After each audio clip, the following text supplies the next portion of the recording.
Mis papirrines y pantuflitas, muy feliz mañana, muy feliz viernes, lo logramos, llegamos al viernes, güey, he creído que ha sido viernes todos los días de esta semana, no sé por qué.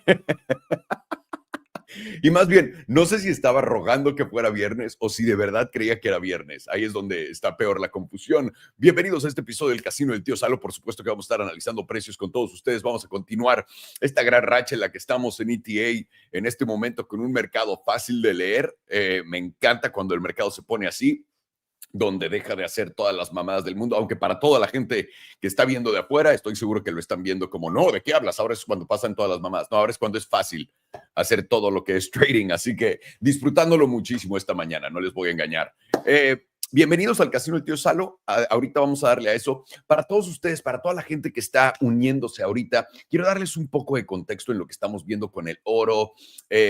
Quiero ver qué es lo que está pasando con la crisis de los bancos. Quiero contarles de todo esto. Creo que tengo una buena perspectiva en ello. Tengo una tesis, obviamente, que estoy siguiendo. Ustedes la han visto, me han estado escuchando contarla y hasta ahora ahí vamos, ¿ok? Es más fácil de todo lo que ven y este es el problema que tengo con todo lo que es noticias para todos ustedes, que es lo que no me gusta. Voy a empezar con lo de los bancos. La crisis financiera del 2023, la de los bancos en marzo del 2023, la vimos muy de cerca. ¿Qué consecuencia tuvo? Hizo que el precio de Bitcoin subiera, ¿recuerdan? Y el precio de todo el mercado que subiera. Eso es lo que le siguen intentando vender a todo el mundo, ¿ok? Y quiero que entiendan el por qué. Ahora, esto va a ser real y esto va a tener el mismo, si quieren, el mismo resultado que generó en el 2023, para que lo entiendan súper sencillo. Si están esperando que todo vuelva a subir como en el 2023, es bastante fácil.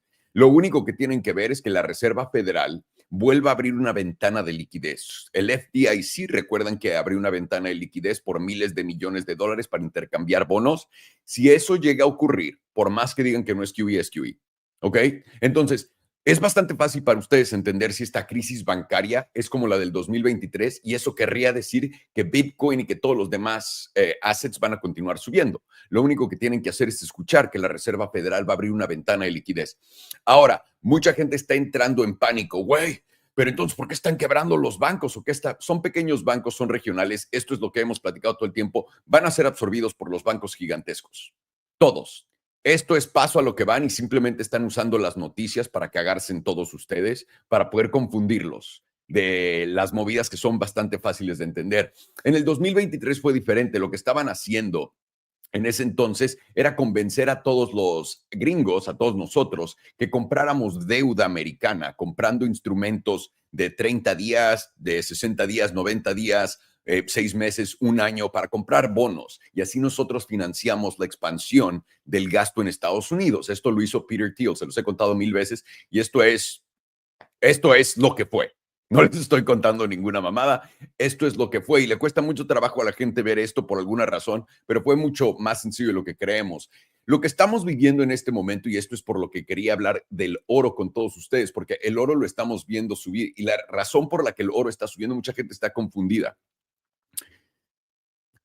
La razón por la que el oro está subiendo es porque Estados Unidos está cambiando el sistema financiero global. Para mucha gente, el escuchar el nuevo sistema financiero global se les complica demasiado y están empezando a imaginarse chaquetas mentales gigantescas. Lo único que quiere decir el nuevo sistema financiero mundial, el nuevo orden mundial financiero, perfecto, así ya, YouTube puede esconder bien mi video. Soy un pendejo.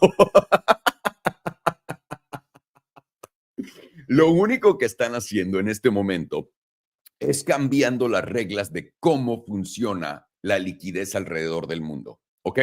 Y para que lo entiendan sencillo, todos los países en el pasado han tenido que comprar deuda americana para tener una buena reserva, ¿ok? En sus balanzas.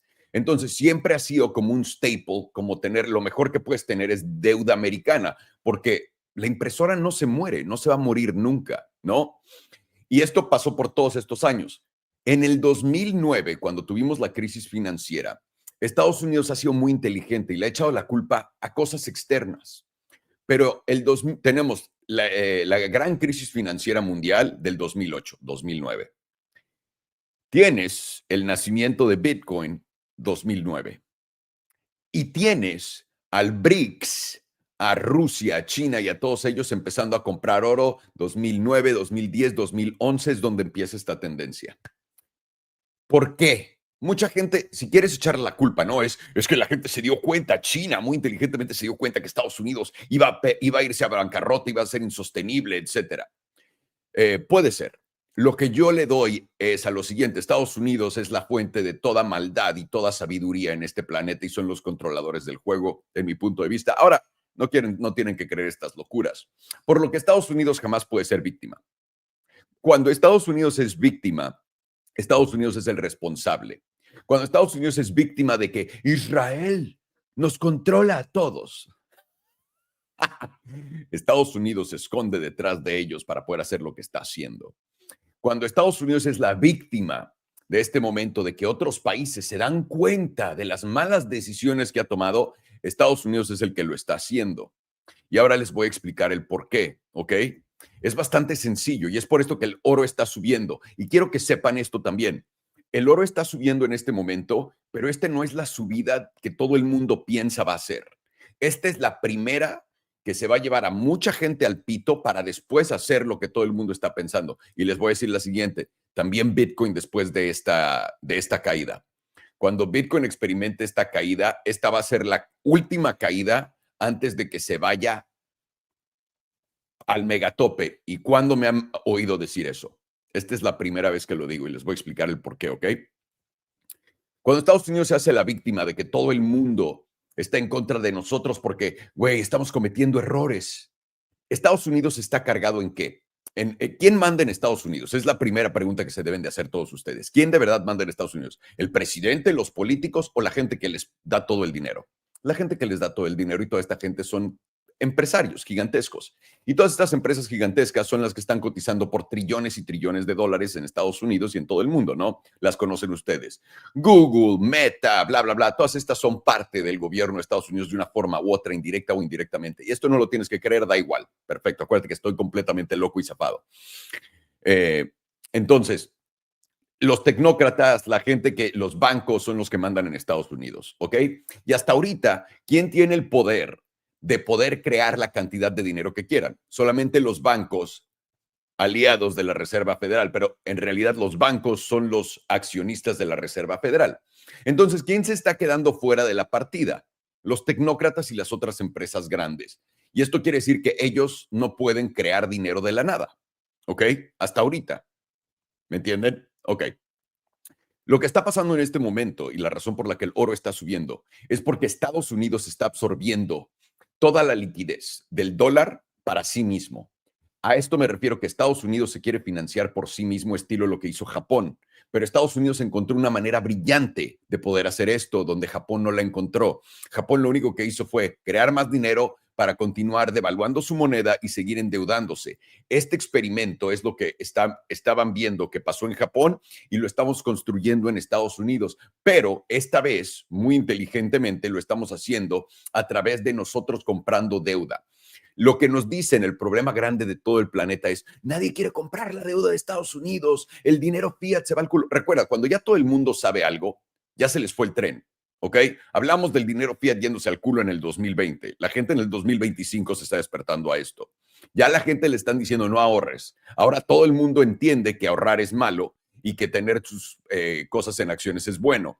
Todo el mundo dice que tienes que comprar oro, tienes que comprar Bitcoin porque eso te va a salvar en contra de la inflación, que la inflación empezó fuerte en el 2021 y la gente se empezó a quejar tarde en el 2024, empezando 2025. Para que entiendan, están completamente perdidos y parece ser que las noticias, honestamente, es lo que les tiene que dar permiso para que puedan pensar algo.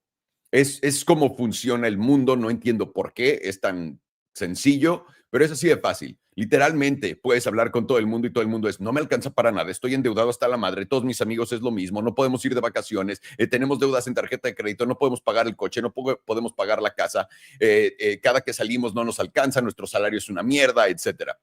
Pero como las noticias no les dan permiso de decir que es una recesión, no lo es, no lo es. Es así de fácil. Me encantaría que fuera mucho más complejo, ¿ok?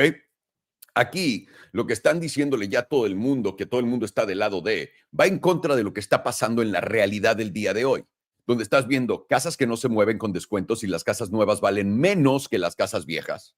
Estás viendo lo mismo en el sector de los coches con desplomes gigantescos en precios. Jeep acaba de anunciar que van a rehacer el Wagoneer, que casi costaba $100,000, por los $55,000. Y dicen que esto es porque se acaban de dar cuenta que la gente debería de tener coches baratos. Esto quiere decir que nadie está comprando nada porque todo el mundo está en la mierda jodido, ¿ok? Es lo que tenemos que entender. Y este va a ser un factor que va a importar muy pronto en esto que estamos platicando y van a entender el por qué. Entonces, solamente les estoy dando estos ejemplos para que lo entiendan. En lo que estamos viendo una caída de precios, que estás viendo desinflación y en ciertas áreas deflación ya. Recuerda, desinflación es cuando bajas la inflación a cero, deflación es debajo de cero, cuando los precios empiezan a caer por debajo de los precios de antes. Y es justamente donde estamos. Estamos en un periodo de deflación. Un periodo de deflación, para los que no entiendan esto, es sencillo. Esto quiere decir que las cosas le van a costar más a las empresas y van a hacer menos dinero. Por lo que tienes que ver una corrección gigantesca en la bolsa. A menos de que si mañana salen y dicen vamos a imprimir 3,000 trillones de dólares, vale. Otra cosa que está haciendo que la Reserva Federal es muy inteligente y que le está metiendo el pie a todo el mundo es con darles una idea de que va a ser QT, de que van a cerrar QT. Y todo el mundo ya está empezando a decir, ok, ya van a cerrar QT, ya viene lo bueno, ya viene la expansión, ya viene la gran impresión de dinero. No, porque con todo y que vayan a bajar tipos por lo que estamos viviendo, los tipos no van a otorgar más crédito. Y ahorita voy a explicar esto. Esto pasó en el 2008. No, no estoy buscando cosas nuevas ni tampoco me estoy yendo a ningún lado. Les voy a explicar por qué. Ok, cuando Estados Unidos absorbe toda su deuda, eso quiere decir que Estados Unidos va a comprar toda su deuda. Lo hace a través de los dólares digitales. Y lo que estamos viendo en este momento fue Estados Unidos en el 2008 le dijo a todo el mundo, cabrones, voy a yo mismo comprar toda mi deuda y me voy a independizar de ustedes para que no me estén amenazando y yo tenga poder completo sobre todo el mundo. Esto es lo que nadie comprende, lo ven del otro lado, como si Estados Unidos fuera la víctima de errores de los políticos. No, Estados Unidos se volteó y le dijo a todo el mundo, ustedes se me van a la verga, me voy a quedar yo con mis propios dólares. Y lo que pasó en el 2020 fue, se acabó la liquidez de dólares en todo el mundo. Y entonces, gracias al cielo de la nada, la misma pandemia ocurrió al mismo tiempo y pudieron inyectar un chingo de dólares en todo el mundo. Es porque en ese entonces no estaban listos para hacer lo que ya están listos a hacer en este momento. Y es por eso que lo estamos viendo, ¿ok? Entonces, Estados Unidos no es una víctima de malas decisiones. Están haciendo esto ellos mismos. Están independizándose del mundo intentando comprar su deuda. Y esto ha fallado en el pasado varias veces y varios países lo han intentado. Como les dije, Japón es uno de los ejemplos más interesantes. Pero cuando entiendes que ahora lo que van a hacer es, en Estados Unidos, la demanda por la deuda americana va a crecer como enferma, simplemente por todos porque ahora a través del Genius Act, que son las monedas estables, lo que están haciendo es que empresas como de FinTech, empresas como Google, empresas como Apple, empresas como Amazon, empresas como PayPal, todas ellas van a comprar deuda digital para poder ellos mismos emitir dólares. Y esto, si lo piensas, va a poder mover la balanza de la Reserva Federal, porque recuerden, la Reserva Federal es la que hace QE. ¿Ok? QE es quantitative easing. Eso quiere decir que van a imprimir más dinero y van a llenar el sistema de dinero. Eso lo están moviendo de la Reserva Federal a las empresas privadas. Si no lo puedes ver, ayúdate a ti mismo y entenderlo. ¿Por qué crees que pasaron y están tan obsesionados con los dólares digitales? Las empresas privadas gigantescas, las de trillones de dólares, también quieren parte en la inflada del sistema financiero. Y aquí muchos de ustedes van a decir, eso es lo que nos está diciendo el oro, Alejandro. Por eso el oro está subiendo tanto. Sí, pero no. Este es el falso antes de la corrección fea porque todavía no has visto la deflación. Tienes que tener deflación para después tener el boom de inflación. Y ahí les va exactamente cómo va a funcionar. Todos en del 2000, ponte tú, 17 o 18, creo que es 14, 2014 hasta acá, Se han creado empresas, pongan atención a esto, se han creado empresas que generan dólares digitales, Tether y las demás. Y el sistema que optaron por fueron las que estaban colateralizadas por el dólar americano, ¿no? Con deuda americana. Eso fue Tether y ahora todas las monedas en Estados Unidos estables tienen que estar colateralizadas uno a uno con deuda americana. ¿Bien? Entendemos eso. Ok. Empezaron en ese entonces. En el 2020 no estábamos listos para poder liberar liquidez de esta forma, por lo que simplemente llenamos el sistema otra vez de dólares y lo estamos dejando que se seque otra vez. Y estamos en esa parte. Cuando se está secando toda la liquidez, tienes una bajada en los precios de todo, porque la gente no tiene dinero, el dinero se vuelve más valioso, es bastante sencillo de entender, ¿no? Por más que te estén diciendo en este, recuerda, si las noticias te están diciendo algo, es por tu bien. Te están diciendo ya por fin que deberías de tener todo tu dinero invertido en la bolsa, que lo deberías de tener en oro, que lo deberías de tener en estas cosas. Estamos ante el evento grande, que es la deflación. Y esta deflación va a venir de la siguiente forma. Tienes a todas las empresas en este momento empezando la compra, y es por eso que estás viendo los yields caer, los intereses caer. Están empezando a comprar como enfermos deuda americana, deuda americana, deuda americana. Y lo están haciendo de diferentes formas para que la gente no se dé cuenta. No lo están reportando tal cual, están usando diferentes avenidas para que no sea tan obvio de ver, ¿no? Entonces, estas empresas, Meta, Google, todos ellos están comprando deuda americana. ¿Por qué? Porque ahora lo que toca es instaurar, cambiar el balance de la Reserva Federal al balance de estas empresas. Esto es lo que estamos viviendo en este momento. El cambio del sistema financiero es este. Y no entiendo cómo a toda la gente se le está yendo si un pendejo como yo cree que lo puede ver. Esta es mi tesis. Igual y estoy completamente mal, pero es bastante obvio. No sé por qué no es obvio. Y una vez más, igual y estoy equivocado, etcétera, pero ha jugado bastante bien el mercado de nuestro lado en estos años y estos movimientos dinámicos. Los hemos entendido. Este cambio de balanza al sector público, al sector privado, que son estas empresas que son públicas en realidad, lo que está haciendo es cambiar la dinámica de todo el sistema monetario en el mundo. Por eso el oro está subiendo, porque todos estos otros países no es que quieran comprar oro para protegerse contra la devaluación del dólar, es porque Estados Unidos les está quitando los dólares y los está haciendo ser comprados por sus propias empresas y sus bancos para que ellos manejen todo. Aquí, a cierto punto de la historia, podrían tirarnos un vamos a disolver a la Reserva Federal, solamente ha causado mal. Y ya todo está en las manos de las empresas grandes y los bancos, directamente, para que lo entiendan. Es ahí más o menos a donde vamos. A un mundo sin Reserva Federal, que todo el mundo dirá es buenísimo, pero aquí es donde nos va a llevar la verga a todos. Y ahí se los voy a poner fácil y nos vamos, ¿ok? Para que lo entendamos. Tienes la creación de estas monedas, tienes la facilitación de cómo se van a financiar para poder absorber la deuda de Estados Unidos. Bien, tienes todos los demás países diciendo, ok, voy a comprar oro para deshacerme de mi deuda americana porque definitivamente Estados Unidos se la va a quedar toda y ellos van a dejarme sin dinero, entonces no quiero depender de ellos y quedarme sin dólares. Ahora, esto va a hacer que la demanda aumente en los bonos del Tesoro de Estados Unidos. Esto hace que los yields caigan. Cuando caen los yields, cuando cae el rendimiento de los bonos, los intereses bajan. Pero en una época deflacionaria como la que estamos viviendo, donde estás empezando a ver estos descuentos, lo que va a ocurrir va a ser lo siguiente en lo que cambian del balance, de la balanza de la Fed a la balanza privada.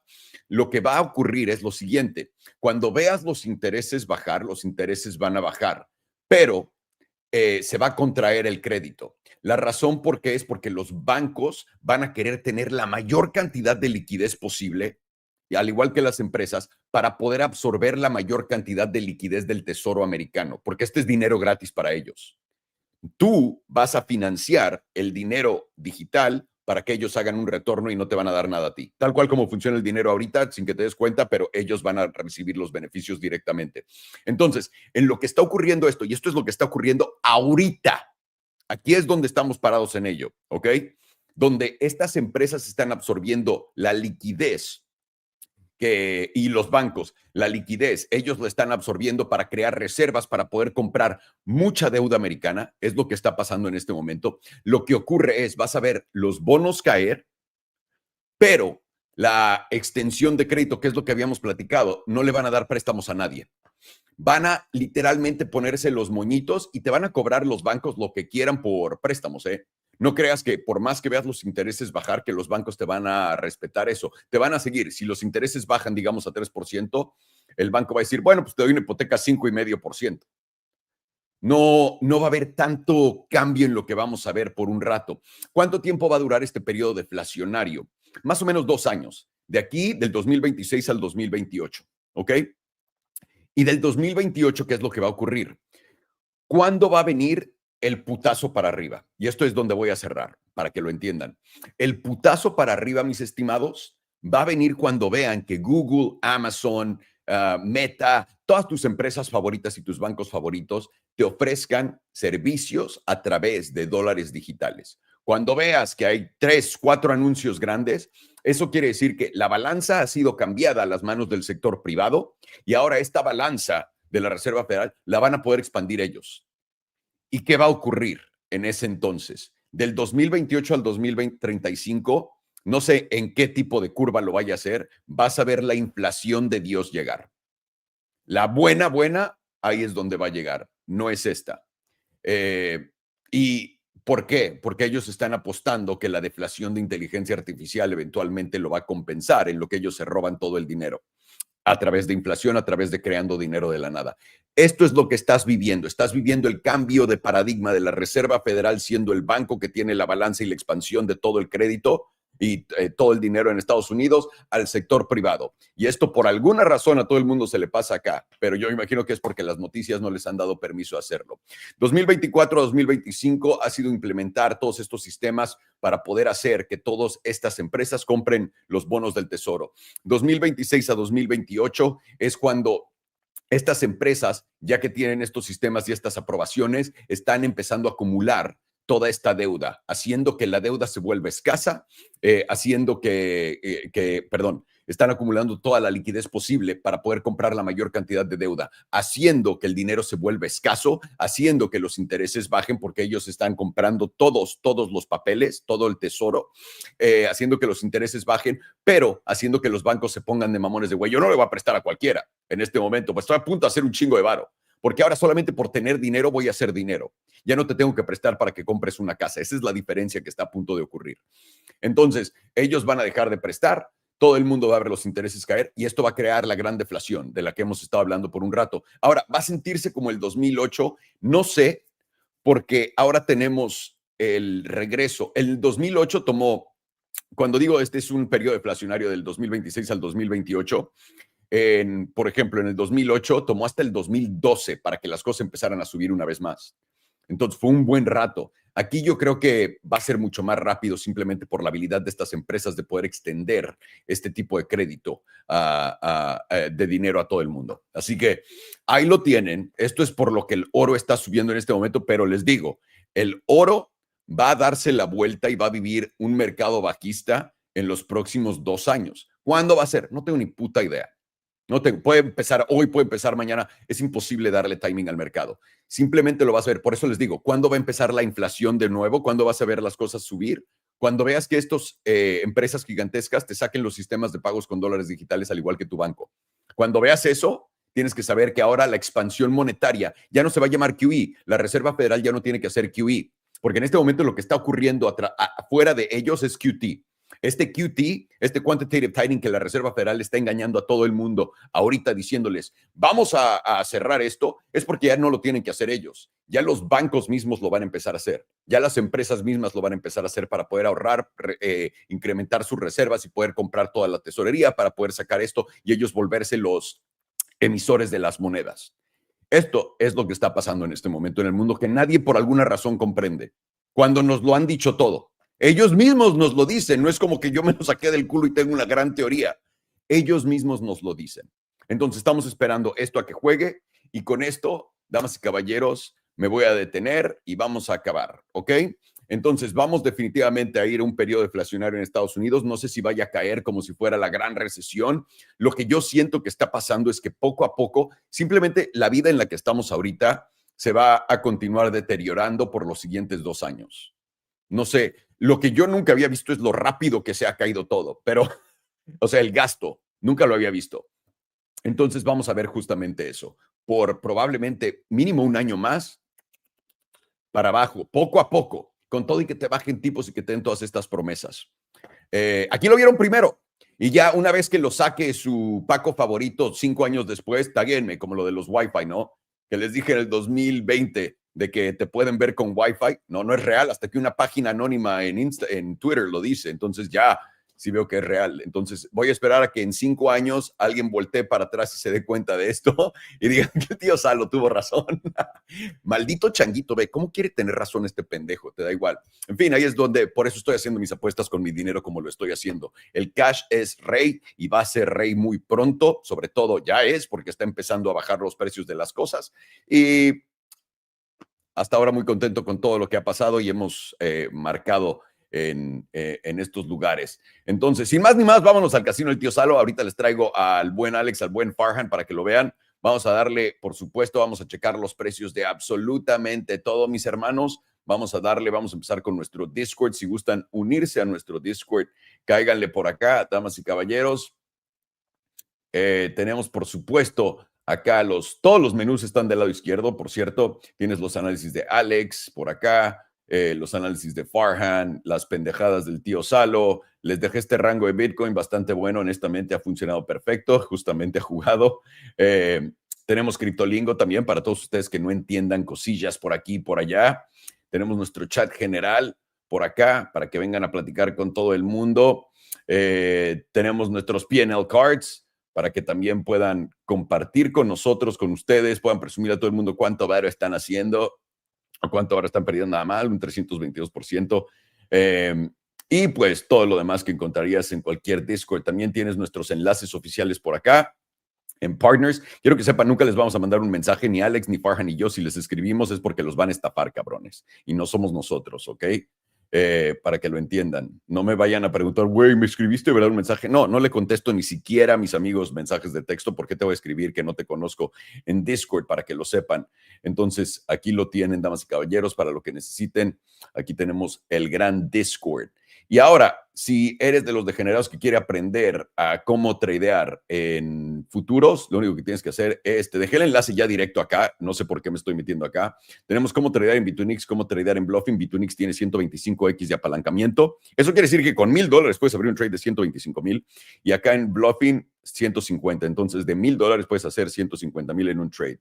Pero este video de Bitunix es mi favorito porque 11 minutos lo acabo de grabar, tiene todo el exchange completamente fresco, tal cual como se ve ahorita. Y te enseño cómo operar, cómo abrir tu cuenta, mandarte dinero de tu Coinbase, donde tengas dinero, Binance, lo que sea, para este exchange, cómo dentro de esta cuenta mandar tu dinero a futuros para que puedas tradear en futuros como nosotros, que es lo que hacemos, cómo abrir un long, cómo abrir un short, cómo poner un take profit, cómo poner un stop loss. Todo, cómo usar apalancamiento cruzado, aislado, todo está acá. Y aquí tienes el enlace directo para participar en todas nuestras dinámicas. Atrás, que es lo que les estaba diciendo, vean nada más todas las cosas que hay acá. Acá lo que les estaba diciendo, no sé, abrió, gracias al cielo, güey, gracias al cielo. Acá lo que les estaba diciendo es, si quieren también ¿cómo se llama?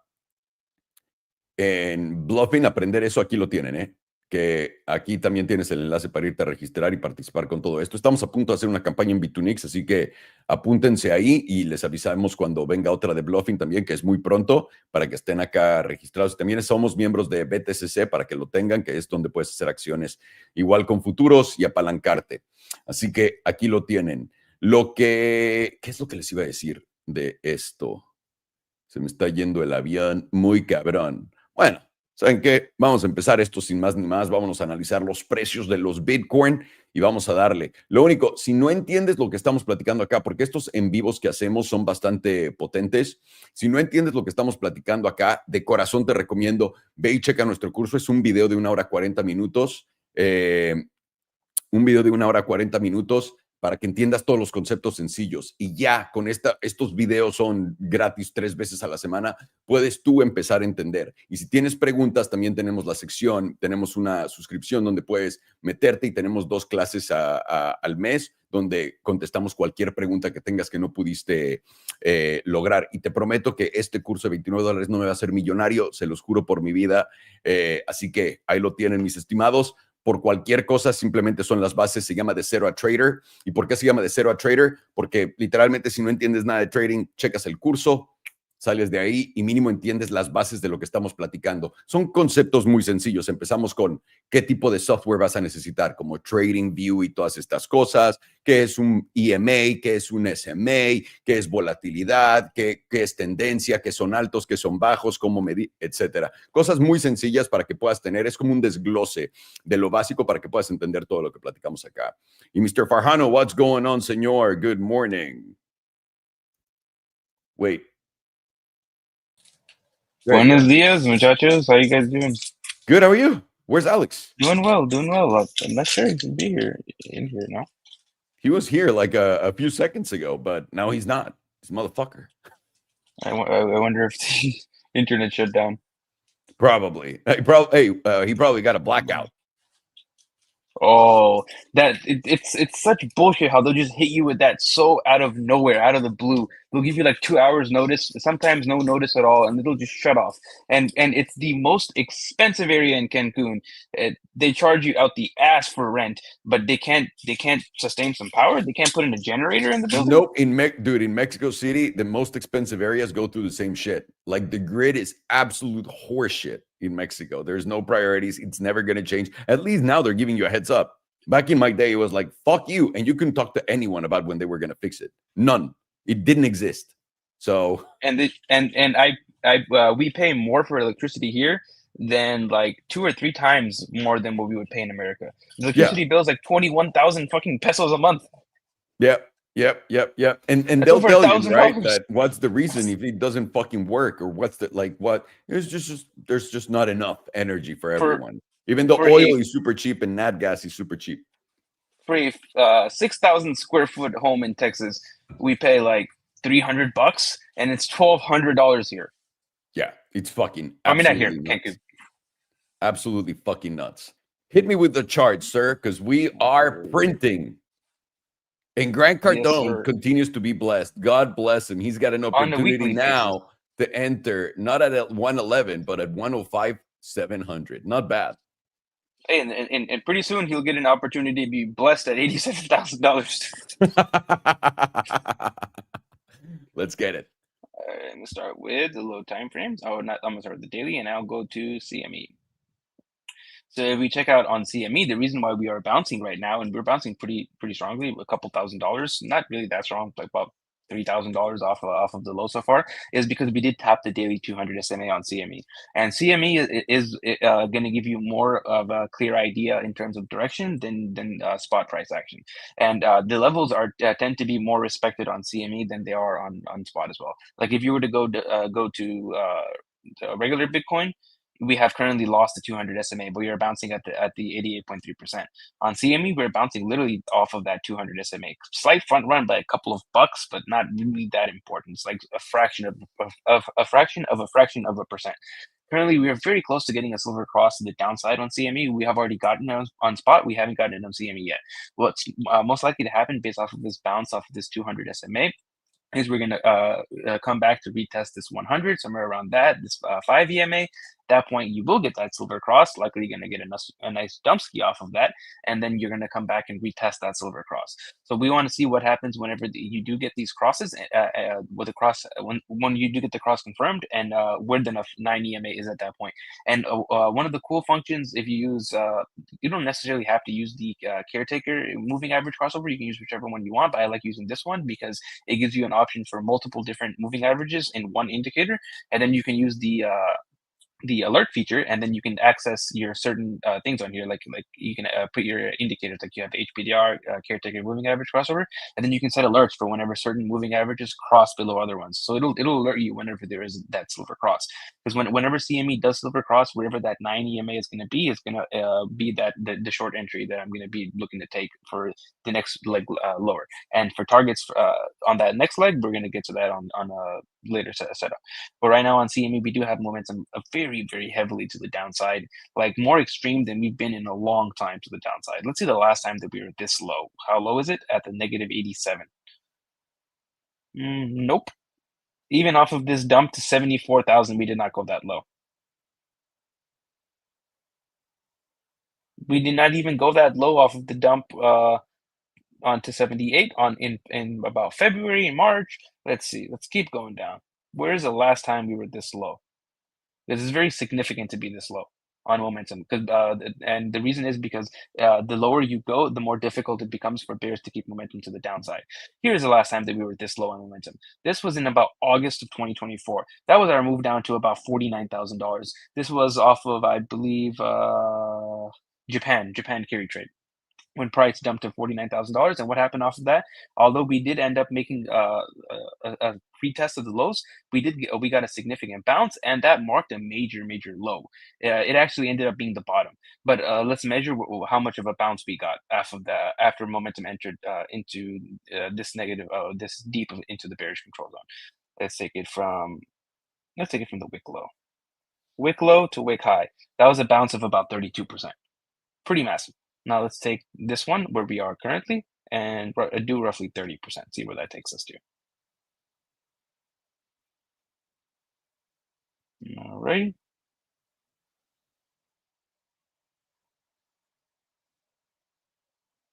That would be a nice new all-time high of around $135,000. Interesting. That's some hopium right there. Although I think this scenario is a little bit less likely, and we will get to that in a second.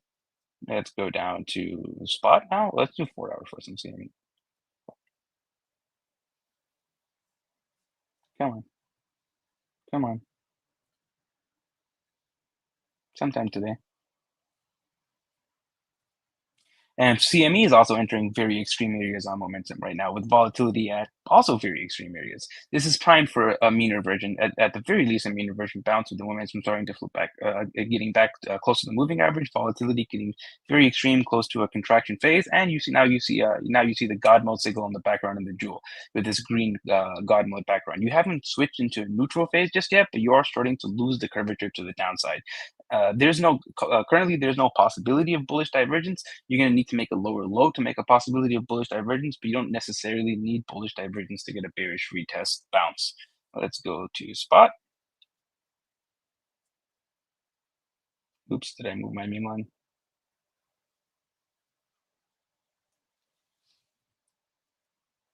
There we go.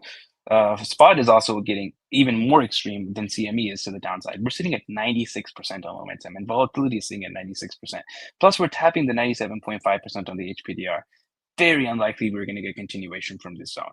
What's more likely is we're going to make a bounce, or we're going to bounce here and make a lower high, assuming the bearish scenario is going to play out. And if you wanted to long this area, this would be a pretty decent area for, at the very least, a mean reversion bounce, and you would put your stop loss at this low here and be targeting somewhere around the 9 EMA, which right now is at about $107,000.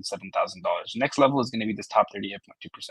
I personally think it's going to get to somewhere around this 38.2%, maybe even the top 38.2%. That sits at about 112,000. Gives you a range between 110 to $112,000.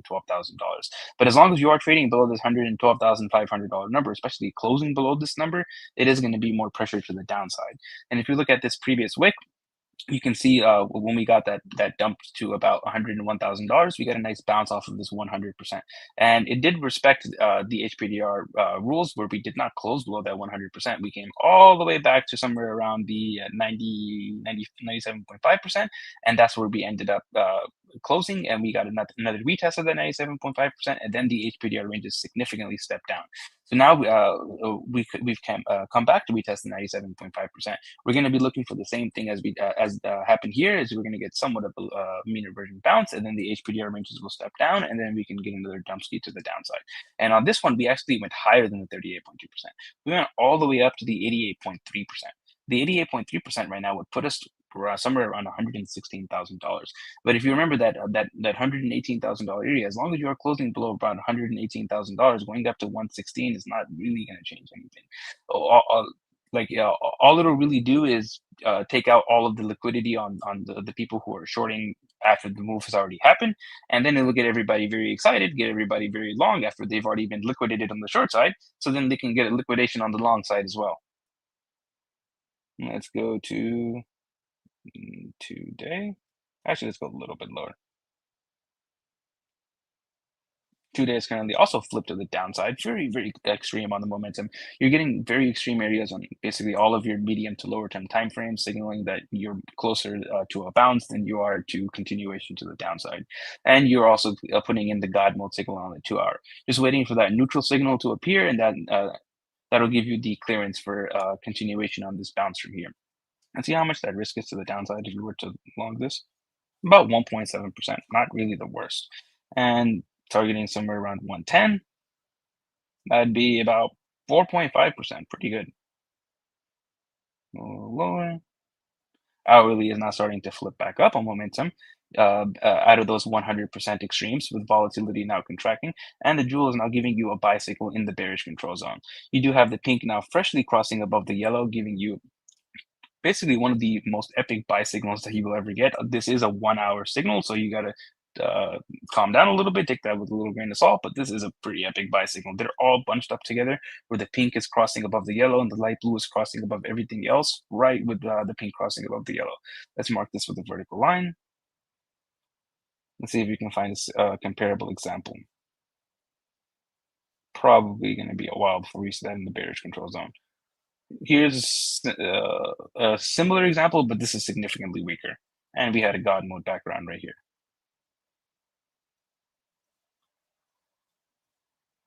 Let's see. Here's one also weaker.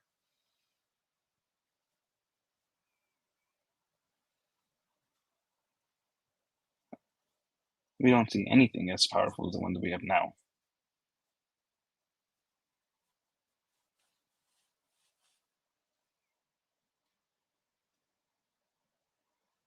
Let me go. If I don't see another one, if I don't see anything that's similar, we're just going to take the ones that we have now. Not really. Okay. There we go. And that'll be it. Let's zoom out. Come on.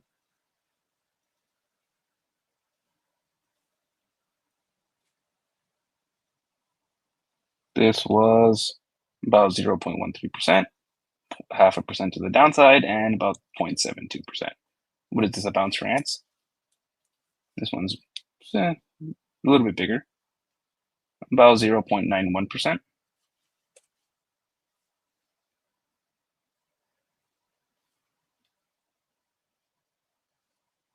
This one's more respectable, although there's a lot of chop. 1%, very close to that 0.9%. 1.48, 3%. Went higher.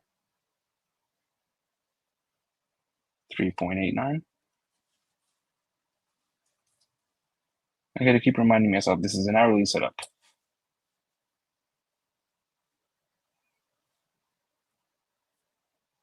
There we go. These hourly setups seem to have a lot of chop in between. 0.65, 4.76, closer to that 4% number.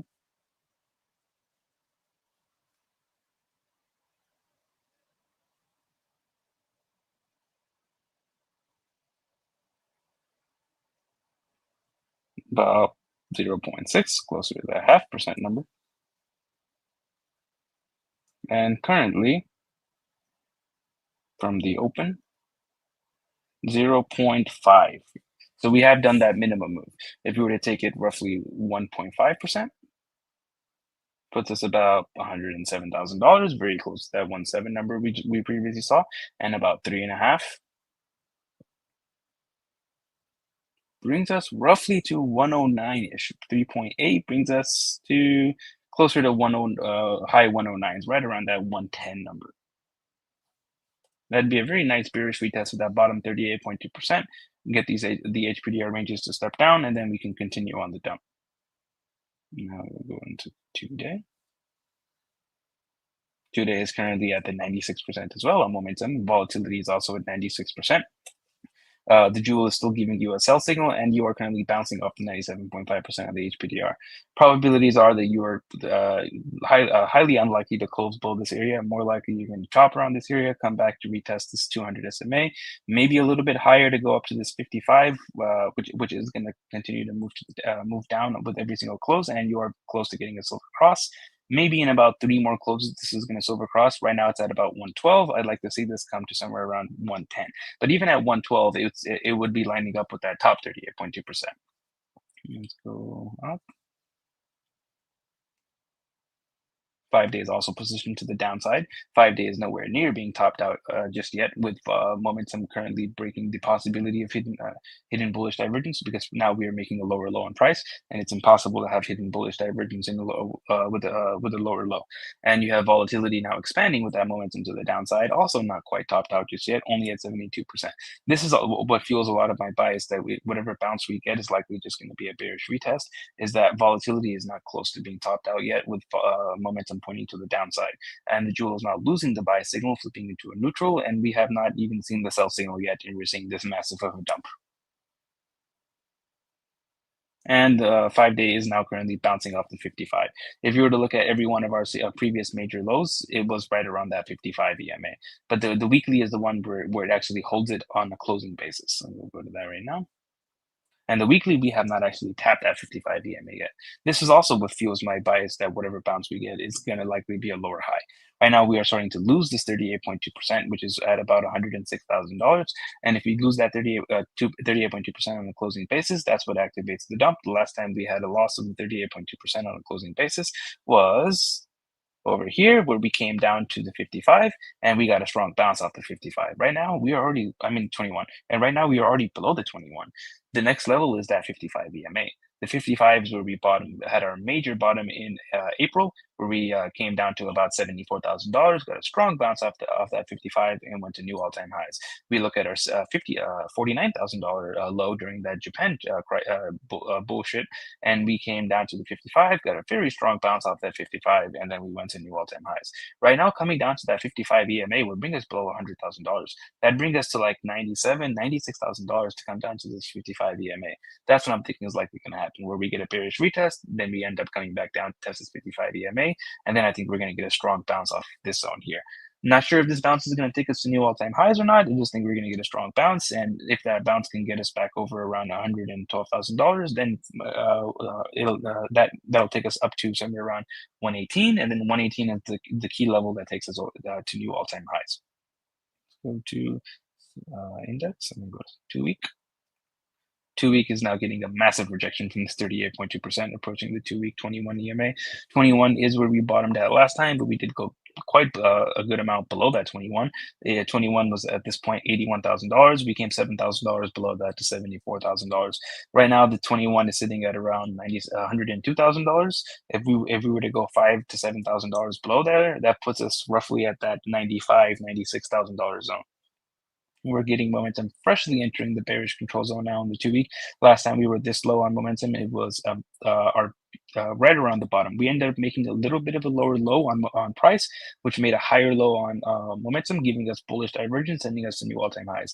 Right now, this is the same. This is the scenario that bulls would be looking for. This is the most bullish scenario from this point. Is price makes a lower low while momentum makes a higher low, and that gives us bullish divergence. And even this scenario would lead to a lower low in price. So even the more bullish scenario would lead to lower prices. And we are currently getting a continuation on that sell signal on the jewel, and we're currently getting the pink freshly crossing below the yellow.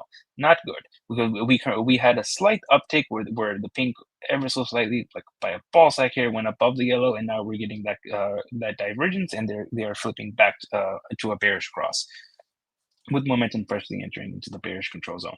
Last time we had that momentum entering into the bearish control zone on the 2 week, we also got that silver cross. That bearish jewel cross. So this is basically the same exact setup as we had last time, where we came down, we went a little bit below that 21 EMA by a couple $1,000s, and then we bottomed off from there, putting in hidden bullish divergence and sending it up, or regular bullish divergence and sending it to new all-time highs. Right now, if that scenario does happen, that would give us a target of the median, which currently sits at $143,000. A little bit less likely to happen, but that is still very possible.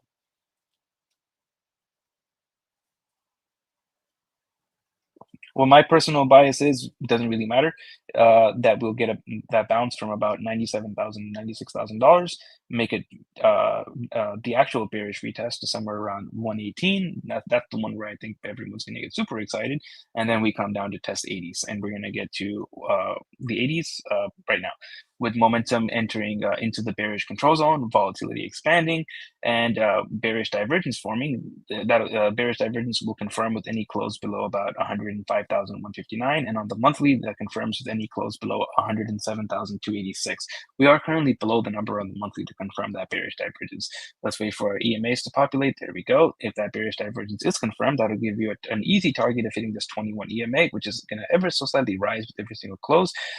Ideally, it will line up with this 38.2%, which right now sits at about $91,000, but it currently sits at about $86,000.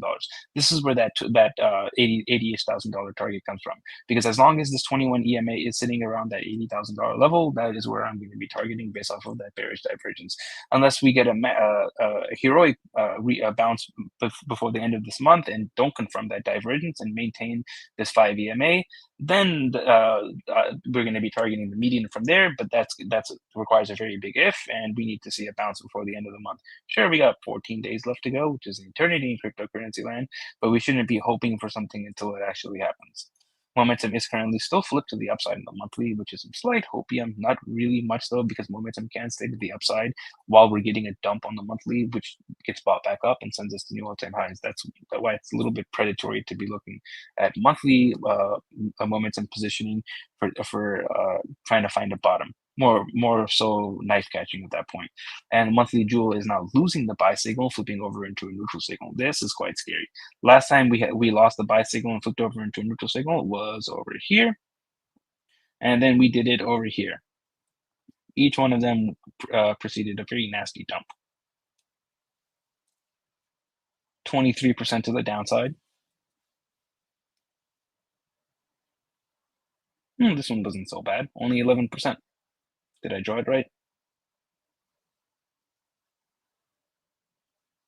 Yes, I did. So let's take from here 11% and 20% from the open. 11% from the open brings us to about $101,000. That'd be a nice retest of our current lows. And then 20% brings us to 23% brings us exactly to that 21 EMA at $87,000. Wow, beautiful. Now let's go into the RSI.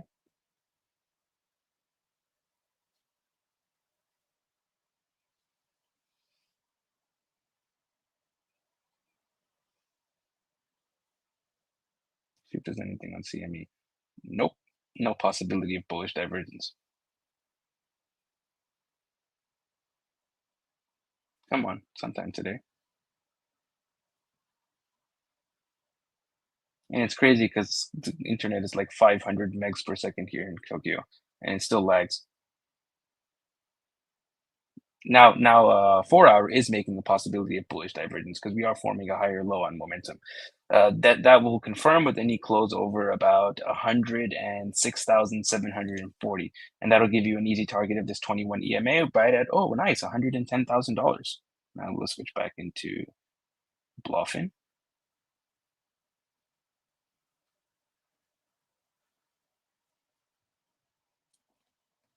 Come on.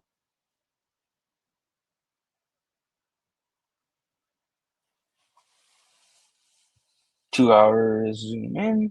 It's invalidating the hidden bearish divergence. 2 hours forming a little bit of an inverse head and shoulders it's bastardized inverse head and shoulders, but nonetheless on the RSI, that would give you a target on confirmation, which would be closing above the simple moving average at 106,440. Gives you a target of the bearish control zone exit, and that level currently is at about 108,260. Next level above there is the neutral zone. That puts you at about 111. So it gives you a range between 108.3 and 111. And what sits between there? Oh, nice, 110. Go into the hourly. And just fair warning, we're going to look at the 15-minute this time too. Come on. sometime today. There we go. Hourly now has confirmed 3 drives of regular bullish divergence, and this will be active as long as you're closing over 103,433, and your next target off of that divergence is going to be the edge of the bearish control zone and then the neutral zone. And the edge of the bearish control zone right now sits at about 1068. That would be that 1066 number on CME, and then the neutral zone sits at about 1087. With volatility now giving you a double extreme, though, I do think it's going to be somewhat likely that we are going to go towards somewhere close to the bullish control zone. This level will update, and in fact, it's going to change in about 33 minutes. I'd like to see it move down. Right now, it's sitting at about 111.7. I'd like to see it move to somewhere around 110, although this would be in between those two 38.2%. The bottom one at 110 and the top one at 112.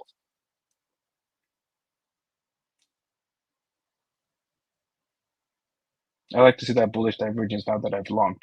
And my long idea is simply just based off of the idea that delayed shorts are going to get punished because prices, after we made that low of around $101,000 and then we made a bearish retest, everyone and their mother on crypto Twitter was talking about how the bottom was in and the greatest liquidity grab of all time and more liquidations than FTX and Luna and everything. So we got to go up to new all-time highs from here.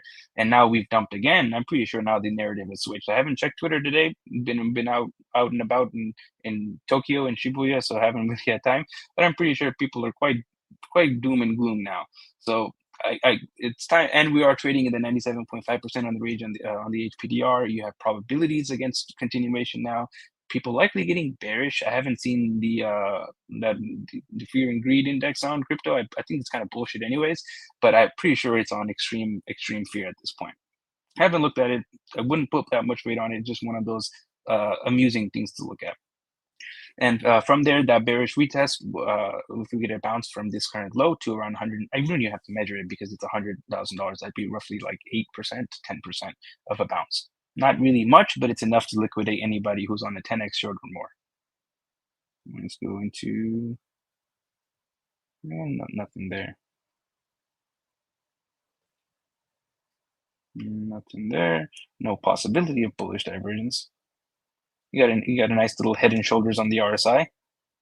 That would give you a target of the critical zone, which is currently, this level is going to change. Right now, it's at about $57,900. Yeah, that level probably changes.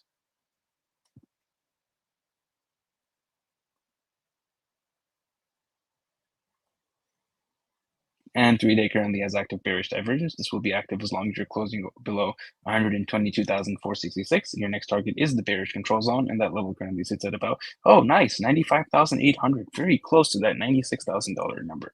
And we are now getting that idea playing out that where whenever we get one of these massive wicks, almost every single time what happens after is we get that wick filled out. And we've basically done that now. It just happened a little bit sooner than I thought it would happen. Thought we'd get a little bit of a slight bearish retest before we fill out the wick, but looks like we're going to do that first. 5-day also has multiple drives of bearish divergence. This will be active as long as you're closing below $124,174, and you are currently right around the easy target, which is the bearish control zone. That level sits at 101,572, and the next level from there is going to be the critical zone, which is going to update. Right now, it's sitting at $45,000. Kind of scary to see these $45,000 and $57,000 targets. 5 days currently getting volatility expansion from extreme lows now above that 15% with multiple drives of bearish divergence. This closes in 9 days and 3 hours. If we do close with volatility expansion and that confirms the downside setup, that's going to be quite bad. Let's measure out the average move with volatility expansion from here. What's this candle that would confirm it?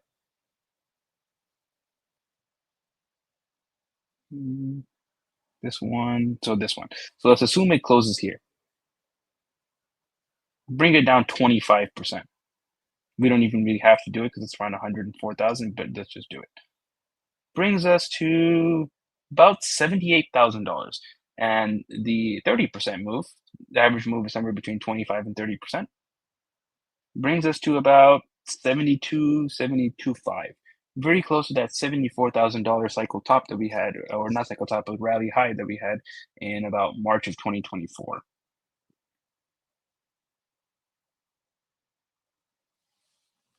Come on.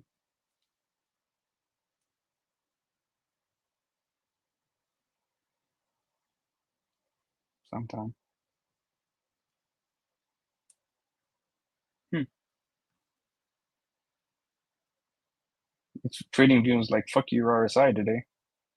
Weekly is putting in a fresh draft of bearish divergence. This will confirm with any close below 114,888. We are like $10,000 below that number right now. And we are currently right at the easy target, which is the bearish control zone. That level sits at 102,840. Next level is the critical zone, which is going to update in about 2 days and 10 hours. And volatility is now expanding from above that 15% area with a fresh draft of bearish divergence appearing. And the critical zone currently sits at a very scary number of 42,100. Likely will update, but how much is it going to update realistically? And if it does update to match that $57,000 number, that's only going to be relevant as long as price if price were to hit the critical zone within that next period. So until we actually do hit the critical zone, this level is going to update several times. So I would not put much weight on this $42,100 number. Let's see, the last time we had this volatility set up on the weekly was right over here. How much did we dump?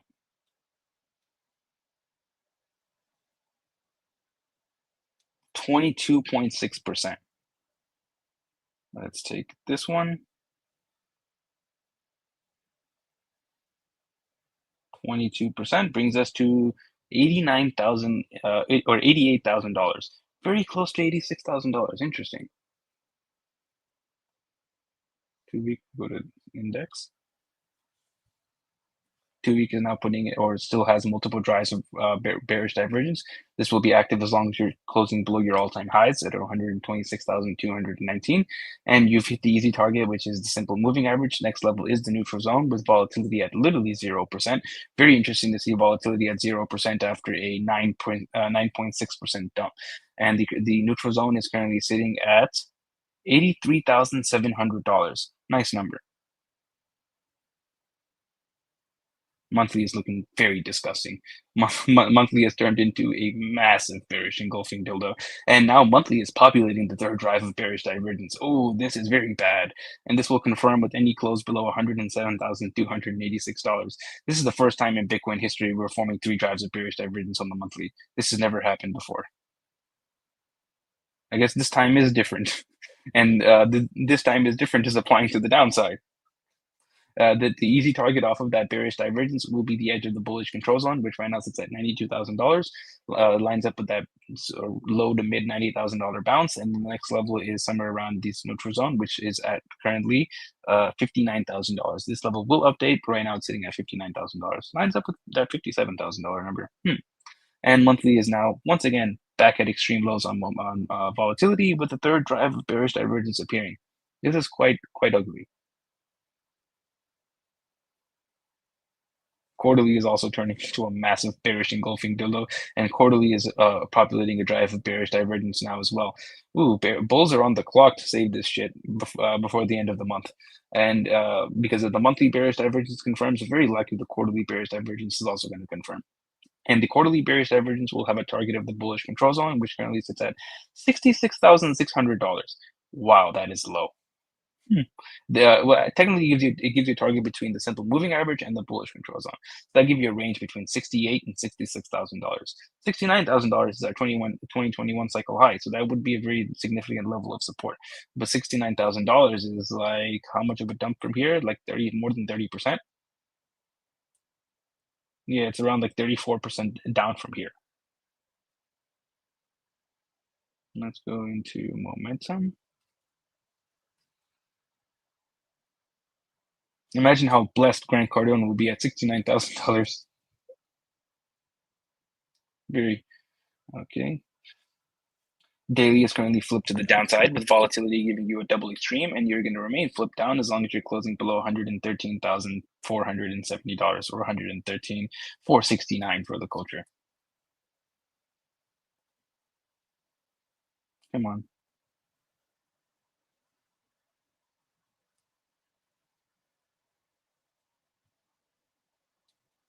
4 hours currently flipped to the downside as well, but it is very close to flipping back up, and it will flip up in about an hour and a half if we close over $104,200. We are ever so slightly over that number now. Last time we flipped up freshly on momentum, we got a test of our 21 EMA. Right now, the 21 EMA sits at, oh, what do you know, right around $110,000, 109.8. That would be the scenario that I'm looking for, or what my long would be praying for.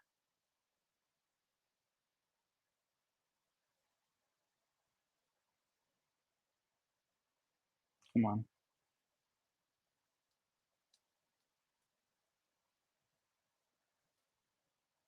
come on. I'm guessing it's going to be flipped to the upside because we are getting volatility contraction. Volatility is now starting to contract from extreme highs, right around 95%. We haven't confirmed contraction yet. This will confirm in about 1 hour and 23 minutes. We do currently have momentum pointing to the downside, and we will remain flipped down as long as we're closing below $105,600.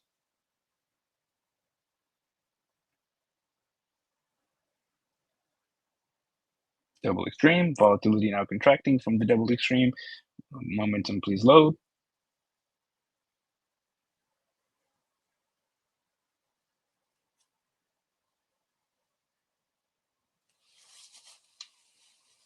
There we go. Hourly is now flipped back up with momentum volatility contracting from the double extreme, telling you likely you're going to get your mean reversion, with 4 hour also close to flipping back up. And we will be flipped up on the hourly as long as you're closing over $103,700. Let's go up.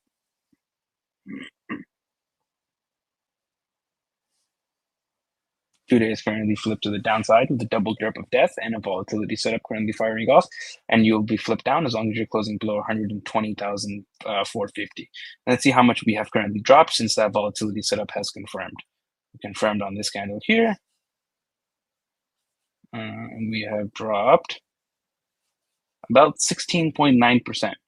The average move is roughly 15 to 20%. So if we were to take 20%, brings us exactly to this 2-day 200 SMA, right at $97,500. Very cool. Right next to that $96,000 number, 96.97. 5 days currently freshly flipped to the downside with volatility now expanding, rejecting getting out of the bearish control zone, and it's going to remain flipped down as long as you're closing below 110,980, so $111,000. Even if we get that bearish retest to $110,000, momentum would still remain to the downside, and it would just be a tap of this 5-day pivot. And the 5-day setup is now about to be confirmed, that we mentioned before, in about 9 days and 21 minutes, and that will confirm as long as volatility is over 15%. And right now, momentum is pointing to the downside. And 5-day setup is not as effective as the monthly setup, but it does have an 85% hit rate. And I would not, I personally would not be betting against something that has an 85% hit rate. And the percentage we have already measured it out is an 85% chance of a 25 to 30% move in the direction of momentum, which currently it is pointed to the downside. Right now, our 100 EMA is sitting at $92,000 $92,000. This is going to ever so slightly rise. I like to see this somewhere around that $95,000 $96,000 area before it gets retested. Weekly is currently also giving us that volatility setup now, which will confirm in about 2 days and 10 hours. And it's going to remain, and momentum is freshly flipped down, rejecting the bullish control zone. And it's going to remain flipped down as long as you're closing below $116,200. Last time we had this volatility setup fire off on the weekly, we had a nice dumpsty to that 55 EMA. Right now, that 55 EMA sits at about $97,000. Go to the index, go to 2-week is also flipped down with volatility at 0%, and we will remain flipped down as long as we're closing below 120,800. And monthly is now about to freshly flip down, confirming putting in 3 possible drives of bearish divergence, and it will remain flipped down and it will flip down as long as we close below 115,050 or 115,100. We are currently more than $10,000 below this number, and volatility is now sitting at extreme lows with that bearish divergence forming, and momentum just about to freshly flip to the downside. All right, so on the higher time frames, bears are now starting to take over. We were putting in massive bearish engulfing dildos on the monthly and the quarterly, putting in bearish divergence on the monthly and the quarterly. 3 drives of bearish divergence on the monthly. This is the first time ever in Bitcoin history that it's forming 3 drives of bearish divergence on the monthly. We have volatility now at extreme lows on the monthly, volatility at 0% on the 2-week. Weekly is firing off volatility setup now. It's going to confirm in about 2 days with momentum freshly flipped to the downside, rejecting the bullish control zone. 5 days also firing off a volatility setup that will confirm today. And that one will give you a target with that 25 to 30% move, lower to somewhere around that 80-ish $80,000, higher 80s to lower $90,000 area. If you take the higher end move, that would bring you closer to the 80s. And 3 days firing off a volatility setup, 2 days firing off a volatility setup, and all of your time frames are flipped to the downside currently. 4 hour is close to flipping back up, and if 4 hour does flip back up, which we are slightly over that number right now. Hourly is already flipped up.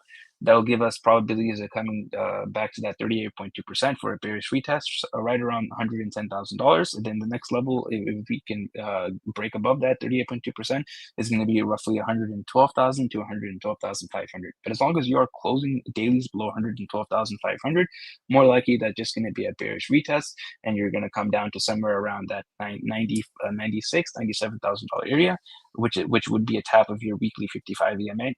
I do think you will get a strong bounce off of the area because it has been a major bottom on every single bottom on this rally. But I don't think, personally, based off of the monthly bearish divergence, that it's going to stop there. Likely, you will get a strong bounce off that $96,000 area. But once again, as long as you're closing below 112.5, you're likely going to come down to that monthly 21, which right now is sitting roughly at $85,000.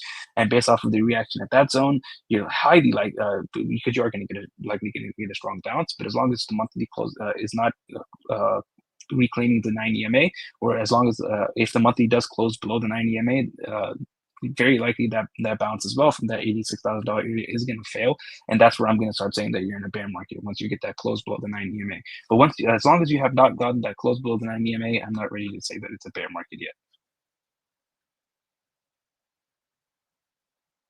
Brilliant, very nice. Because many are calling for a bear market. You can't say it yet, technically. So I'm glad you bring that point up, because it's always a good thing when you see like people on the camp, we're in a bear market. You can front run that, that's okay, but you technically aren't allowed to call for that yet. So it's a great point Farn brings up. Now here we are in crypto land. Grant Cardone's blessed. It's a blessed day. It's like, what is it? Good Friday, basically, for him. So, not bad at all. And here we are. We have a 105K Bitcoin. It's very important to understand we're really gauging the daily. Daily CME was the view. This made it very easy for us to be confident in shorting the last 2 days and be able to position very accurately. And that's solely based on moving averages. We understand that the daily EMA 100 is a massive zone for Bitcoin. Even more important on CME. More important because institutions trade CME, meaning boomers really love moving averages, just shown on the stock market.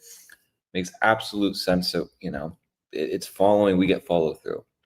Because that's what's always hard when you're using moving averages. Specifically, let's say a short setup in an uptrend, but you have like a setup like this, often you won't get follow through. So we did get follow through, pretty easy follow through. And this is something to really mentally note for all of us that, the dynamic of markets have really just been to completely decimate shorts. Really, since the 87K region, really shorts have not had an easy time at all. And that's just shown here. You can just see, even in the midst of like a major move down from 125 all the way down to 108, still daily EMA 100 held, and you pushed up. You didn't even have a meme line in here. You just had a moving average holding. So something to mentally note is this is extreme weakness to me. Just look at the consistency of these red candles. I thought it couldn't get much worse. I thought we were going to bounce. But as you can see, Bitcoin had different plans. We've consistently had red candles to very shallow green candles. This is very important because this is weakness. Really, you need to be gauging the reaction right in that 103K region. And to me, I really hope none of us were really max shorting into 103s, because that doesn't make sense. Wouldn't it make a lot of sense to, dump this down, get everyone super bearish on a very impulse move down that's very to the book, very predictable, to then get a mean reversion bounce, lower high, and possibly get a 112 what is it, 112,300 on CME. So there's a spot premium on Bitcoin.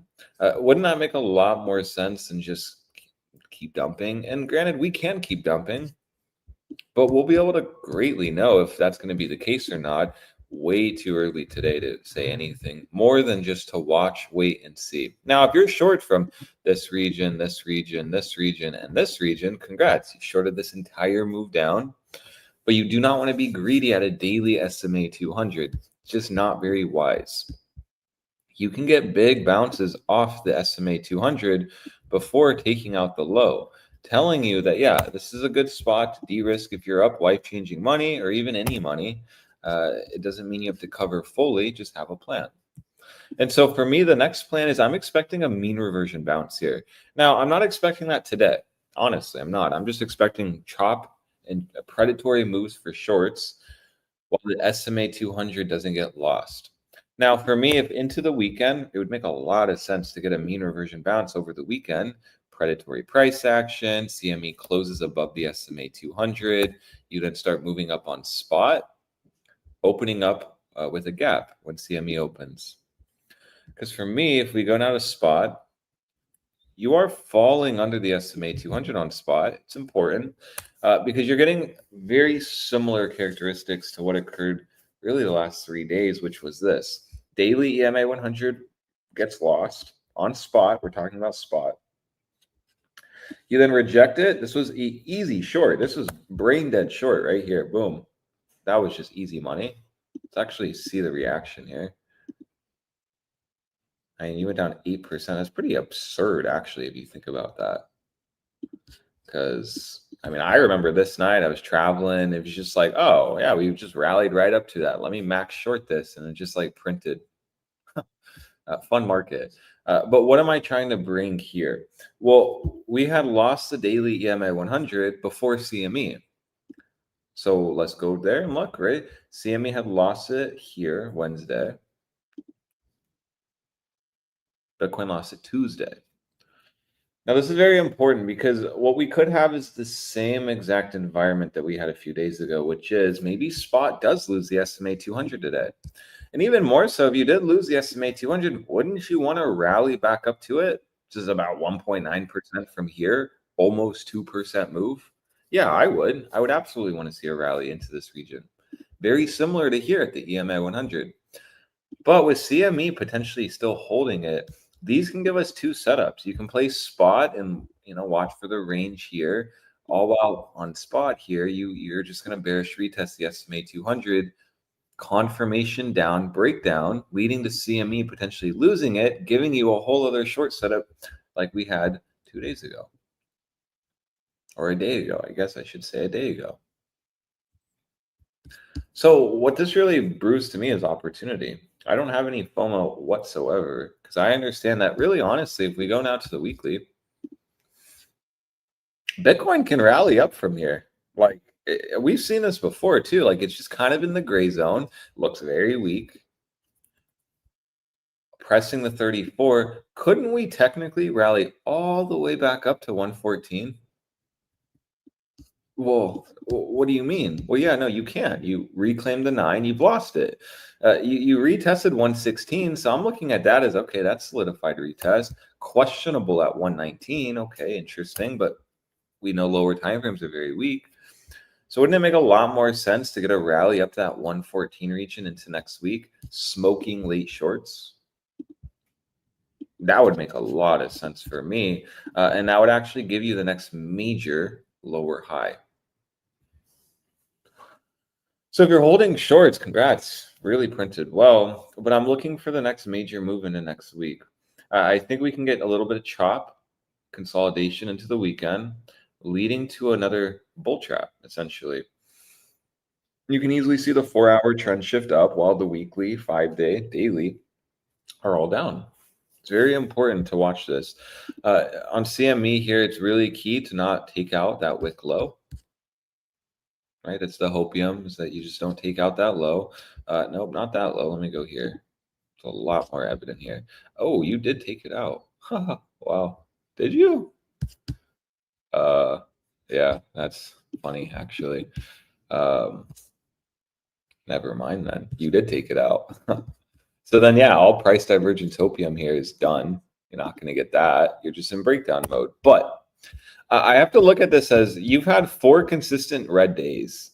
You're going to eventually squeeze here. It's just what has occurred. Whenever you get consistent red days, you do end up squeezing. These squeezes lead to lower highs. For me, we haven't even tested the daily 9. Guarantee there's probably a silver cross at this point. Oh, would you look at that? Fresh silver cross. So what we can gather from this analysis is most likely probably not a smart time to short anymore. The shorting was easy a day ago, 2 days ago, 3 days ago, 4 days ago. You're shorting now, it makes absolutely no sense, and it's actually quite aggressive and late. And that's just shown on CME. You never short into a daily SMA 200. Wouldn't you rather, since you're not very far from it, wouldn't you rather just wait for the loss of support, short the very shallow bearish retest to then target 94, 95K? Would make a lot more sense than just scaling shorts while you're above the SMA 200. It's generally a recipe for just aggressive emotional traders getting fucked. Now, I like the view, though, on the daily. Fresh silver cross, you getting confluence of the SMA 200 getting lost. So at very minimum, if you close today here, you should still be gauging this to get retested. That's about a 2% bounce. So if you're very, very up right now, it's good, but I would just be in the back of your head understanding that Bitcoin can't afford a bounce at this point. You've already taken out the wick low. Bulls have no idea what's next. Their idea that this bottom was in, we got to bid it, just got decimated. This is a good time now to start looking for a mean reversion bounce.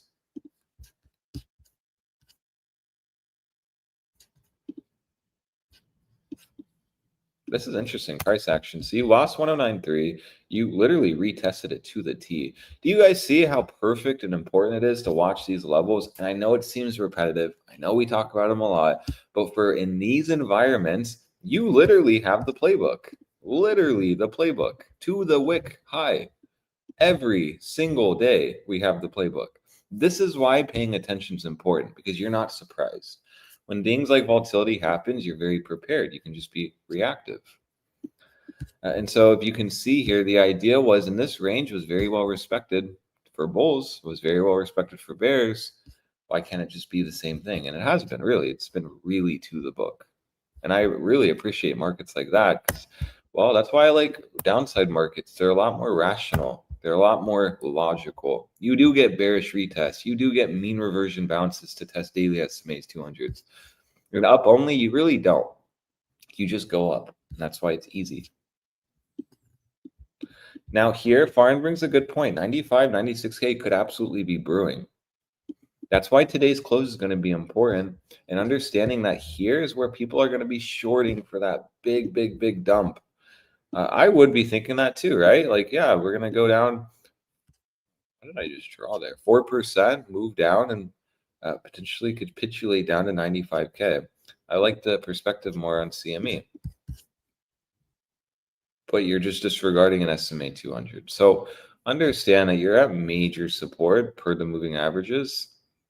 Generally a good time to sit, wait, and watch. Pay yourself, enjoy the weekend, go out to dinner, and take it next week. Because honestly, you're at extreme reads on the daily, approaching it, and you've literally just gone down only. It's not going to always be like that. So be very mindful of this scenario here. And we'll take it level to level. Maybe you reclaim the daily SMA 200. That'll be my first major sign that, okay, maybe this is a bottom. I'm not sure. But until then, I'm not going to be calling that at all. You don't want to pick your bottom, or however the saying goes. You don't want to be a bottom picker. You'll get shit on your finger. I don't know. I think I butchered that. But you get the point. 2-day EMA 100 at support. Right, more confluence. Yeah, this is more of a spot to wait and watch. You're even getting a 2-day close today. So let's say we lose the daily SMA 200, 2-day EMA 100. Great confluence to a deeper pullback. But until that happens, I'm not really looking to aggressively short down here anymore because I understand we easily can go back to 112, that 112 region very, very easily. And I want everyone to know this. When you lost this daily 9, it's been really rare that you haven't been testing the daily 9. Honestly, like that's interesting to me because, well, you generally do quickly test it, and then you either get a reclaim or, like, look at, you dump down, you immediately test it, dump, cool. Here, you're just riding the daily 9 and even chopping deviations, dump, test, boom. You break down, you're riding the daily 9. You then test it, comes down, and then you get a reclaim. Here, you haven't tested it. It's been very weak, actually, honestly. When you see something like this, we know that, okay, well, if a daily 9 is not getting tested, what is? What's the 5? And that means that we're extremely bearish if we're just making these rejections off a daily EMA 5. Rare. It's rare. You see these in super bullish markets, really only. You haven't really seen the daily 5 hold as resistance this strong before, ever, really. I'm trying to quickly backtrack myself, but no, you're just consistently always hitting the daily 9 in downside markets where when you're pumping and going up, you've just been riding the 5. I know these were bad examples because of the wicks, but here, you were riding the 5 here before this breakout.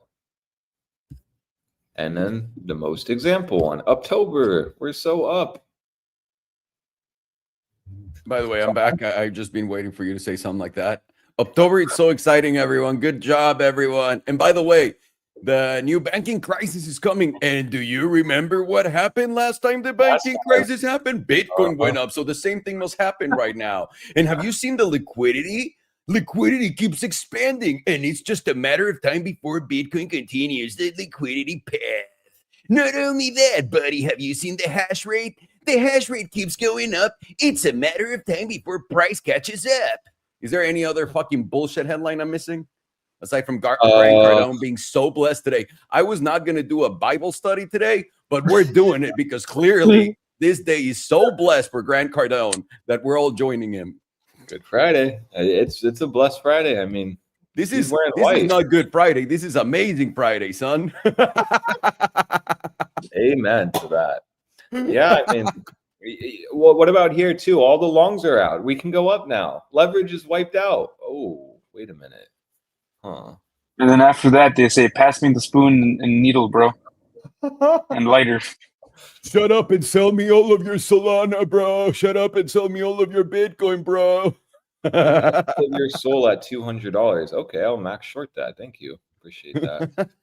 Yeah, and that's just the market, really. You guys everyone watching has to ignore the noise. It's not important. The charts will tell you what's important in these environments, not crypto Twitter. Clearly, right? Because, well, everyone was bullish when we made that low. We were not, because the charts did not allow us to become bullish.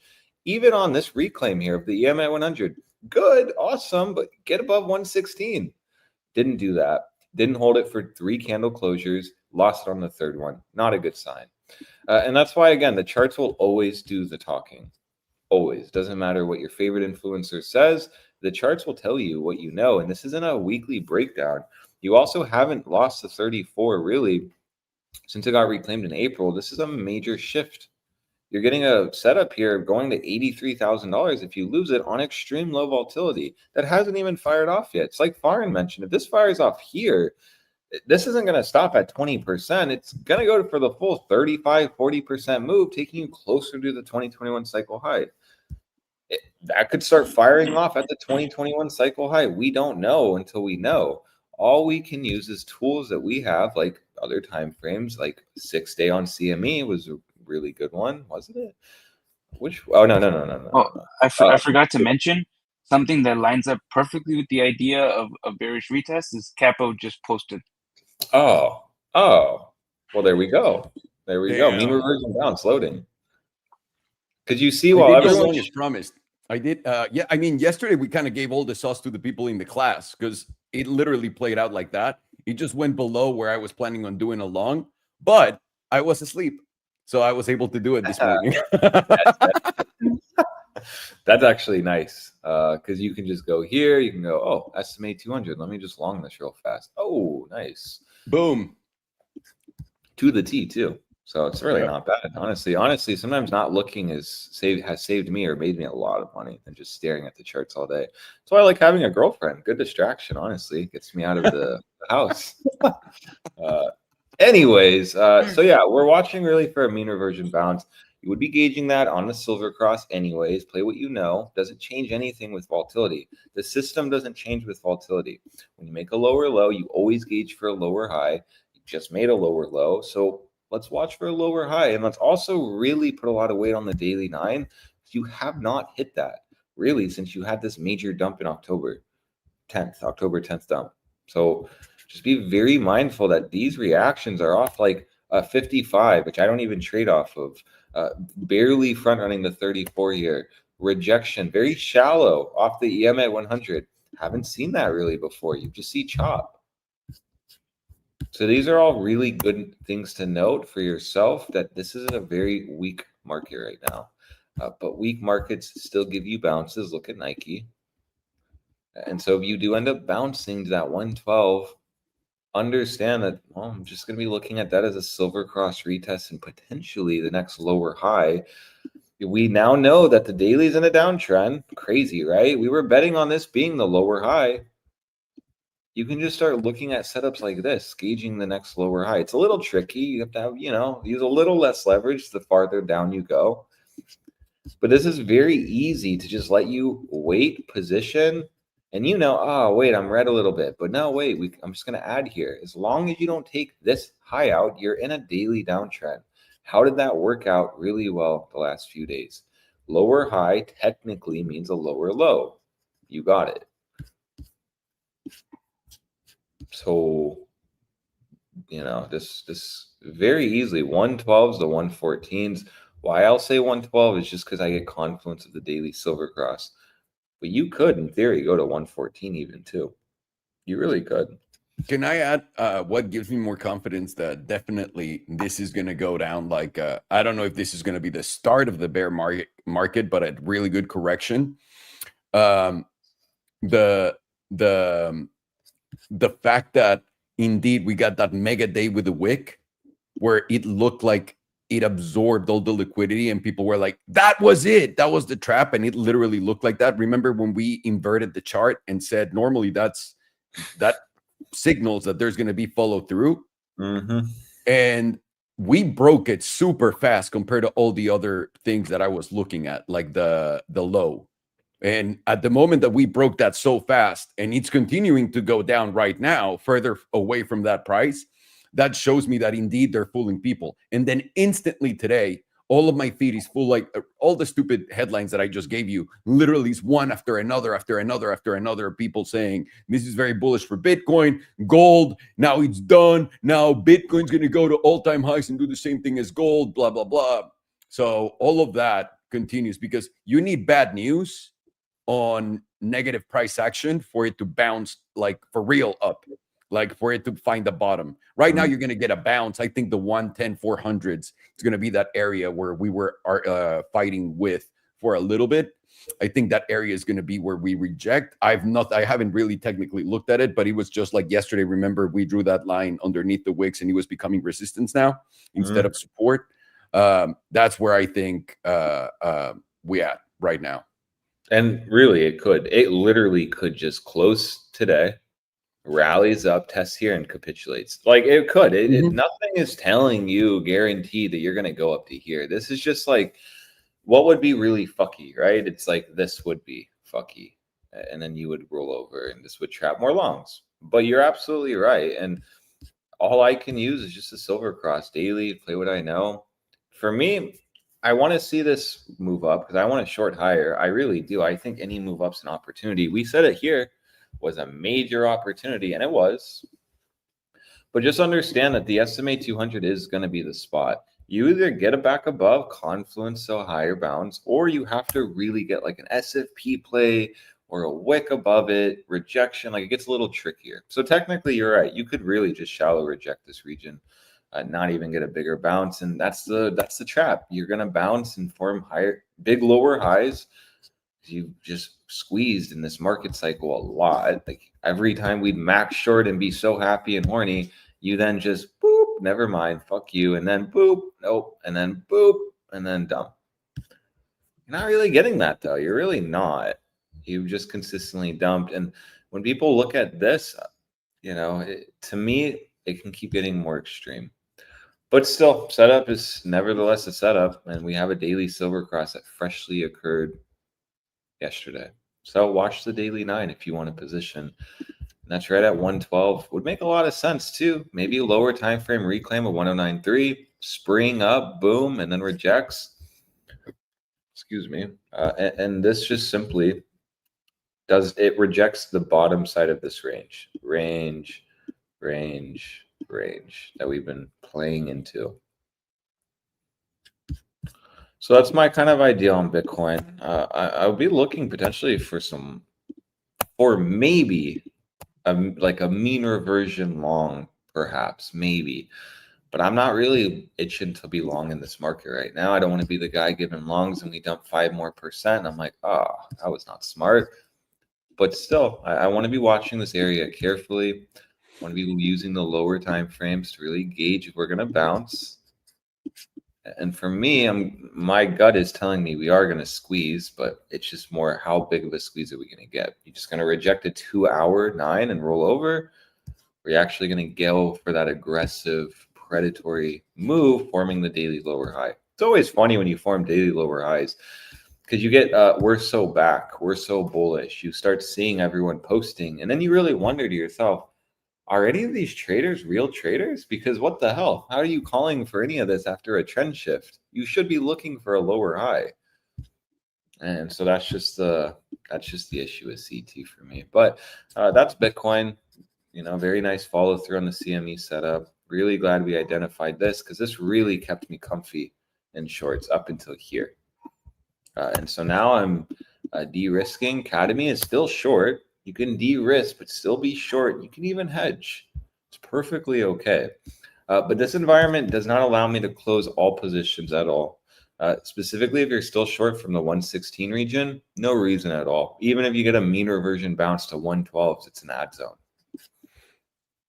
So just be mindful of that, especially if you're like, well, what do you mean we're going to bounce? Aren't we short? No, we're still very short, and short and hard, actually. So yeah. Gotta love it because you're long and strong. Well, I'm short and hard. There we go. That's right. So 5-day, like this perspective a lot. 5-day kind of gives me confluence. Yeah, you could very easily get a lower high at that 112. So this actually gives me more confidence in that setup. I'll be looking for this to play out. I don't think you're going to just reject here and do that. It'd be way too easy. Rather, let's go to that 21 and let's fall down. You can see how well it was respected. This is a 5-day, so it's very important. But you even get confluence of the 5-day setup, just simply rejecting the 9. You always, when you lose the 9, you just short it. You freshly have lost it. So wouldn't you expect kind of a 5-day EMA 9 rally up? I would. And that just gives me confluence with the 21. Now let's check the HBDR. Let's see what we see here. Okay, so brewing a major breakdown. It's interesting. Medians at 116. We really need to see where this shifts. Ideally, this shifts down. That'd be nice. You just keep riding the 38.2% down. Unless, of course, it breaks. Could always break.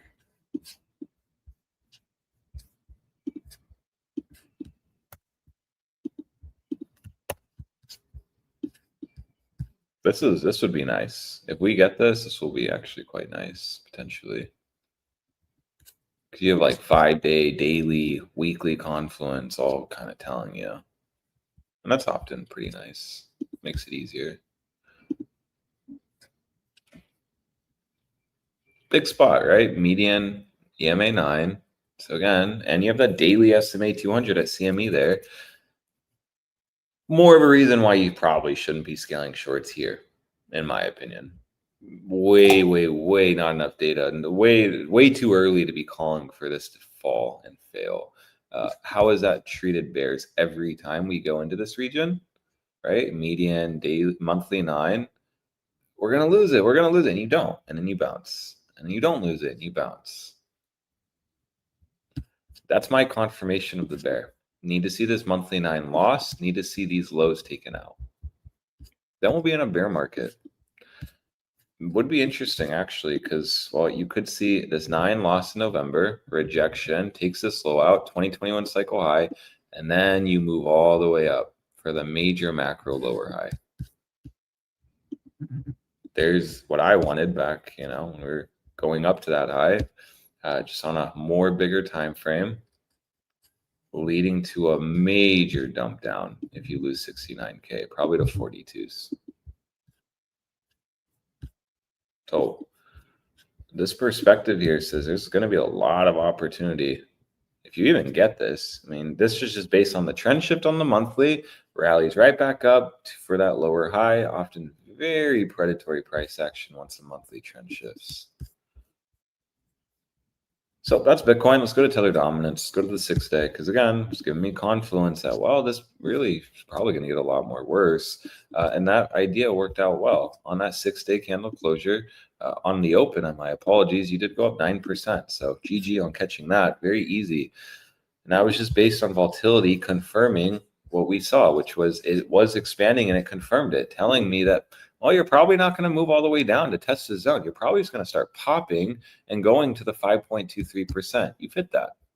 Now we need to see where the 6-day closes. 4 days to go. Bulls need to sustain this. You could just fall back, you know, under the 38.2%, shifts up, and now you're within a range. But this is bullish consolidation leading to a bull flag potentially before a breakout. Trickier though with volatility, very tricky, because this is saying, no, it's not going to do this. It's just going to keep going up. Honestly, what occurred last time? Well, you just literally went straight down.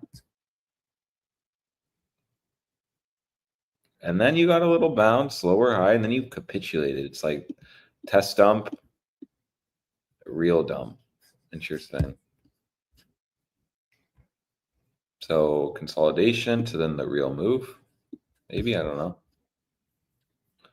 And that's why we don't need to be predictive. We can just watch, wait, and see what the market gives us. We're really reclaiming this range, potentially 5%. So we can just play that as such. But 6 days, very bullish and, well, busting. It's doing some busting action while, well, Bitcoin is not. You're ever so slightly going up now. Remember, we talked about this. We saw before the 5-day on Tether dominance fire off, and then Bitcoin's 5-day did. Are we seeing the same thing now where Tether dominance 6 days firing off? Is Bitcoin's 6-day about to? But even here, look at this.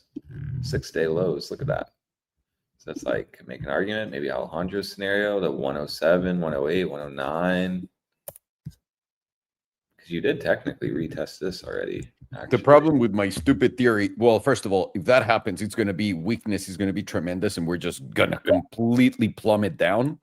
But the problem with my scenario is there's a lot of people in shorts still making money and we need to get those puppies out. Yeah, because it has just been easy money mode. Everyone's making money if you're shorting right now. It's amazing. But we know how this goes. And, well, when it's like that, you often just get a big middle finger candle. But again, you're not wrong. If you do just reject this, look at that. Look at what occurred last time. This is what took you to the 70s off that 109.3 rejection. So just be very aware of that.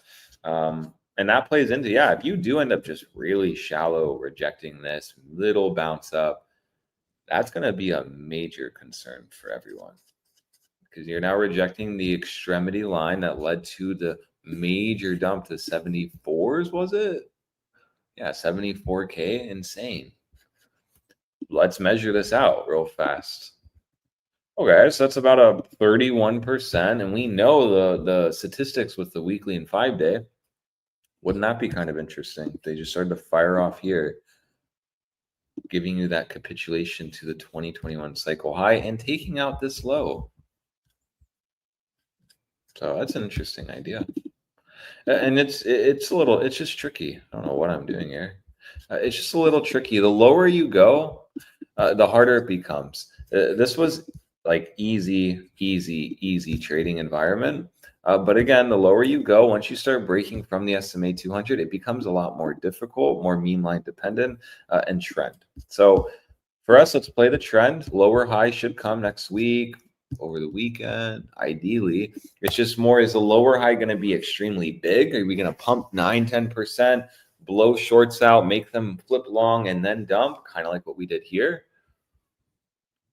Or are we just simply going to lose the SMA 200, shallow reject, and then breakdown. We won't know until we know, and that's why I just watch the region. Watch very carefully. Now, I was talking about tether dominance. This is very bullish, but if it doesn't get back above 5.24%, okay, it's perfectly okay.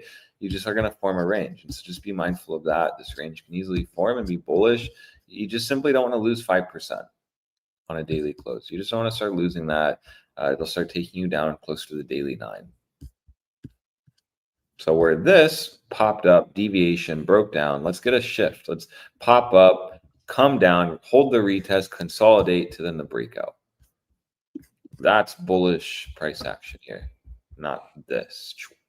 This is predatory.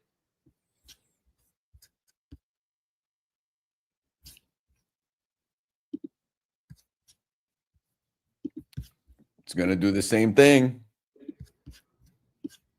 It's going to go get and pass that wick eventually. It's a good point. Hasn't even done it yet, and it could be brewing, which actually tells me maybe on this next lower high, we need to be looking more for altcoin setups for shorts. Yes. Yes. Sorry.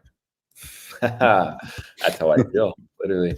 It's like And just imagine if Bitcoin goes to 87,000, what the altcoins are going to do? Death. Oh yeah, dude.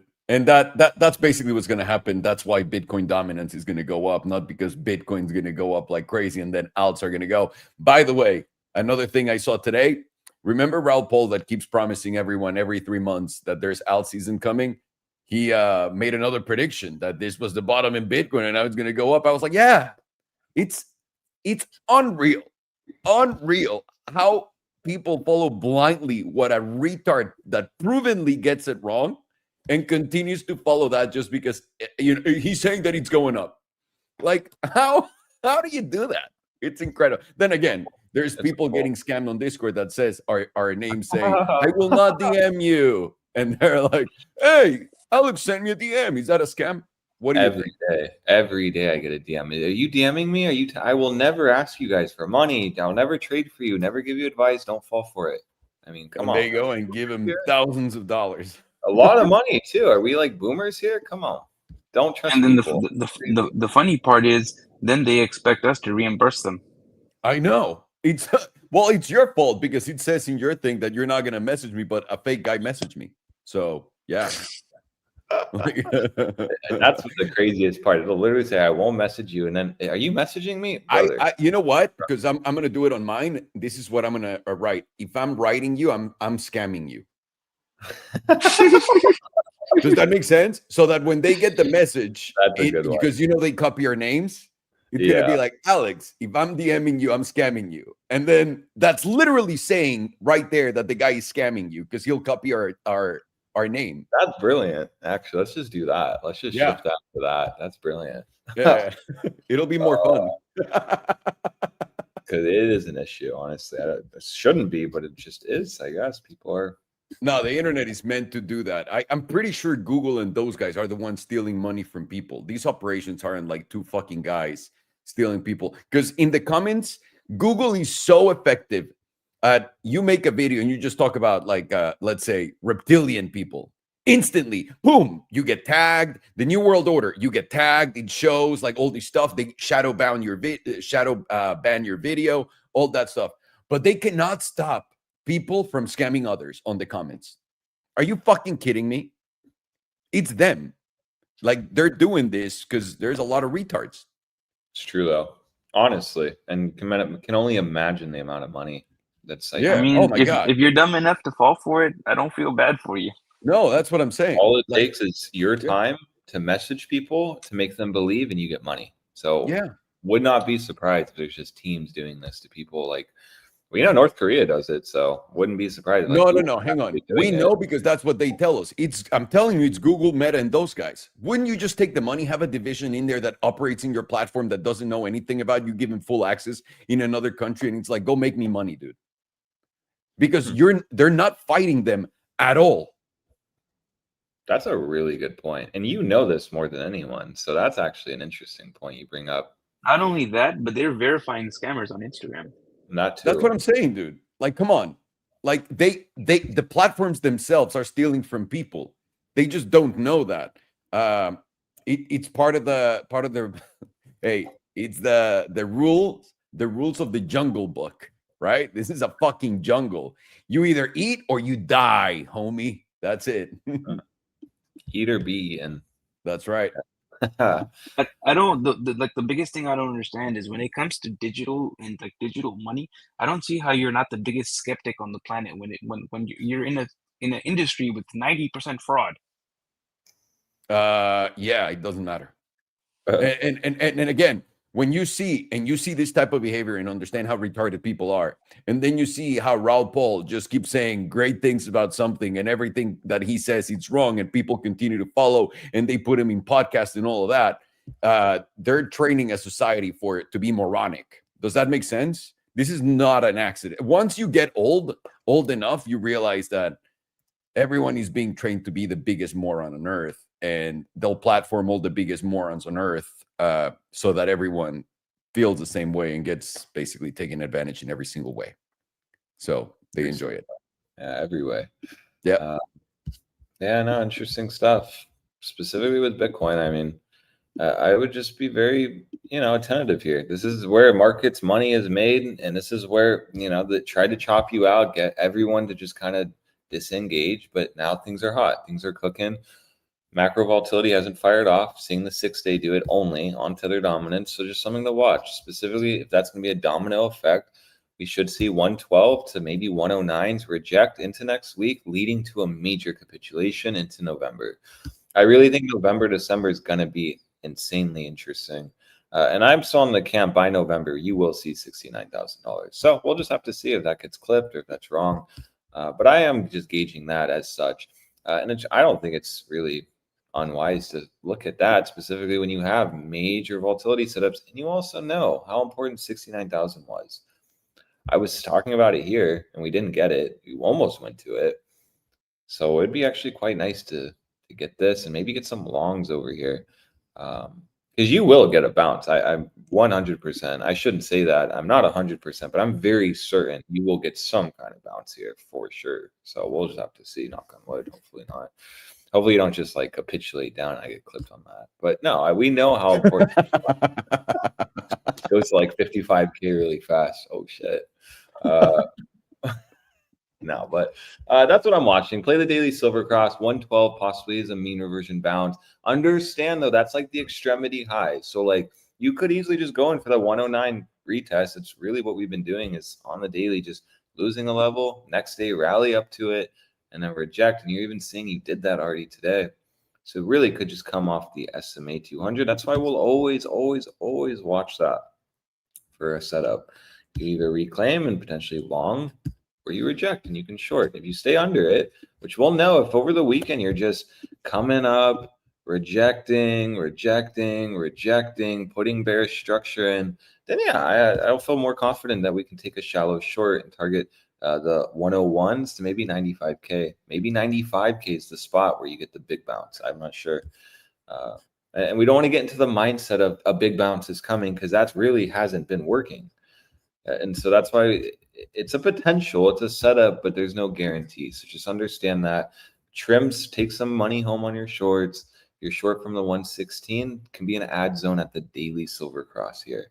That's exactly what I'm going to be doing. So until then, do not long here just based on this idea, because we literally can just fill this wick out before the daily, come down to 101, 100K flat, and then bounce potentially, meaning from this wick low, if you're betting on this being a bottom, you still potentially have 2.4% more downside. So it's not wise really at all to be positioning here yet. No, not enough data anymore. There's not enough data. We even have now a daily extreme read. So if you did get a mean reversion bounce, this would be looked at as bearish and an opportunity. So that's all I got on Bitcoin. Well, very nice, senor. Now we got Lulu and the S&P 500. As people are curious about tight pants and the general market. Is that Lululemon? Yeah. Oh, I love them. My favorite clothes brand. At some point, you could see girls' vaginas, right, through their sweats. Yeah, right. Do you guys remember that? I think so. But they had to recall them because whenever they like stretched down and bent over and people were from behind, they were like, "Oh my God, that woman is holding a clamp." Oh, I think that was 100% intentional. Those were the glory days of Lululemon. That's why their stock has come. Do you know where I can buy those pants, that exact model? We should open a business that only create those pants, where you can see the clamtastic action from a distance from everywhere, as long as the light hits them. I need a pair of those in every color. That's right. Insanely bullish. If so, insanely bullish. Oh my God. By the way, we were saying yesterday in class, this was becoming interesting because it was becoming resistance. And that was our tip, that there was going to be further action towards down action. And we got it. We didn't know if it was going to be here. We said most likely it won't because it's too easy. It's probably going to come down a little bit more. I said 106, came down to all the way to 103, which thank God for sleep. Yeah, literally. I was asleep here. Beautiful. I'm honest. I know you're saying don't, like, there's not anything for longs, etc. I'm in at 107 at the line right here. Not even the SMA at the 107 300s. I'm out. It's one of my pussy trades. And honestly, I shouldn't stand on that because the daily SMA 200 on CME is a long, technically. It's just, if you're not experienced enough to catch it at that low, or, you know, just be in these markets, probably just better to wait. And it's already at 106. Yeah, it's just a quickie. Yeah. Nothing wrong with that. Love quickies. Oh my God, it's pumping. But what I'm saying is you already got this pump look. Right? So you're entering here would be too risky because your upside could be just finished right here at 107 300. But whoever was here in the class yesterday got some sauce. Major sauce, honestly. That was pretty nice. It was CME yesterday when we showed it to class, was just a really good view. I literally said on Discord, it's my favorite chart going into this week. So I wonder whatever happened to my CME Bitcoin chart. It fucking disappeared from here and never came back. I thought it was here in the futures, but it's not. Excellent. It does that sometimes. Same with my Tether dominance. Just deleted one day. Just like, what the fuck? No, I still have that one. I'll find it. Thank you so much, guys. Appreciate you. Very simple. After hours now flipped back up on Bitcoin. Yeah, it's pretty good. It's pretty good. 8 hours about to flip back up too. Let's go, baby. Give me my money. Let's go. This is when trading becomes easy again. Flip of trend. Let's go.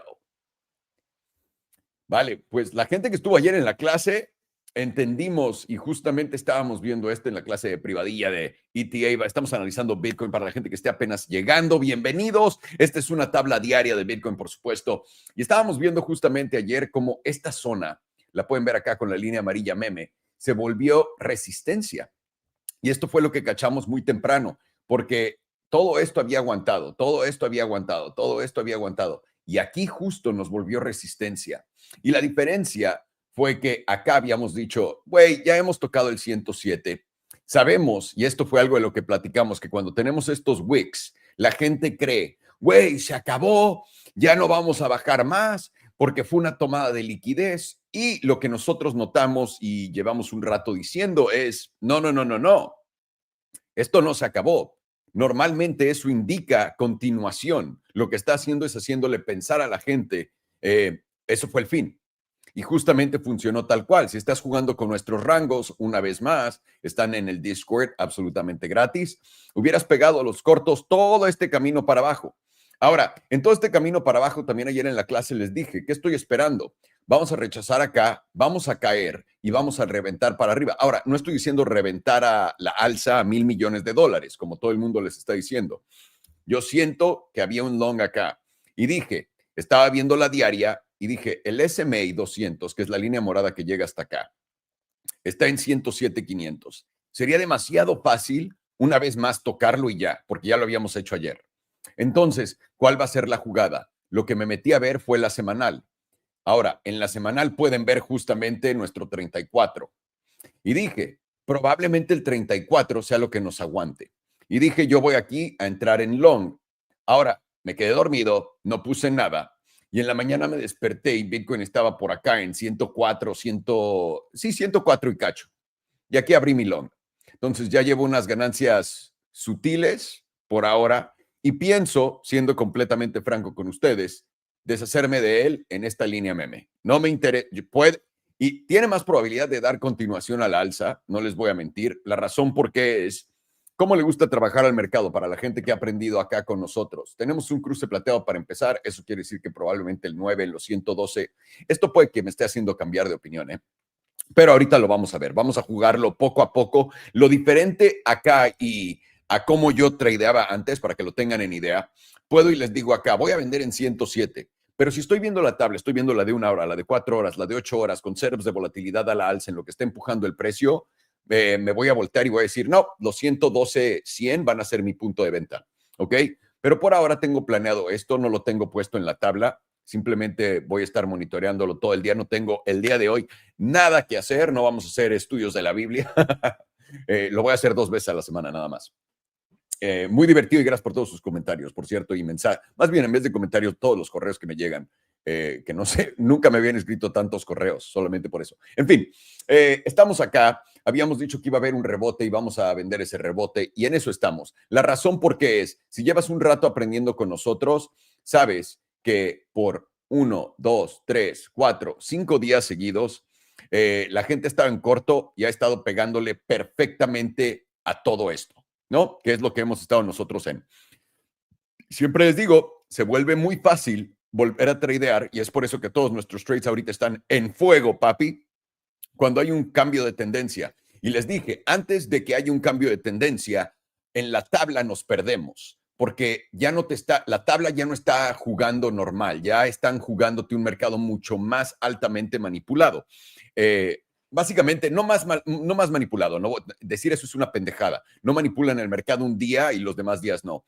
Es más confuso a propósito, vamos a decirlo así, cuando estás en el tope. ¿Por qué? Les voy a dar un ejemplo muy pendejo, ¿ok?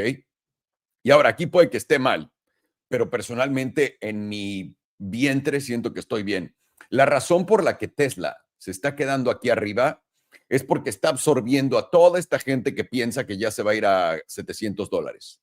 Entonces, lo que tiene que hacer es quedarse fuertemente acá y jugar con me voy a caer, no me voy a caer, me voy a caer, no me voy a caer, me voy a caer, no me voy a caer, me voy a caer, no me voy a caer. Y la razón por la que hace esto es porque está atrapando a todo el mundo en estas velas para que su entrada se dispare a la alza en promedio.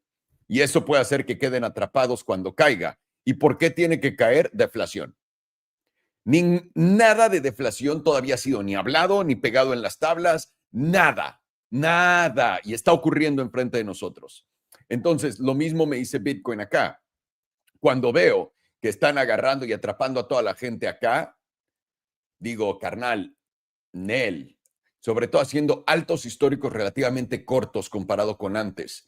Y esta consolidación, por ejemplo, entera, toda la gente que compró esto desde mayo hasta acá arriba, ya está en negativo.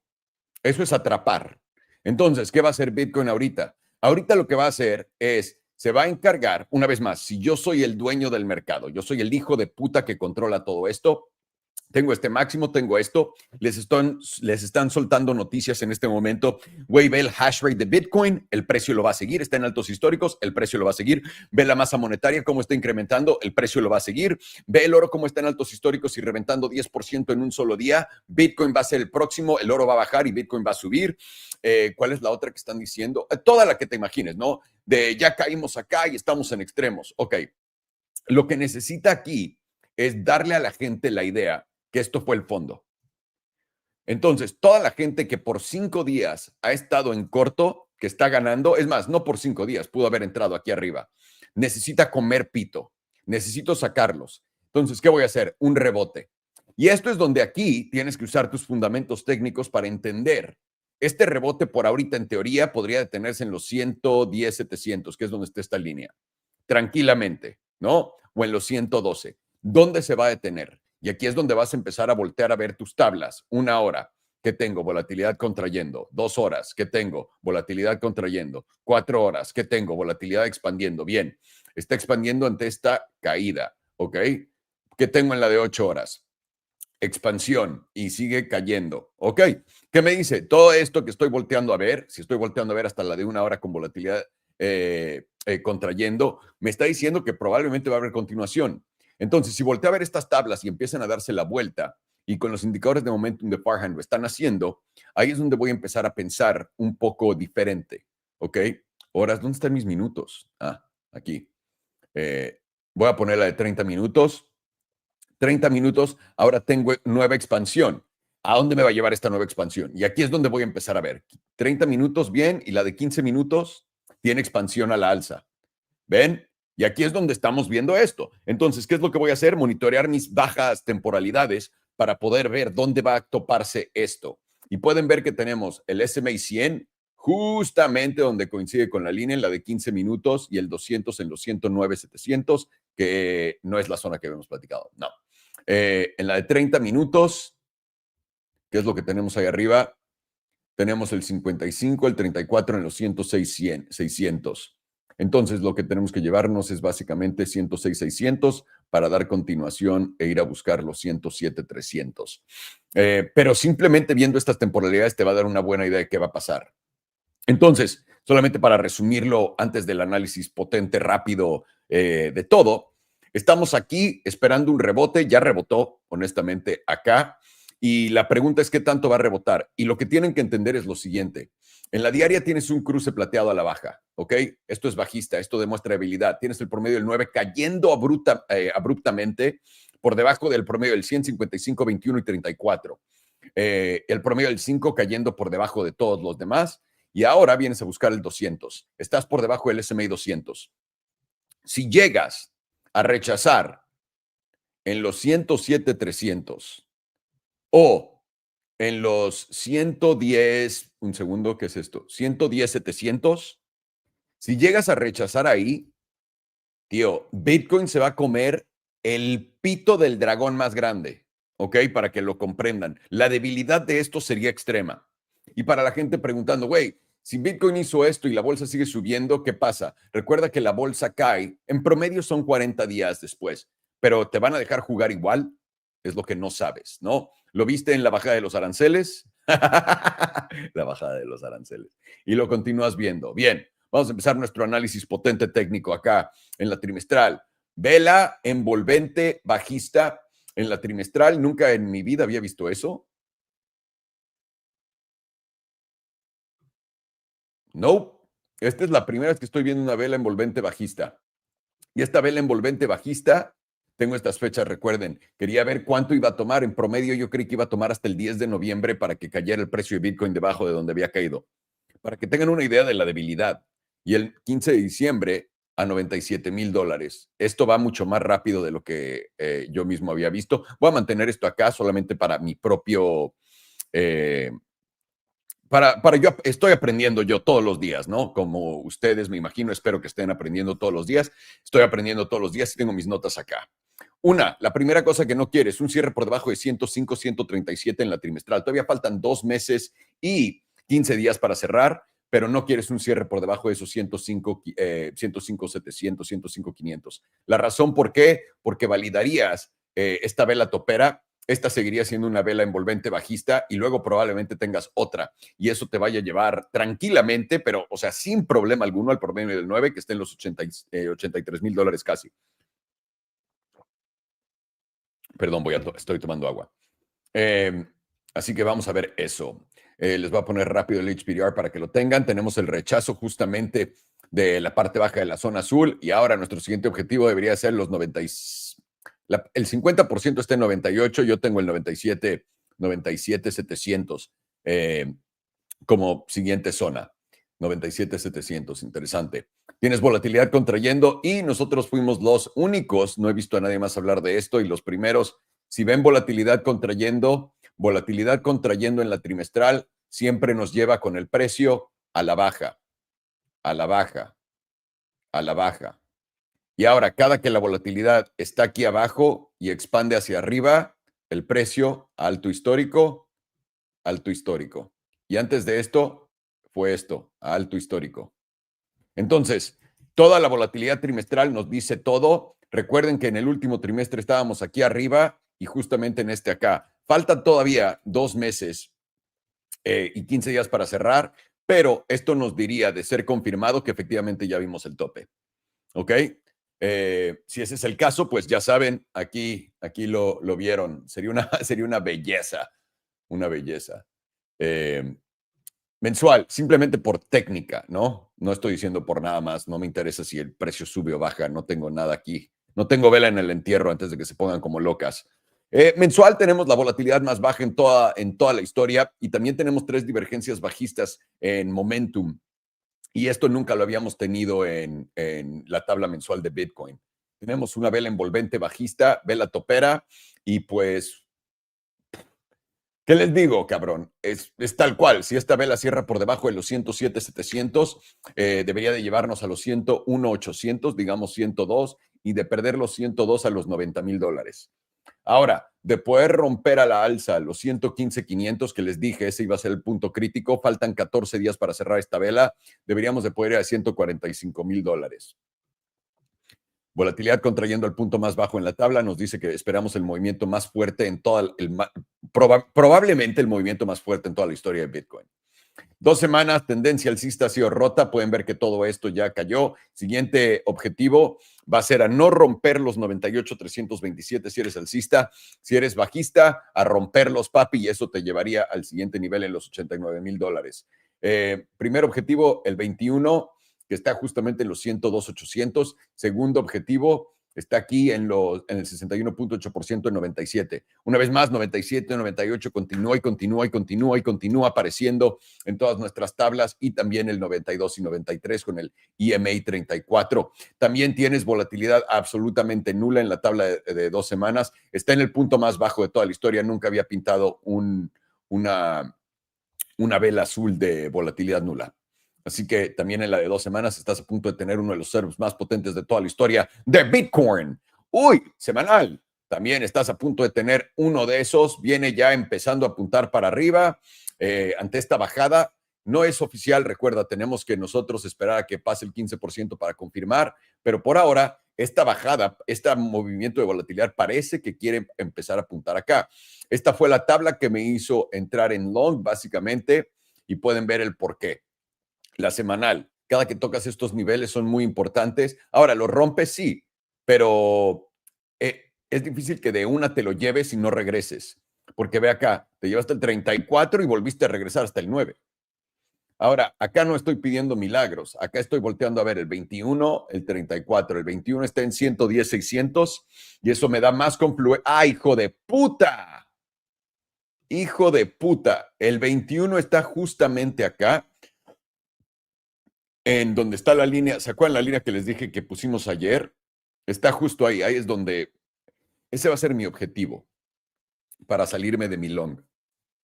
109, 110, 600, 110, 400, más o menos por ahí.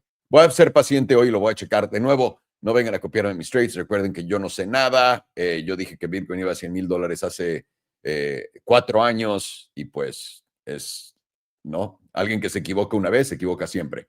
Es lo que hemos aprendido de las redes sociales. 5 días. Tenemos volatilidad también expandiendo después de volatilidad nula. De nuevo, para expansión oficial de arriba del 15%, pero esta volatilidad no les tengo que decir qué es lo que está expandiendo antes todavía, es esta bajada. Tenemos una vela topera, tienes instantáneamente en la de 5 días continuación. Esta continuación nos llevó hasta el 55, el 55 estaba en los 104 y ahora tenemos un rebote. El 34 está en los 109,800, ¿ok? De poder romper los 109,800, la parte baja de la zona azul está en los 110,800 y ese podría ser el flashazo para arriba para después rechazar a la baja. Ahí es donde yo pondría muchísima atención. Bueno, es tal cual. Déjenme, voy a la de 2 días, a ver cómo se ve. A veces 2 días quita el ruido. 2 días, ven, estamos ya en el 88,3%, eso es bastante extremo en esta tabla. Por eso esperaría yo un rebote. El promedio del 100 se encuentra en los 108,84. Y en la de 2 días, tíos, no habíamos tocado el promedio del 100 desde abril. Lo que me dice, si lo perdimos ahorita, deberíamos venir a retestear lo mínimo. Puede que lo pasemos, ¿no? conservadoramente hablando, 108 debería ser el rango a donde vayamos. Siguiente objetivo, si no podemos superar los 108 después de los 110, estaríamos diciendo que nos rechace por acá, atentos, los 108 y nos llevaría a los 102 y de ahí a los 96, 97 una vez más. Volatilidad está expandiendo ante esta mega caída en la de 2 días. Yo pondría atención acá a ver cuándo se cansa esto. Esto nos va a decir cuándo va a detenerse. Y es por eso que Alex no está mandando longs, porque hay muchas cosas que dice que va a haber continuación. Y aquí el truco, el arte para el tío Salo y su long va a ser estar viendo la tabla todo el puto día a ver dónde se va a salir.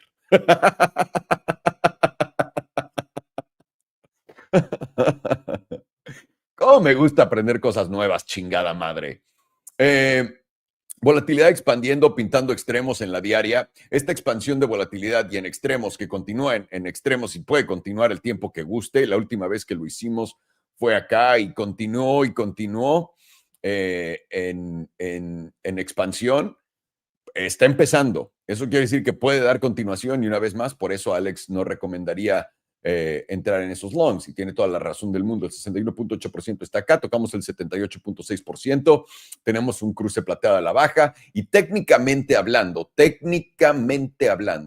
deberíamos de poder regresar a esta zona, a los 112. La pregunta es cuándo lo va a hacer y es por eso que tienes que jugar inteligentemente y entender dónde estás parado diario y con todos tus cierres y ver en temporalidades más cortas. Voy rápido a la de 12 horas. 12 horas, tenemos ya un cierre, el primer cierre por debajo de los 107 desde el último fue en julio, antes del subidón de la recuperación de los aranceles. Entonces, desde julio no habíamos visto un cierre aquí abajo. Deberíamos de mínimo poder venir a retestear los 61.8%. La parte baja de la zona azul está en 109,600. Volatilidad está expandiendo ante este movimiento. No está claro si es para abajo o para arriba. Voy a mantener un ojo bien claro acá, bien pegado. 8 horas, volatilidad expandiendo ante esta caída y ahora se está yendo algo de lado en lo que está recuperándose. Y esto todavía agrega más esto es una corrección. Y esta corrección va para arriba para después ser rechazada. Tienes un cruce plateado ya hace un rato en la de 8 horas, continúas a la baja y llegaste hasta el 88.3%. 4 horas, tienes expansión de volatilidad a la baja, ¿ok? Y ahora se está yendo un poco de lado en lo que tienes esta corrección. 78.6% está justamente en los 107,400. Y arriba de eso está el promedio del 9 en los 108. Una vez más, esos 108 con el promedio del 100 en la de 2 días. Me suena a que por ahí es donde voy a deshacerme de todo. Volatilidad contrayendo después de esta subida ante la caída.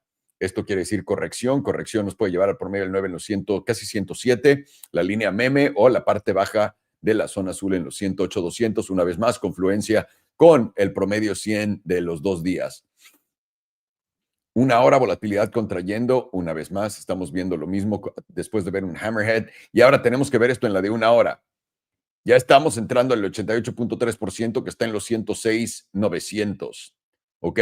Eso nos dice que estamos entrando en estos extremos. Faltan 11 minutos y 10 para ver cómo cierra esta vela y queremos ver al HPDR moverse para arriba porque habíamos venido hasta el 100%, hasta el 90%, sí, 100% aquí abajo.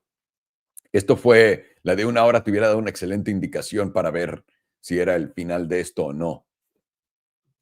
30 minutos, te empieza a expandir volatilidad y aquí es donde digo que hay una reversa, porque esta expansión de volatilidad es a la alza y esta expansión de volatilidad nos puede llevar hasta el 88.3% o al 95%. Y ahí es donde empieza a aparecer una vez más. 107 a casi 107,700. Pero recuerden, esto cambia muy rápido en la de media hora. 15 minutos que acaba de cerrar una vela. ¿Ven cómo parece que tienes un breakout acá? Si tienes este breakout, te debería llevar al promedio del 100, que está en los 107,200 y nuestro SMA 200 se encuentra aquí arriba. Pero atentos, en la de 15 minutos tienes este setup de volatilidad que continúa yendo y empujando el precio a la alza. Pondría yo mucha atención acá para ver la continuación. 15 minutos, 30 minutos, etcétera. Bitcoin tiene toda la cara que va a tener un rebote, que está teniendo un rebote, ya lo está dando. Tenemos que ver hasta dónde. Probabilidades para todos ustedes, se las voy a dejar acá en la tabla. Tienen los rangos en el Discord para que lo vean. La diaria, bastante sencillo. Le voy a poner, me parece que la de 2 días es mi favorita para ver esto.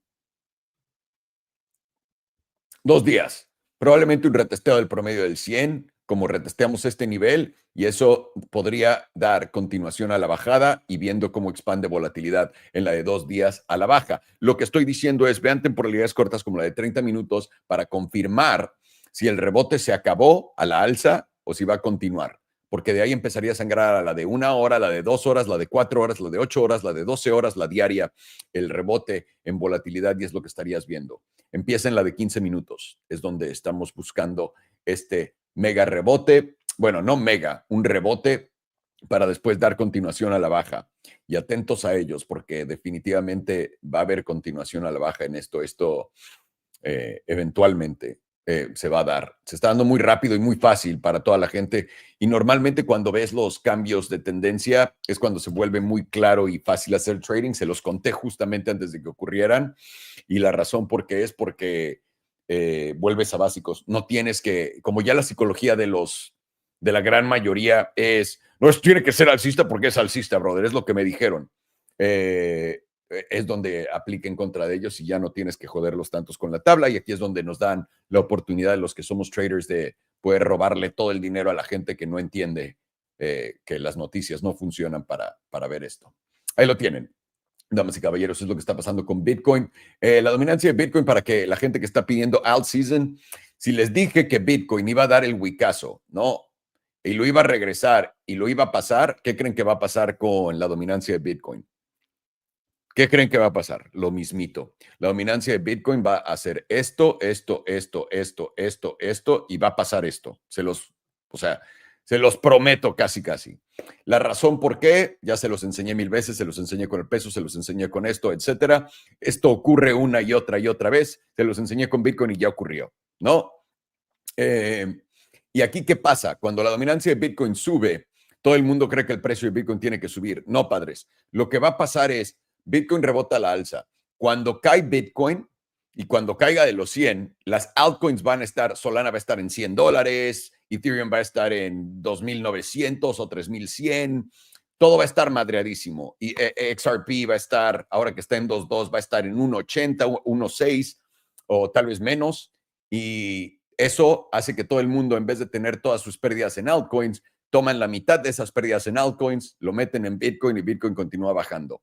Es simplemente cómo funciona esto por la psicología humana, y por eso se repite, porque la gente no aprende de sus errores casi nunca, y por eso sigues viendo las mismas cosas, y es importante ponerle atención a esas cosas y aprender de esas cosas. Aprender el comportamiento de la gente es lo que importa, nada más.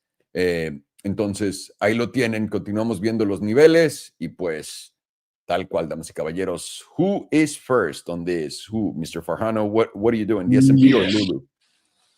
I'll do Lulu because it is my favorite clothes company. Sounds good.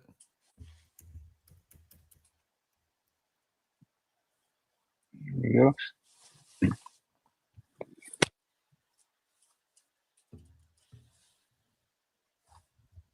And for S&P, do we want to do futures or just S&P? Yeah, I do the SP1, whatever Perfect. bullshit. Yeah, okay. That's the fun one in my Yeah, view. it is. Honestly, it's one I like trading. So Yeah.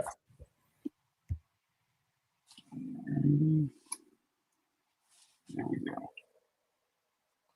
Monthly is now giving us a fresh silver cross of the downside on Lululemon, with currently price is at the 200 SMA, bouncing slightly off of the 88.3%. This is an area where I'm thinking you're more likely going to get a bounce rather than continuation, because you have two significant areas to support. You have the 200 SMA as well as probabilities of only 11.7% chance of continuation from here. And if you look at momentum is now starting to flip back up from extreme lows, while volatility is starting to go into a contraction phase. All signs that you're very likely going to see somewhat of a mean reversion bounce from here before any type of continuation to the downside. And if you were to go into the quarterly now, Quarterly is now heavily within the 95% range, closing in on the 97.5% range, giving you a 5% chance of continuation from here. Plus, momentum is at the lowest level that it has ever been in this stock's history. More likely that you're going to get a mean reversion bounce rather than continuation. Let's go on. Go to the 2-week. 2-week is now also flipping back up on momentum, putting in bullish divergence with momentum making a higher low, prices making a lower low. This will confirm with any close over $181.57. And you now have the jewel losing the sell signal and flipping over into a neutral signal. Let's zoom in on that and mark this off with a vertical line.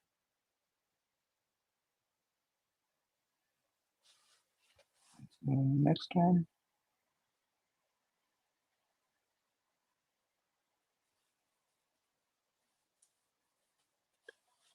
Next one.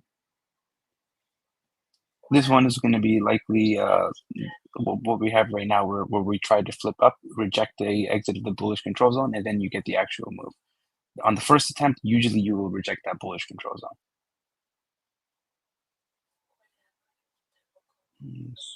This is another one of those attempts where it ever so slightly gets out of the bearish control zone, flips back in, makes a higher low, and then you get the real move.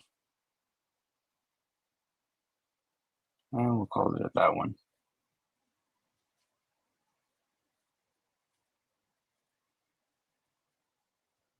This was 66.8%. Pretty good.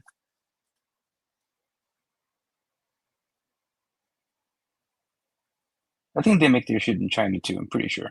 8.48%.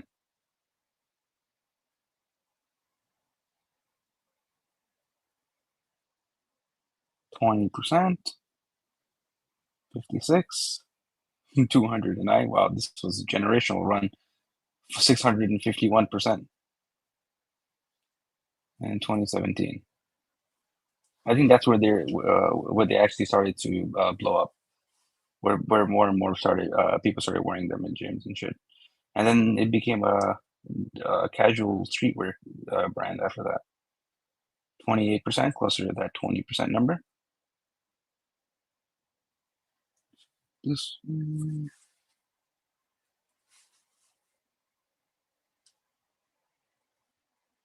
from about very close to 28%, 37%.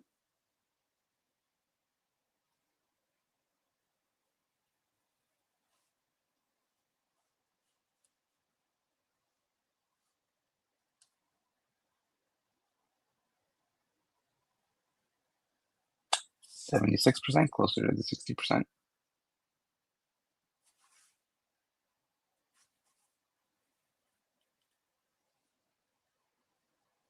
And on the current one, we've only seen a move up of about 3.5%. So if we were to take it roughly 20%, brings us to about the 50% range at about $200. Let's go to 50% to 60%. Brings us to roughly about 250 to about like 260, $270, exactly at that top 38.2%.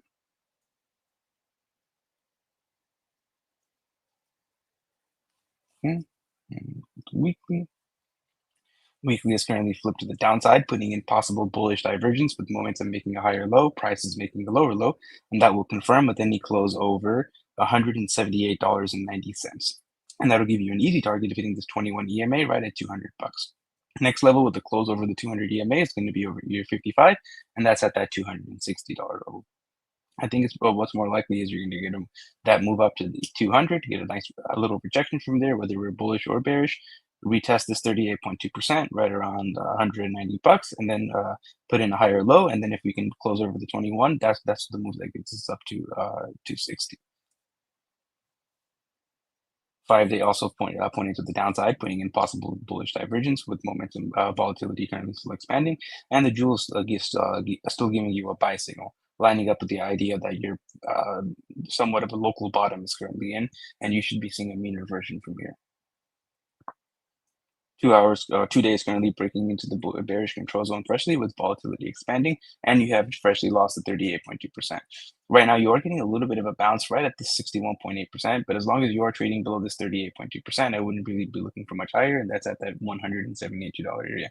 Get a daily close over about $172. That's what takes you up to about 200. 2 days currently also giving you a sell signal on the jewel.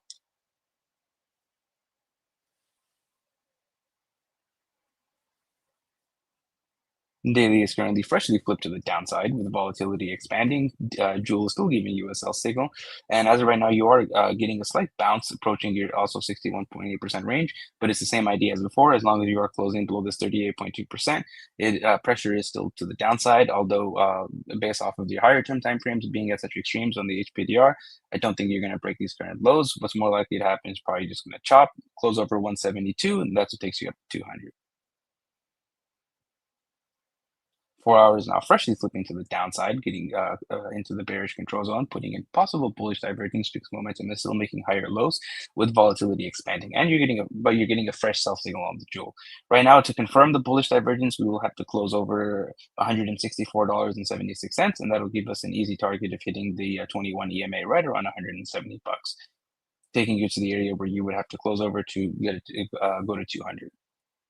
Now let's go into the RSI.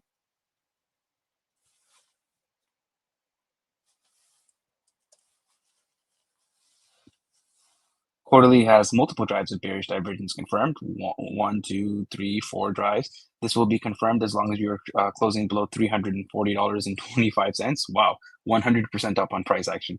And you've hit the easy target, which is the edge of the bearish control zone. Next target is going to be once again the edge of the bearish control zone, and that's at wow, $51.72. Good lord, that is scary.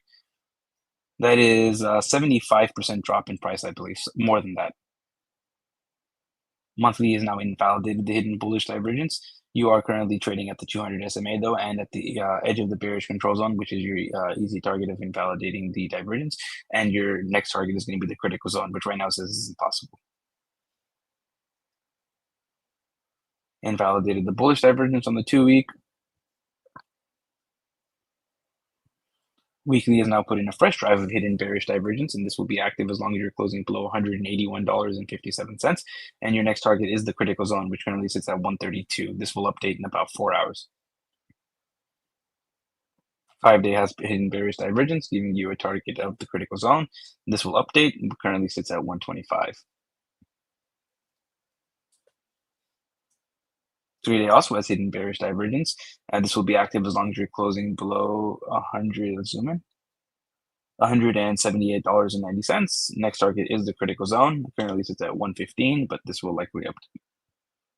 And you're losing the buy signal on the jewel.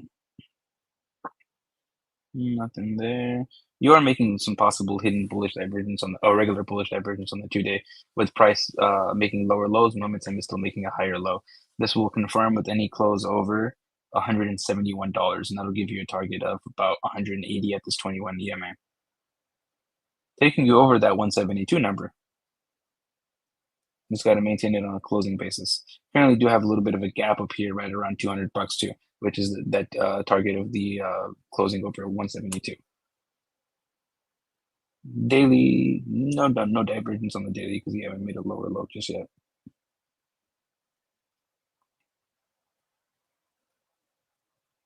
Come on. 4 hours now also making possible hitting regular bullish divergence, lower lows on price, higher low on momentum. This confirms then you close over $164.76. Let's see if that lines up with any of our RSI targets. Yep, $172 for the neutral zone. Exactly to that number we would have to close over.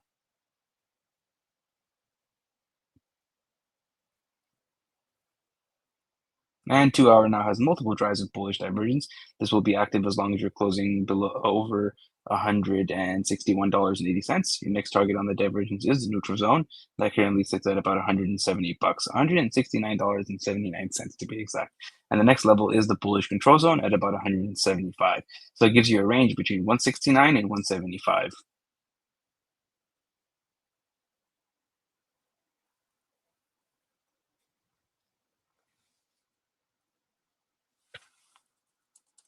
Oops.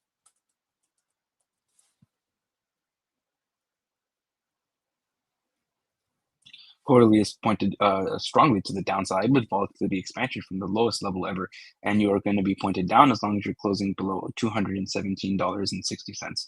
See how much we're currently down from the all-time highs. I'm interested. A 68%, almost 69% down from the all-time highs. Damn.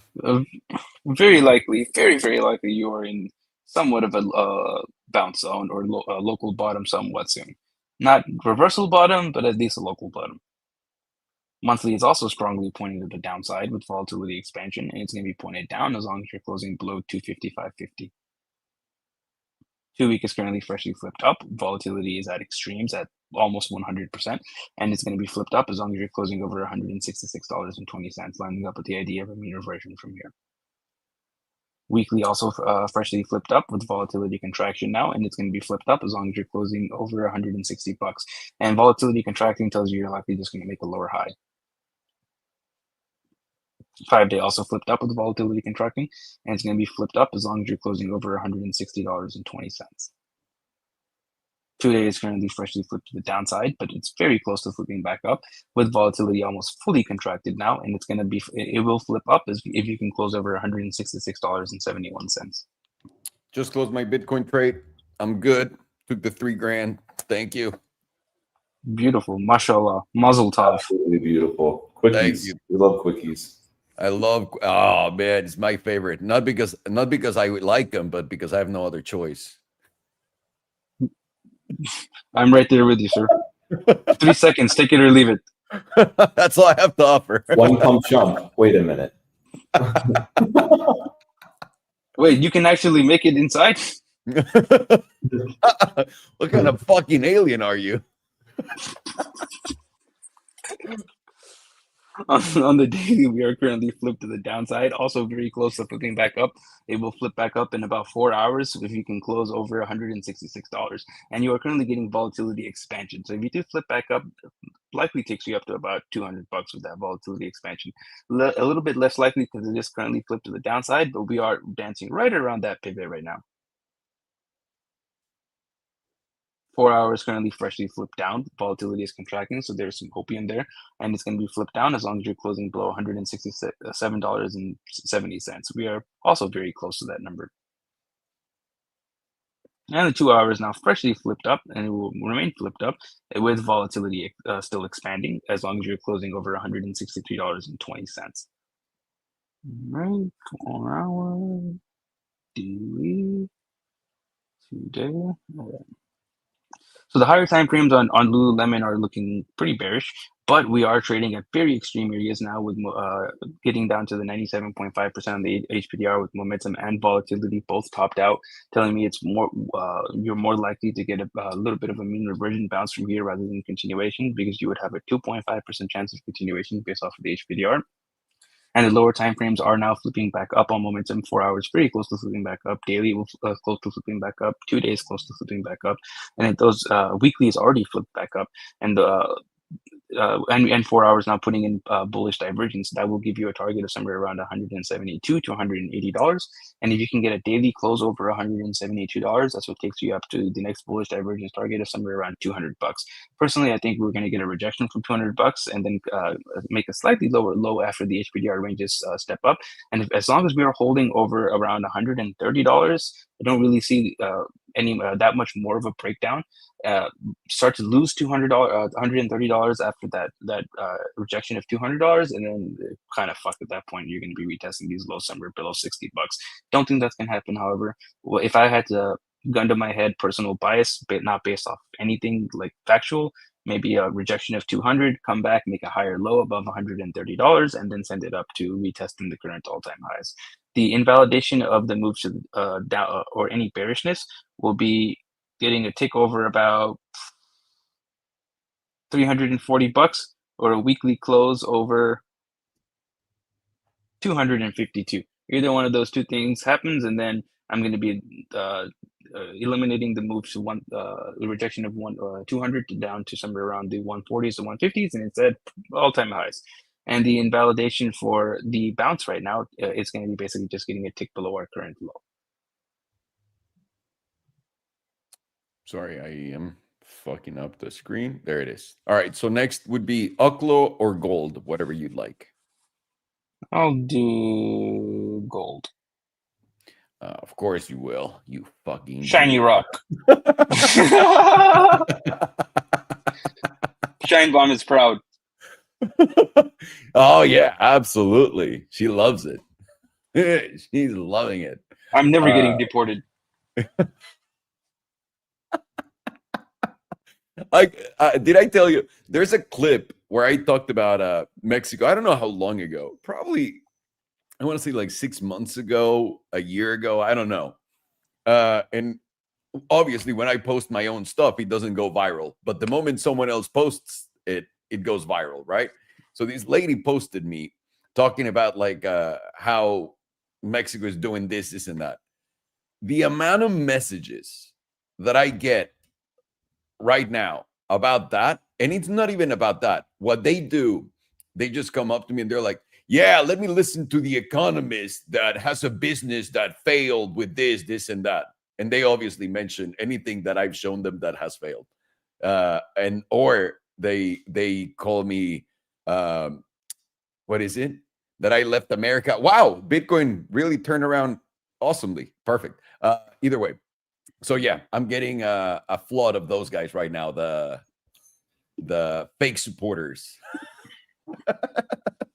Fucking going after me. It's fun. If they only knew. If they only knew how little I care. They think they're just like the center of attention too. Sir, this is a Wendy's. Exactly. Fine, you're funny. That was good. Fucking on it. He's fucking on it. Let's do this. All righty. Thank you, sir. Lululemon, damas y caballeros, esos pants que hacen que se le vea la panela a las mujeres cuando los traen puestos. Pues sí, efectivamente. No, eso ya pasó, ya no se preocupen. Ya los arreglaron, rectificaron. Así que si van a su gimnasio favorito, yo creo que ya no les va a tocar ver eso. Me pongo esta línea acá para que lo puedan ver tranquilamente. Pueden ver esta, déjenme la pinto morado. Uy, este color espacial. No se ve tanto. Voy a pintarla en azul. Y le voy a agregar esto para que sea más gorda. Pueden ver Lululemon en la mensual. Tiene un cruce plateado a la baja. No ha retestado el promedio del 9 que se encuentra en los 246. Y ahora, importante, viene esta tendencia alcista del 2017. Vienes y tocas por primera vez en el 2020. La tocas por segunda vez en el 2024 con los aranceles. Y ahora vienes a comer mierda. Lo interesante de esto, estás tocando por primera vez en toda la historia el S&P 200 anual. Antes nunca habías caído del 100, ¿no? A menos, bueno, si estamos viendo el 2008, etcétera, probablemente, pero nunca antes habías caído del 100 desde que populó en el octubre del 2015. Esta es la primera vez. Por lo que puedes estar en extremos y te gustaría tal vez entrarle. Pero la cosa es, esta caída tiene volatilidad detrás de ella empujando a la alza y todavía está continuando ese empuje a la alza. Vamos a ver la de 3 meses en putiza y podemos ver que es lo mismo en la de 3 meses. Esta volatilidad está empujando el precio a la baja, estás perdiendo el 55 y a mí personalmente, si voy a entrar en un pedo de estos, que Dios los bendiga, no me voy a meter en nada de ropa, esto está cambiando demasiado. Y lo dice el pendejo que tiene un negocio de ropa.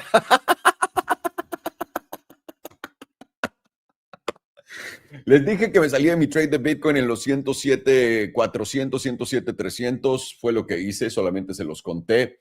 Lo puse acá en el chat también. Y la razón por la que lo hice es porque está justo en mi línea de fricción. Llegó rápido, me llevo mis $3,000 a casa, me alcanza para una buena comida y vámonos a buscar otro trade, ¿ok? Vale, Lululemon. Continúa la caída y después de haber hecho máximos históricos, esto es lo cabrón. Ya estás 67% abajo. Ahora, mucha gente, y ha tocado más abajo aquí, 69% abajo. Mucha gente dirá que esto es, y las narrativas empiezan a crear, ¿no? No, es que Lululemon cobra demasiado por sus pantalones. No. La gente no tiene dinero para comprar pantalones que cuestan un chingo, ¿ok? Y estás entrando en un periodo deflacionario donde todas estas empresas van a tener malos resultados, donde Lululemon literalmente va a tener que bajar sus precios, bajar sus rendimientos, donde la bolsa los tiene que castigar y pelearse con todo el mundo por 1 a 2 años. Para mí, esto no es el final. Entonces, con mucho cuidado en esto, ¿ok? Solamente lo quiero poner enfrente de todos ustedes porque sé que se ve apetitosa la tabla, pero personalmente no es lo mío. Ahora, tómenlo por lo que es, ¿no? A mí me gustan las tablas que yo estudio. El 97 y el 100% están justo en esta línea meme que está en los 120, en los 130. Yo mínimo esperaría que es a donde llegue, a ese nivel.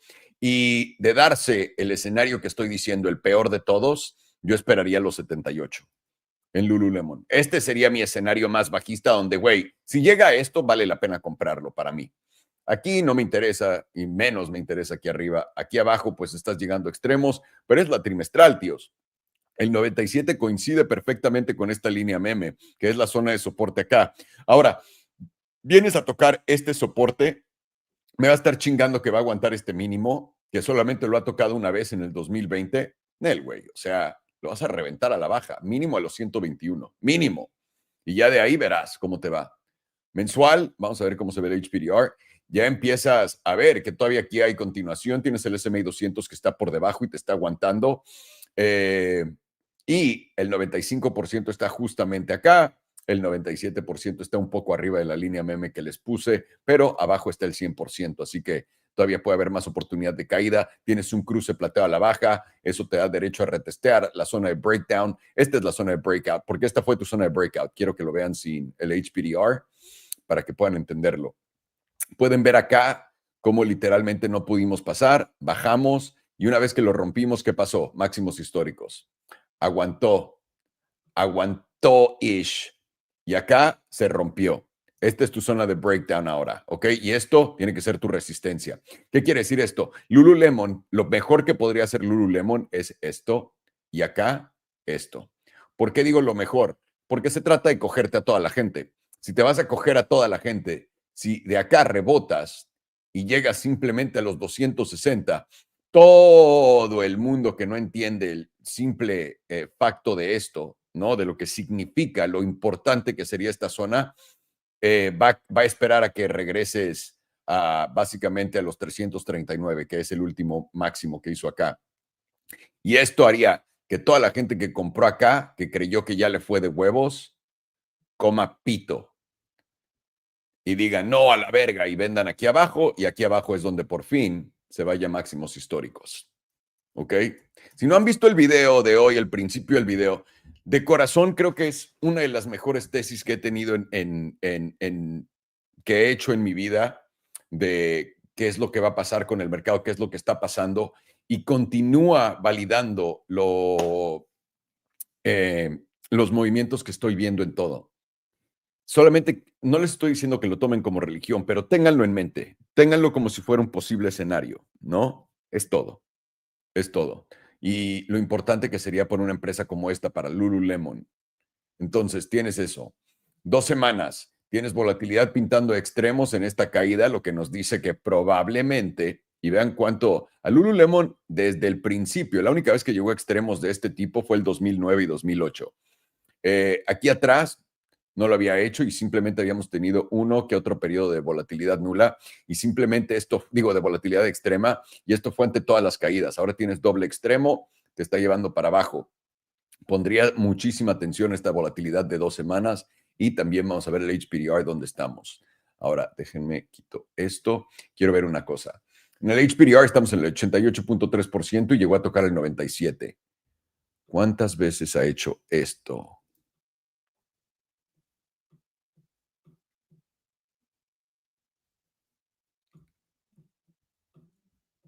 Solamente en la crisis financiera del 2008. O sea, en teoría, y ahora aquí es donde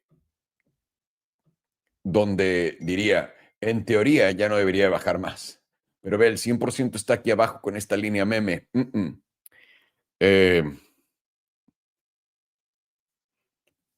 la volatilidad continúa expandiendo en esta caída. Entonces no puedo voltearme y decirte oh, es que ya viene el rebote, déjame volteo. Uy, habías tenido volatilidad en extremos en toda esta caída y ahora está contrayendo, lo que dice corrección efectivamente. Puede que sea hasta los 190 esta corrección, si es la parte baja de la zona azul. La media y el promedio del 21 se encuentran en los 208. Y ya, pues muy arriba está demasiado mamador, ¿no? Los objetivos. Diaria, tienes volatilidad expandiendo. Espérame, ya me pinto esto.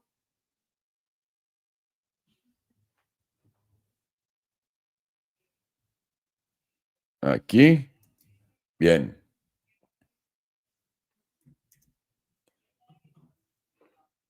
Tenemos volatilidad expandiendo en la diaria ante ese velón rojo y continúa cayendo, pero se está yendo de lado. Aquí yo pondría mucha atención a esta volatilidad, a ver cómo se continúa desarrollando. Pueden ver que en la diaria ya bajó demasiado esto y ahora estamos en el 61.8% y podrías tranquilamente venir hasta el promedio del 100 que está en los 209 y no cambiarías nada, tío. La siguiente línea meme está justamente en donde está el 100% y el S&P 200 aquí arriba en los 270, más o menos. Y es por eso que se me hace difícil pensar que Lululemon va a reventar de ahí. Lo que esperaríamos simplemente por lo que estamos viendo en la gráfica diaria, y pondría atención si esta volatilidad continúa expandiendo ante esto y puedes reventar los 181, deberías de venir a cerrar este gap a los 197 y tal vez tengas probabilidades altas de venir a estos 270, pero ahí debería de rechazar. Donde rechace, tío, sea acá en los 206, sea acá en los 240 o acá en los 260, me gusta esta como trampa, porque aquí tienes un gap en la diaria. Este gap todo el mundo lo va a querer venir a cerrar, ¿no? Como el de acá también. Pero este gap, y sí, de nuevo, si esto empieza a subir, te llevas el promedio del 100, te quedas acá y vienes acá, todo el mundo ya va a estar trepado, van a decir, se acabó esto, agarré el fondo, qué chingón.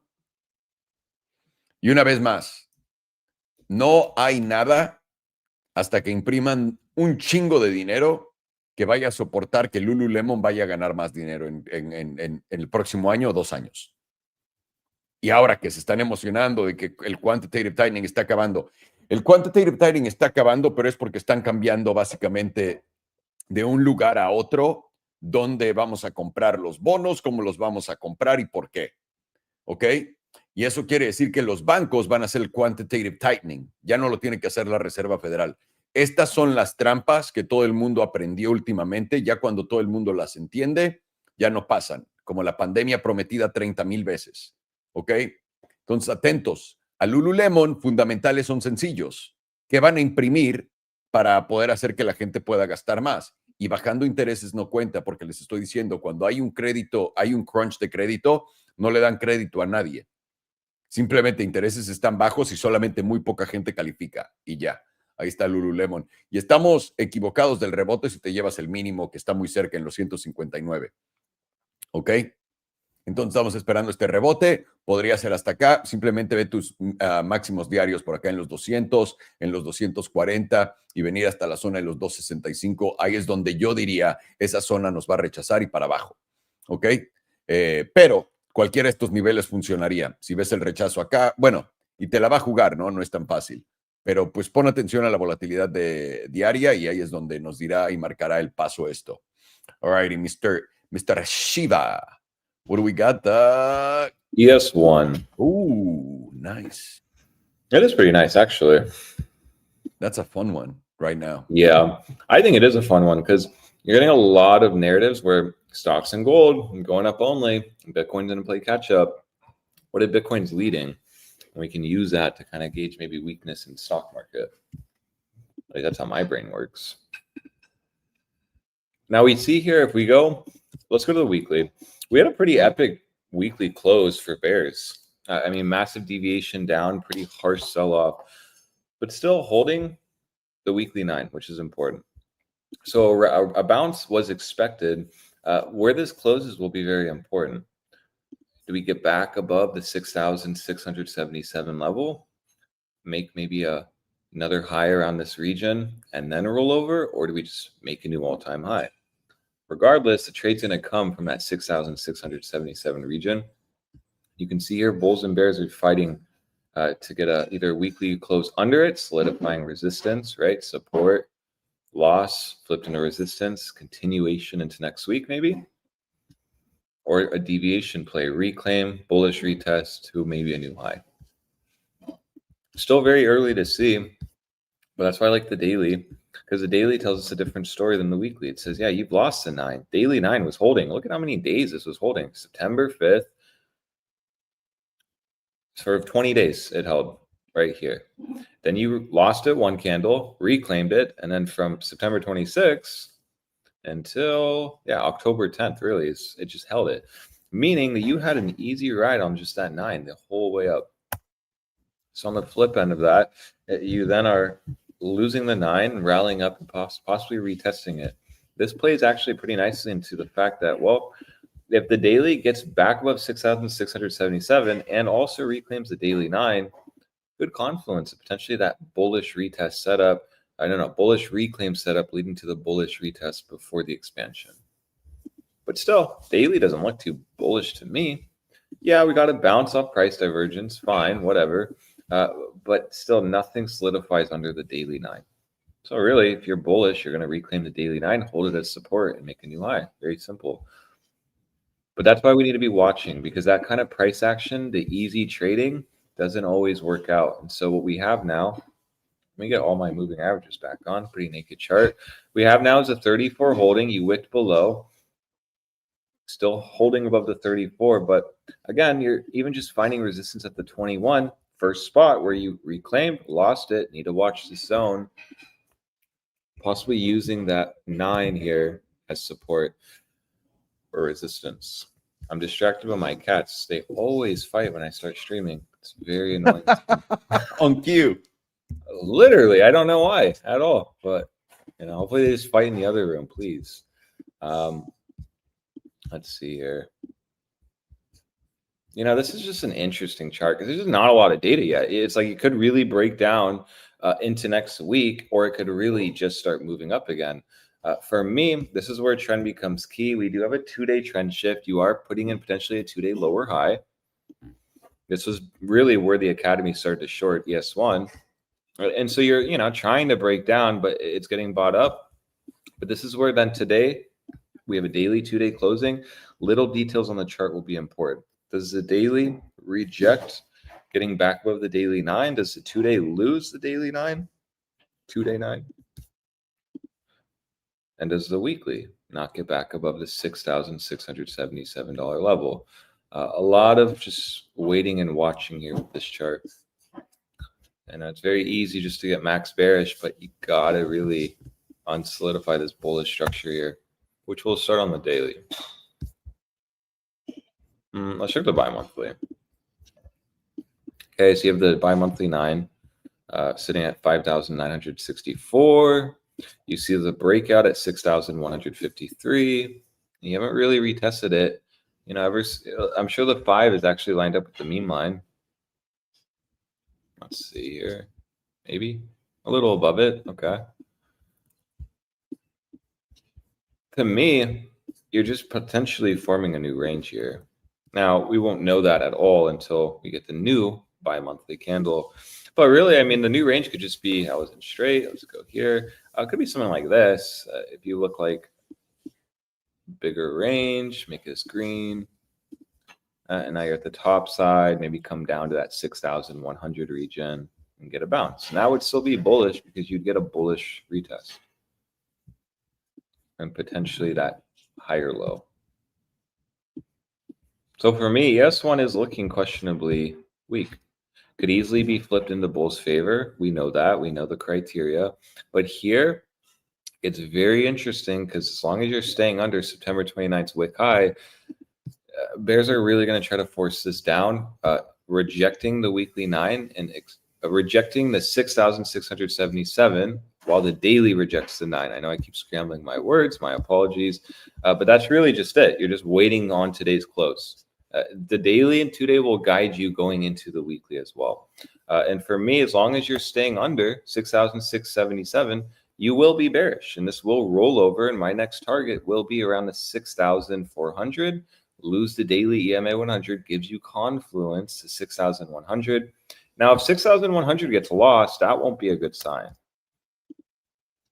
That'll be actually a really bad sign, and it'll start signaling to me like we're going to go back under 6,000 and actually possibly test closer to 5,700.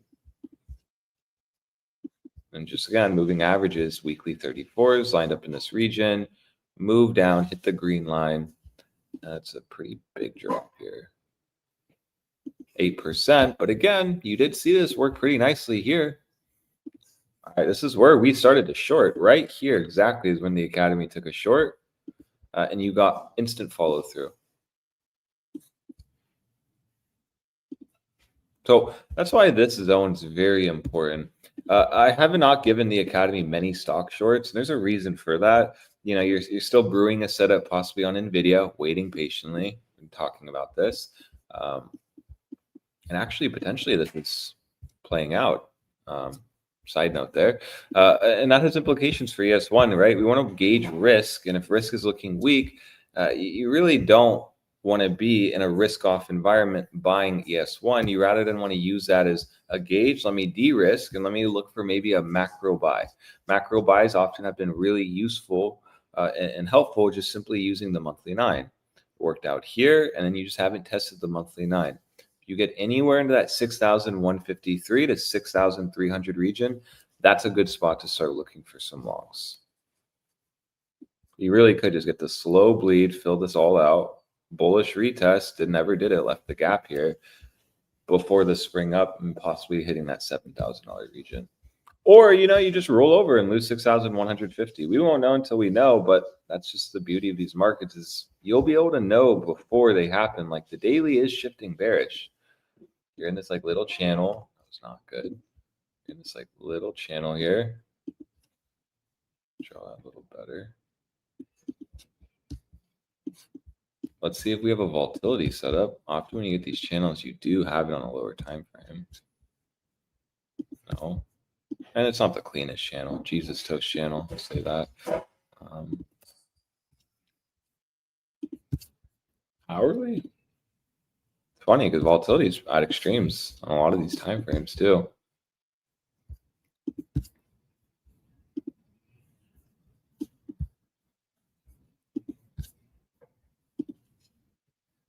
Yeah, ES1's really not looking good to me, actually. But again, we'll watch the levels. 6,077. Ideally, we stay under that today. And use the 2-day EMA 9 getting lost to maybe help add to your short Academy. Because really, I'm really thinking this is going to fill out these wicks, move down to here before it's all said and done. But again, invalidation is key. For me, if you get back above the daily 9, really good sign you're going to pop and maybe test around that 6,780 to like 6,800. And there you'll either price divergence, roll over, or make a new high. Stocks are in a really tricky spot, in my opinion. Not very clear yet, but you're starting to see very slowly bears taking control. This is very important for us, specifically on the 2-day. Losing this 9 often can give you a nice move.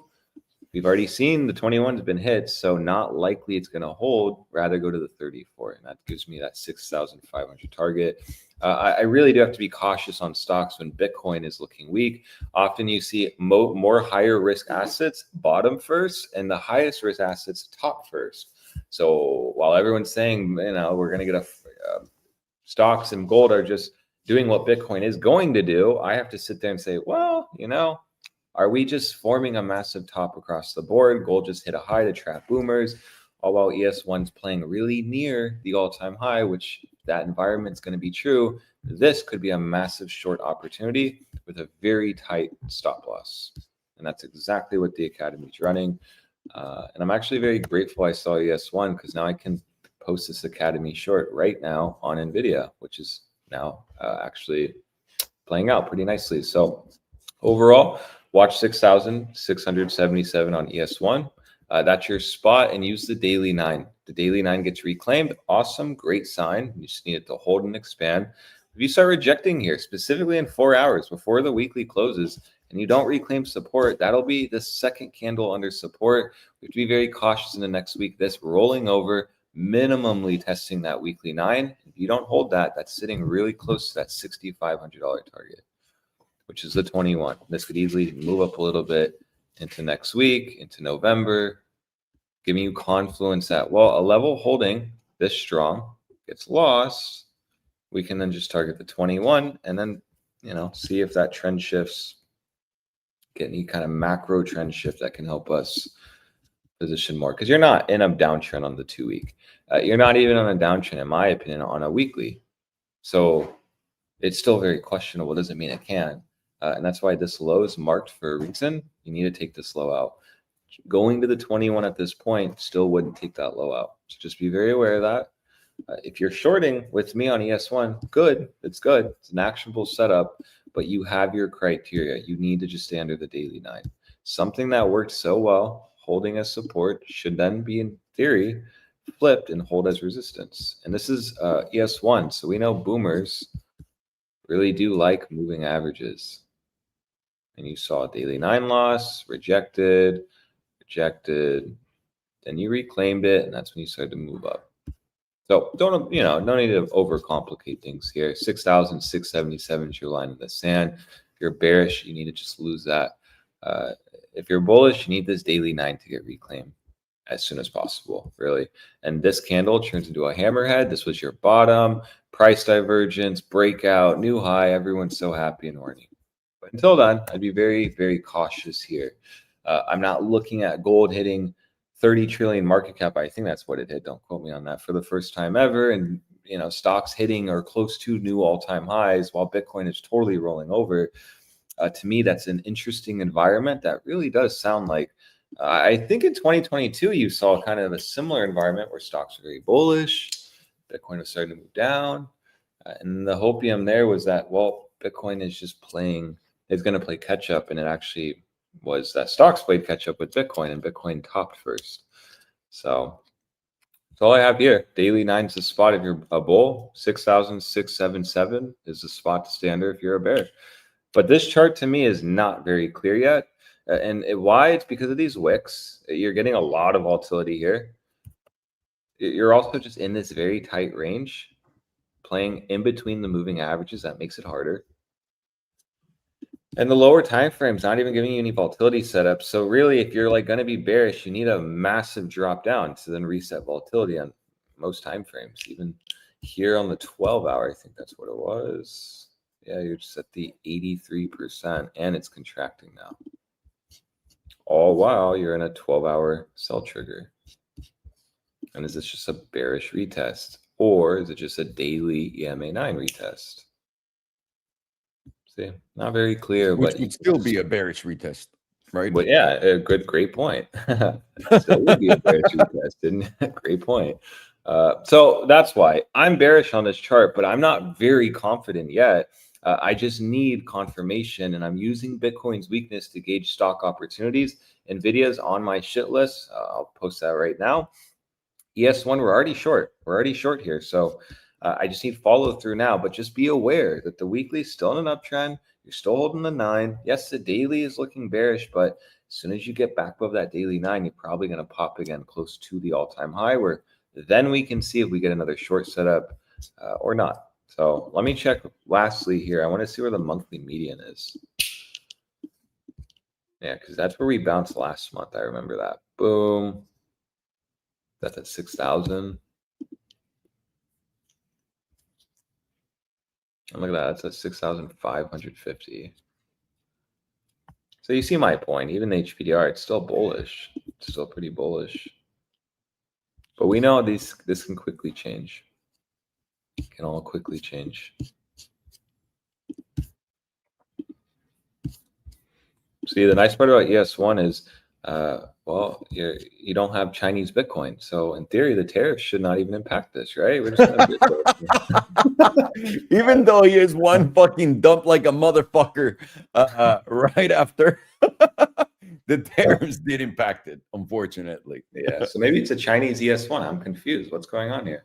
It's a Chinese ES1. Listen, Listen, the fact that Chinese Bitcoins got tariffed along with your Chinese Solana and your Chinese XRP, which got tariffed the most, people didn't know that. What else do you want? Like everything else is being tariffed, you know, it's done. It's done. There's no escaping it. President Trump, he's great tariffs. People will remember the tariffs, I tell you. They love him. They love him. That Chuck, he does love it. Oklo would be next, sir. Fun shot. Sounds good. Thank you. Ok, estamos viendo ES1, que es el SP500. Me preguntaste, mi estimadísimo Julio, tío, si el mercado sigue a Bitcoin y Bitcoin tuvo un nuevo máximo antes de caer, ¿crees que la bolsa lo siga? La bolsa acaba de hacer un máximo antes de caer también. ¿Cuándo fue este máximo? Vamos a ver. El 9 de octubre, ¿no? 9 o 10 de octubre. ¿Cuándo fue el de Bitcoin? El 6 de octubre. Entonces, la bolsa ya lo siguió, ¿no? O sea, no nos perdamos la leche acá. Ahora, puede continuar. Es justamente donde estamos, ¿no? Estamos en un punto donde tenemos que preguntarnos si va a haber continuación o no. Ahora, lo que yo tenía como objetivo para Bitcoin para arriba es esta línea. Era los 6,892. Eso era donde yo consideraba que Bitcoin iba a topar. No la ha tocado. Puede que esta haya sido la diferencia. Entonces me equivoqué y ahora voy a tener que escuchar por 7 años que, puta, pues me equivoqué por ¿cuánto por ciento? Espero que llegue, porque si no me equivoqué por un 1,2% y ya saben cómo se pone la gente. Pero por ahora estamos viendo el rango, justamente el último análisis que habíamos hecho y vamos a expandir esto para que lo puedan ver. No. A ver, Alejandro, agarra la línea. ¿Por qué no me deja expandirla? Déjenme lo regreso, un segundo. Ok, lo que voy a hacer es esto. Aquí, ahí está. Y ahora, ¿dónde está la línea chiquita? No lo puedo tocar. Perfecto. Ok, da igual. Pueden ver esto. Esta había sido la zona donde no podía romper. Una vez que rompió, pum, nos llevó a altos históricos. Veniste, la retesteaste y continuaste para arriba. Pero no continuaste en este impulso para hacer un alto más alto. ¿Qué fue lo que hiciste? Un alto más bajo. Y ahora lo que estás haciendo son bajos más altos. Lo puedes ver desde acá, ¿no? Y esto te dice, entonces, ¿qué es? ¿Bajista o alcista? Y esa es la pregunta del millón, cabrón. Porque aquí no tenemos una respuesta fija. Pero esto es lo que tienes. Tienes mínimo hasta el 27 de octubre para enterarte de a dónde va a ir esto, ¿no? Si va a ir para arriba o para abajo. Otra cosa que puedes hacer sencillamente acá es poner otra línea meme. Lo primero que tienes que hacer si estás confundido en algún rango es encontrar dentro del rango tus rangos. ¿A qué me refiero con eso? Ahí te va. Si estoy marcando esto como si fuera un rango, lo haría así. ¿Ok? Ahora, pum, rechazo, para arriba, bien. Abajo, SP, máximo histórico. Una vela gigantesca a la baja, vienes. Y ahora les voy a acercar acá para que lo puedan ver más de cerca la acción. Vienes, intentas pasarlo, no puedes. Cierras por debajo. Cierras por arriba, cierras por abajo. Estás por debajo.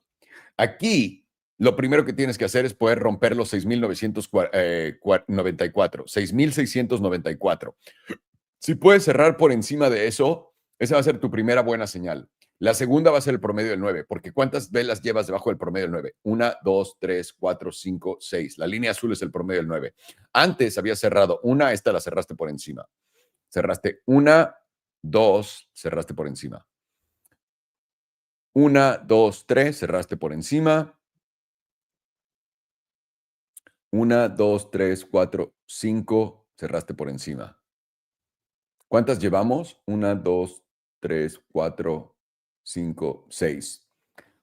Empieza a verse un poco tenebroso por acá, ES1. Vamos a analizarlo rápido en todas las temporalidades para que lo puedan ver. Y también entiendan esto, en temporalidad alta es muy potente. Habíamos platicado de esto. Si tiene el ES1 una corrección promedio, nos va a bajar a los 4,553. Si tiene una corrección estilo el 2008, a los 3,200. Para que lo tengan presente, y esto simplemente es basado en porcentajes nada más. Fue comparado exactamente tal cual 1 a 1. Corrección promedio fue un promedio de todas las correcciones que ha tenido importantes. 2020, 2008, 2022, sacas un promedio, la corrección promedio está acá, corrección tamaño 2008 está acá, y pues aquí es donde vas a tener que entender que tienes que monitorear paso a paso la cosa. Si estamos viendo una crisis deflacionaria, deberíamos de ver un pedo del tamaño del 2008, pero no es promesa y tampoco estoy fijado en eso, no me interesa. Recuerden, ¿cómo voy a leer el fondo del mercado? Tal cual, cuando empiece a ver que todo el mundo está de esto ya se va a ir a la verga y las noticias sean malas, ahí es donde lo voy a comprar. No me voy a meter en calcular esos fondos para que la gente no se lo pregunte. Por ahora estás haciendo altos históricos, continúas este movimiento a la alza en la trimestral, pero atentos, esto puede ser que volatilidad comience a contraer. Si volatilidad comienza a contraer, puede que veamos un poco el efecto de lo que vimos con Bitcoin. ¿Qué pasó ante esta contracción de volatilidad cuando comenzó? Vieron la caída del 2022, ¿no? Del ES1. Entonces, tienen que poner mucha atención justamente ahí. Caídas de volatilidad. También acá el 2018 pueden ver el velón rojo que nos dio. Nos estaría siendo el preindicador de que va a haber un ajuste y eso lo tienen que ver ustedes poco a poco, paso a paso, día a día. Tienes que checarlo y aburrirte con esto. Mensual, tienes volatilidad mensual expandiendo ante esta subida.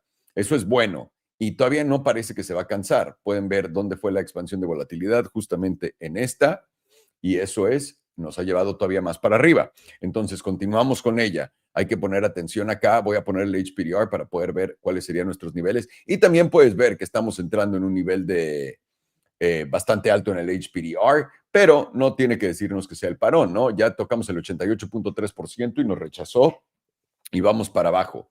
Si podemos vencer el máximo histórico, deberíamos de poder ir al 95% en los 7,100. Y bueno, arriba de 7,100, 7,200, ¿no? Para ponerlo sencillo. Ahora, no aguanta la línea meme amarilla que está acá. ¿Cuál es tu siguiente objetivo?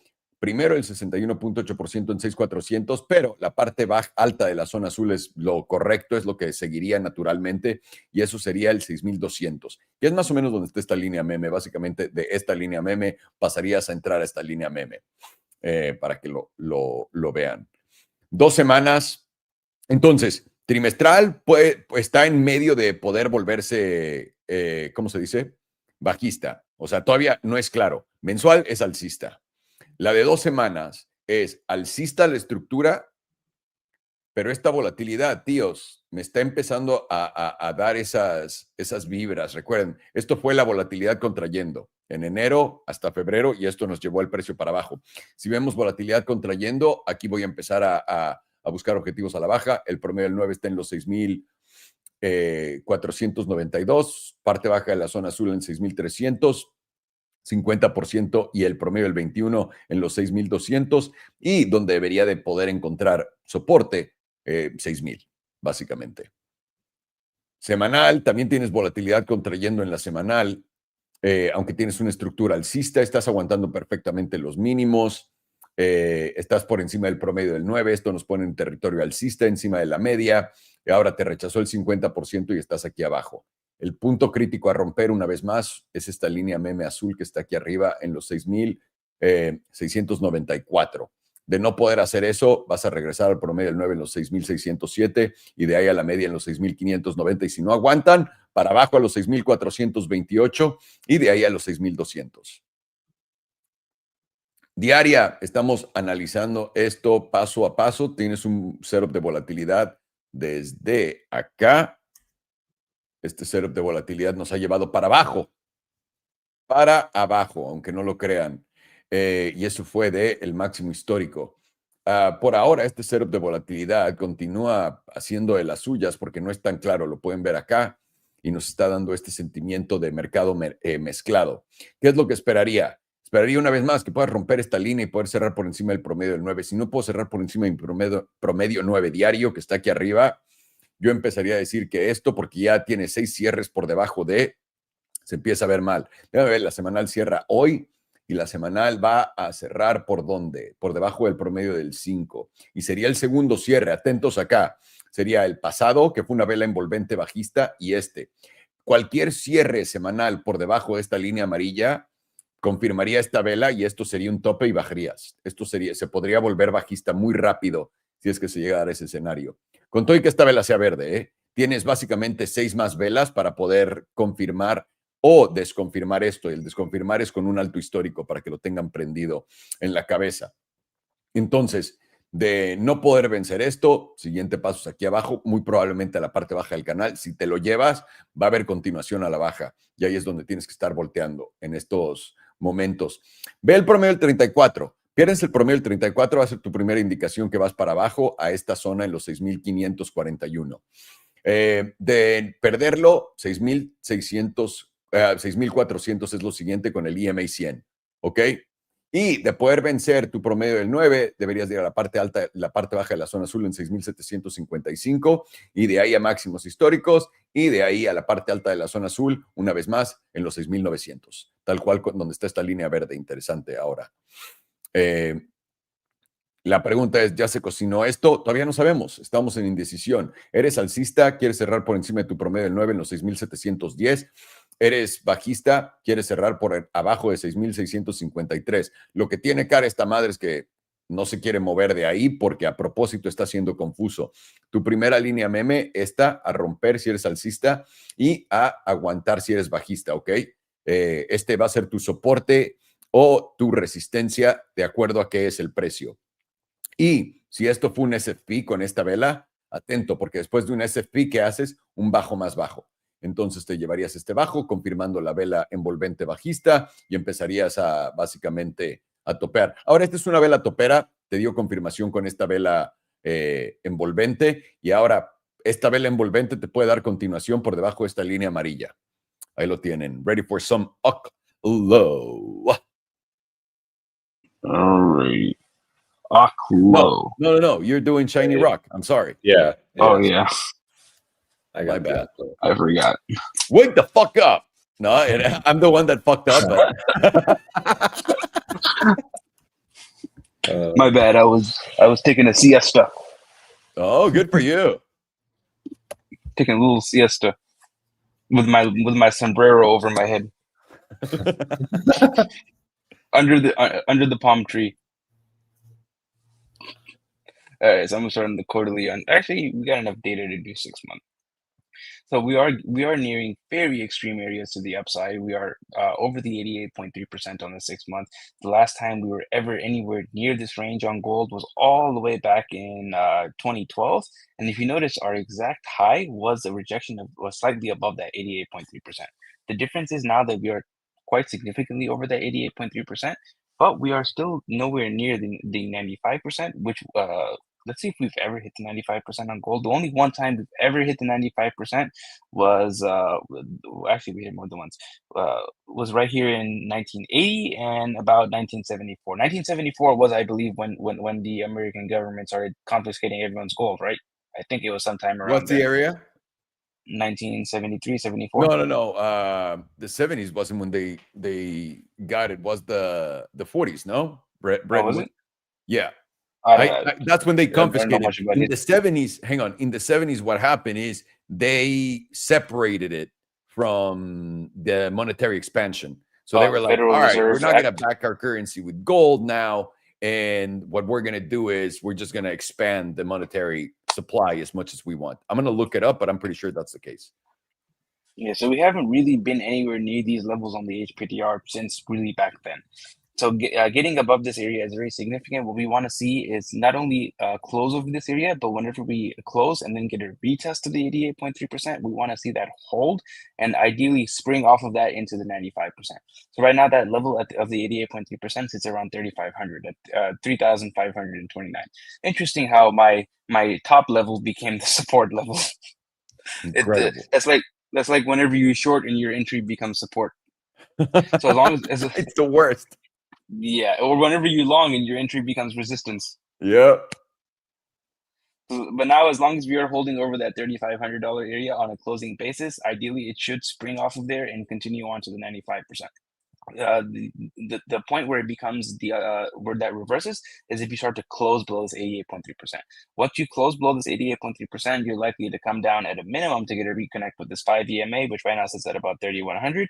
But I don't think that's where it's going to stop. I think it's going to come down and reconnect with a 9, and that's where you're going to get the bounce. Because if you notice, every single time on this rally, since we've started hitting new all-time highs, we have been bouncing off of this 9 EMA on the 6 month and continuing from there to new all-time highs.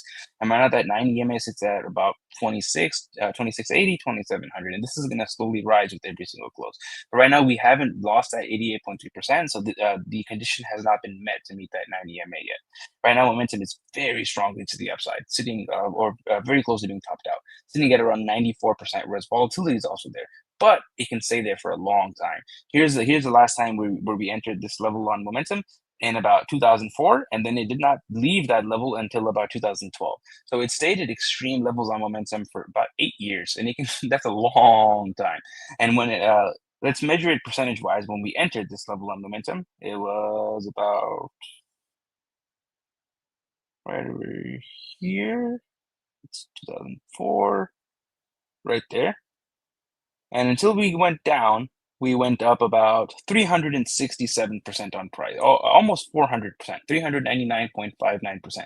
So if you have shorted that momentum getting to very highs and not anticipated it staying there, you would have been washed the fuck out.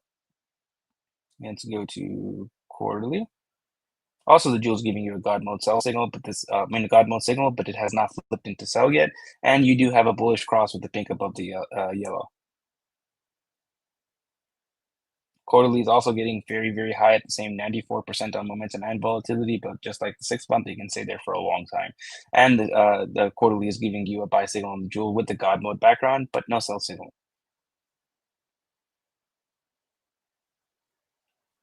Monthly is also at the 94%. That's very interesting. See, monthly, quarterly, and 6 month are all aligned at the 94% in both momentum and volatility. Monthly is also giving you a buy signal on the jewel with a God mode background, but no sell signal, not even a neutral signal. Monthly is getting a rejection currently of the 95%, which is at about 42.70. And as long as you are below that 95%, you're likely to come down and retest this 88.3%, which right now is at about like 3,900. But I don't think it's going to stop there on that move to the downside. I think it's going to come somewhere closer to the 5, which is closer to that $3,500 number, sitting right now at about 3,700. And as long as you are closing 6 months over that 3,500, where we connect with 37, we'll still keep you over that area. Still keeps the bullish momentum alive. That closes in 14 days? Monthly, yeah. Oh, I thought it was the 6 month. I was like, no, that's impossible. It's October. Okay. I was like freaking the fuck out. And by the way, 1933 is indeed when they stole the gold, when they took it back. And 1970s was when they separated it from the dollar. I think that was like the Federal Reserve Act stuff. There you go. They created the Federal Reserve. They will, by the way, they will. That's what they're doing with the Genius Act. They're putting all that's what this video was about at the beginning. The Fed's balance sheet is going. You know how right now the Fed is owned by the biggest banks in the United States, right? So they're the ones that can print money out of thin air. But aside from banks, who else owns all the politicians? The people that own like big money, big technology companies, right? Like all those guys. I was gonna say the other word. No, those guys. No. These guys, don't get confused. The other ones are it's a different thing. So what America likes, what super rich people like, is to be able to print money all the time. And they do it through, like the banks are able to do it. So right now, what we're going to do is we're going to allow technology companies along with banks to print money. The Fed doesn't need to do QE anymore. Now, these guys will do it. These guys are the ones that are going to inflate the bag. And the Federal Reserve will absolutely be needless. Like it's going to be completely different. They can even close it and pretend like, oh, we're doing great for the people. And now the technology companies, Meta, Amazon, whoever you want, is going to be able to emit as many dollars as possible. They're going to get the benefit directly from the treasury yield. And so they're basically changing the Fed's balance sheet into a private balance sheet, and no one sees that. That's why gold is doing what it's doing. And then gold will absolutely take a massive shit right now, because even though credit interest rates are going to come down, credit is going to remain tight, like in 08, 09, right? And the reason why credit's going to remain tight, and the reason why the Federal Reserve came out and said, all right, we're going to stop quantitative tightening, is because they want people to believe 2021 is happening all over again. 2020 is happening all over again, but it's not.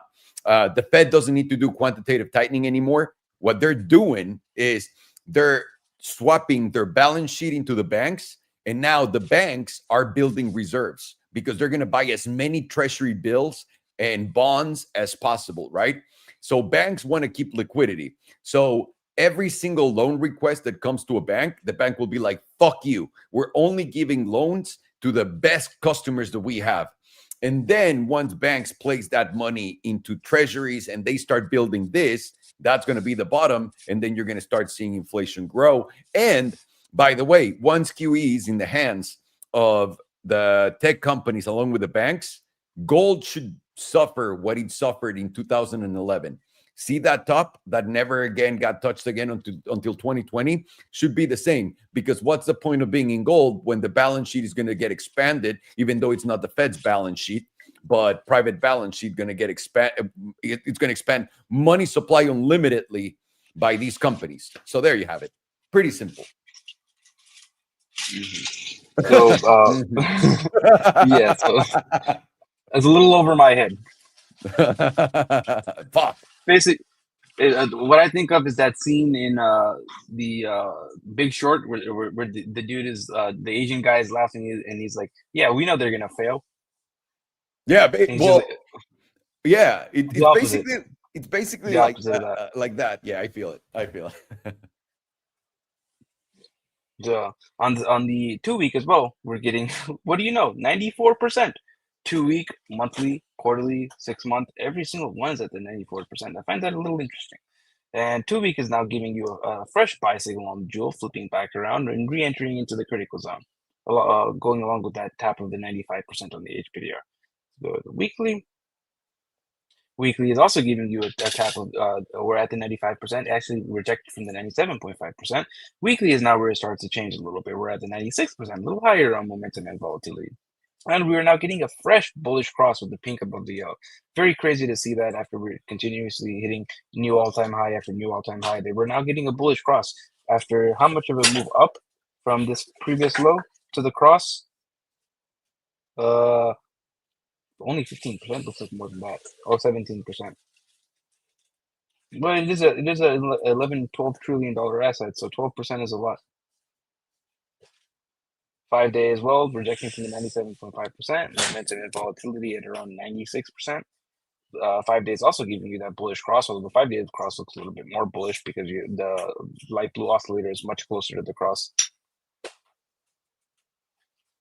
2 days now starting to look a little toppy, getting a rejection from the 97.5%, and you are now back below the 95%. Very likely, as long as you close below there in about 4 hours, you're going to come down to retest somewhere around this this 9 EMA, putting you just at around 4,000, that psychological support level. Next level below there is somewhere around 3,700, which would be the retest of your 21 EMA, about 3,800 actually. Same level we just saw before. Daily is currently starting to flip to the downside on momentum. Volatility is contracting, so you'd like this is going to be a higher low, and you are now flipping, losing the. We're going from neutral sell to neutral with an upwards curvature. Now we're losing the upwards curvature and flipping back into downwards. Very likely this is going to switch into a sell signal on this next close. Ideally, we'd want to see it lose this 5 EMA to be more of a bearish posturing, but not. You don't really have to because you're putting in a bearish engulfing dildo now on the daily. Confirming that probably very likely gives you a retest at a minimum of this 9 around like the 4,100. Although I don't think it's going to stop there. I think it's going to come down to at least this 38.2%, right around that same 4,000 area. 4 hours now flipping strongly to the downside on momentum, basically in one candle entering into the bearish control zone from the bullish control zone, and volatility is currently in the contraction phase, but it's very close entering into expansion, and we're firstly losing the 21 EMA on the 4 hour. Next target is going to be this 55 at that same 4,100 zone. Below there is going to be the 100 at that 4,000 area. 2 hours now at extreme lows to the downside, sitting at 99.8%, whereas volatility is sitting at 99.8%. You're getting quite a bearish cross on the jewel with the pink below the yellow in the critical zone with a God mode background. Let's see how much you are currently down from the current highs. About 4.22%. Looks a lot more than that on the chart. and you are now well within the 97.5% range on the HPDR. If you do lose this 55 EMA on a closing basis, likely that brings you down to that 4100 area. But since you're going to be tapping the 100% range on the HPDR, very likely you're going to be getting a bounce from here. If not here, maybe a little bit lower to that 4,000 level. But then probabilities are going to be significantly against closing below that area. And it's going to be a lot more likely you're going to get a bounce from that zone, at least for a mean reversion for somewhat of a local bottom.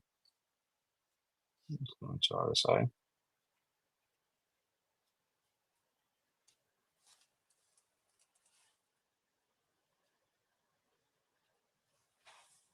Nothing there. Let's zoom out. There's some slight, I believe, bearish divergence here, but it goes really far back. It's like 13 years back. Not the most very, very, very weak drive bearish divergence, and it's gonna, yeah, super diluted, and it's gonna be extremely difficult to confirm this because you will have to close below $1,810. Kind of unlikely that's gonna happen, and that'll give you a target slightly lower at about 1,282. Monthly, quarterly currently has active hidden bullish divergence, although this is very arguably played out considering you're well within the critical zone. This will invalidate with the close below 2,956. Nothing there. Zoom in a little bit. Nope, making higher highs, so there's no possibility of bearish divergence. Funny how Bitcoin's putting in 3 drives of bearish divergence in the monthly, and gold has no possibility. I thought Bitcoin was supposed to be digital gold. Yeah, but hang on. This adjustment right here is going to take us to all-time highs to $180,000, and then 250, and then $500,000 by the end of the year. Adjustment? Yeah, this little fall, like this little what's it called when the fucking price drops? Correction? This little correction in Bitcoin is only that. It's just a correction. Gold's making all-time highs, but, and this is something I read on X by one of the really smart people that's there posting these things. Right now, what's going to happen is gold will sell off so they can buy Bitcoin, and then Bitcoin's going to go to $500,000 by the end of the year. Oh, does that make sense? It sounds fail-proof. Yeah, of course. So if I were anyone, I'd put all my money on Bitcoin right now, all of it. And if I have gold, sell it so you can buy Bitcoin. Well, I would just sell it, but and then they're going to sell all their Bitcoin and they're going to buy XRP. Oh, that's going to be the next play. I also got a lot of people telling me that XRP is going to be next. So yeah, pretty cool. Pretty cool. And then maybe even ADA. Dude, and they say that I'm the drug addict because I do mushrooms. Like, these fucking people are out of control. Hey, these guys are on the spoon and lighter. They really are. They're hitting the Breaking Bad. The Jane. On 2 week is now we're starting to put in some bearish divergence possibility where we have a lower high on momentum, higher high on price, although you will have to close below about $3,329 to confirm this divergence, and that'll give you an easy target of this 55 EMA at right around 2,900. See if it lines up with any of our RSI areas. Not really.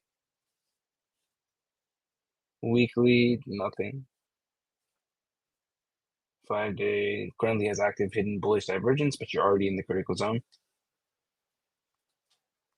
Nothing. But there's hidden bullish divergence, but it is well played out. Nothing there. Daily currently has 3 drives of hidden bullish divergence.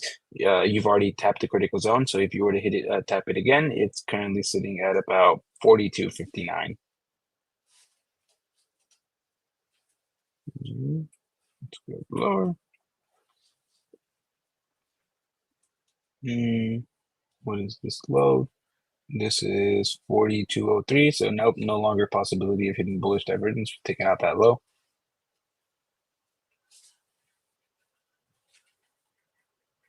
And 2 hour now has fresh bearish divergence. Next target is going to be the bearish control zone, which currently sits at, a beautiful number, 41.30. Now we go into momentum.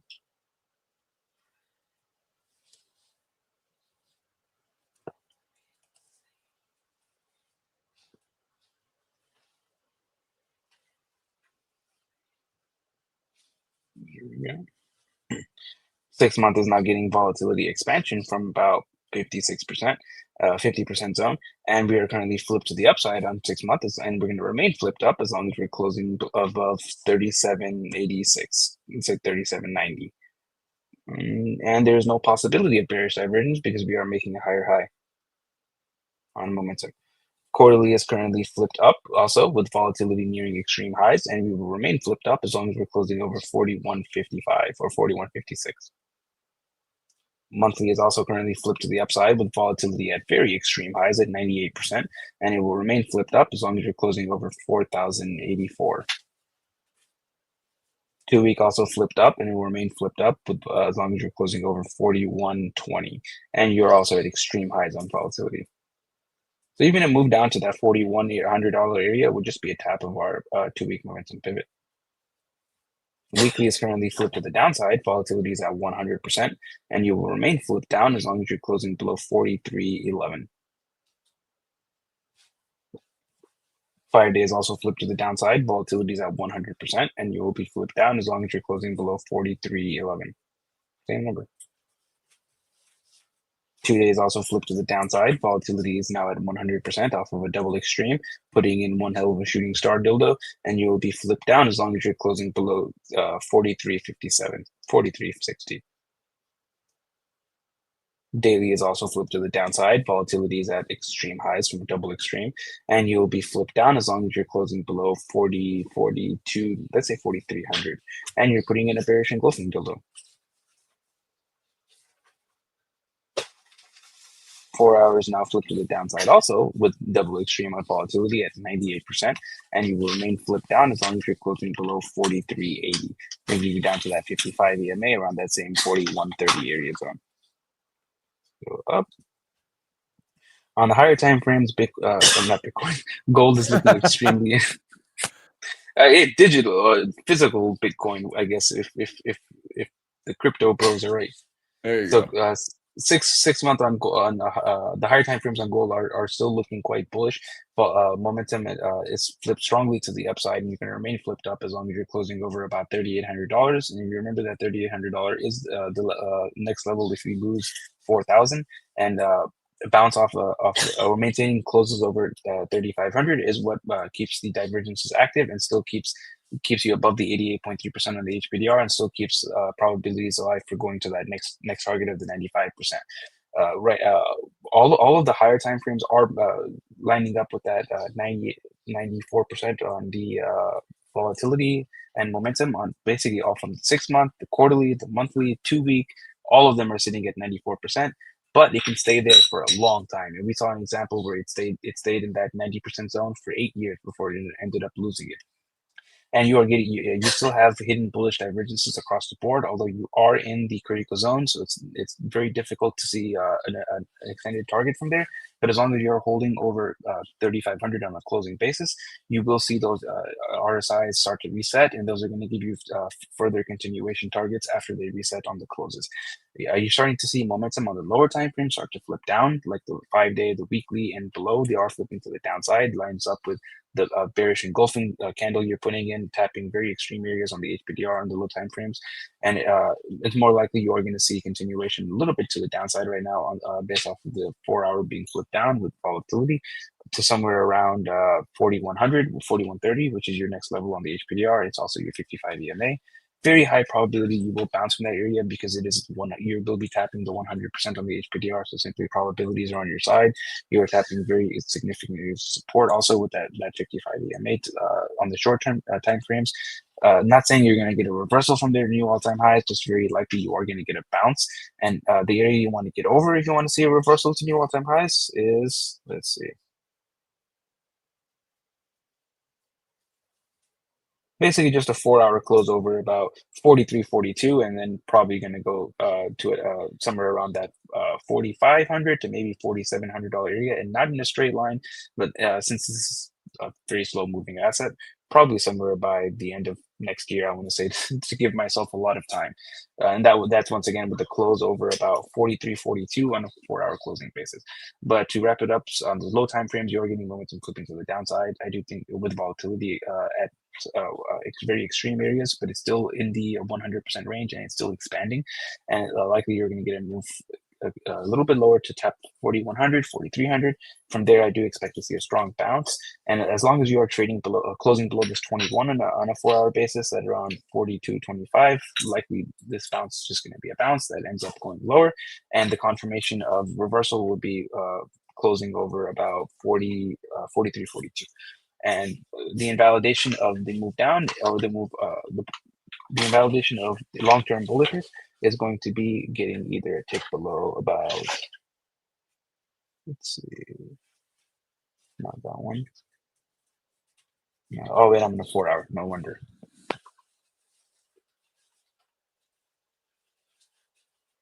Either tick below 32.68 or weekly close below about 3,300. They're very close to each other because the wick low, this major low and this one are very close to each other.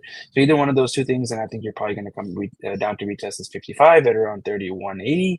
And at that point, I'm going to say that gold is macro topped, and you're probably going to not hit new all-time highs for the next couple of years. Damn. I don't know when we saw this last, but that was pretty good.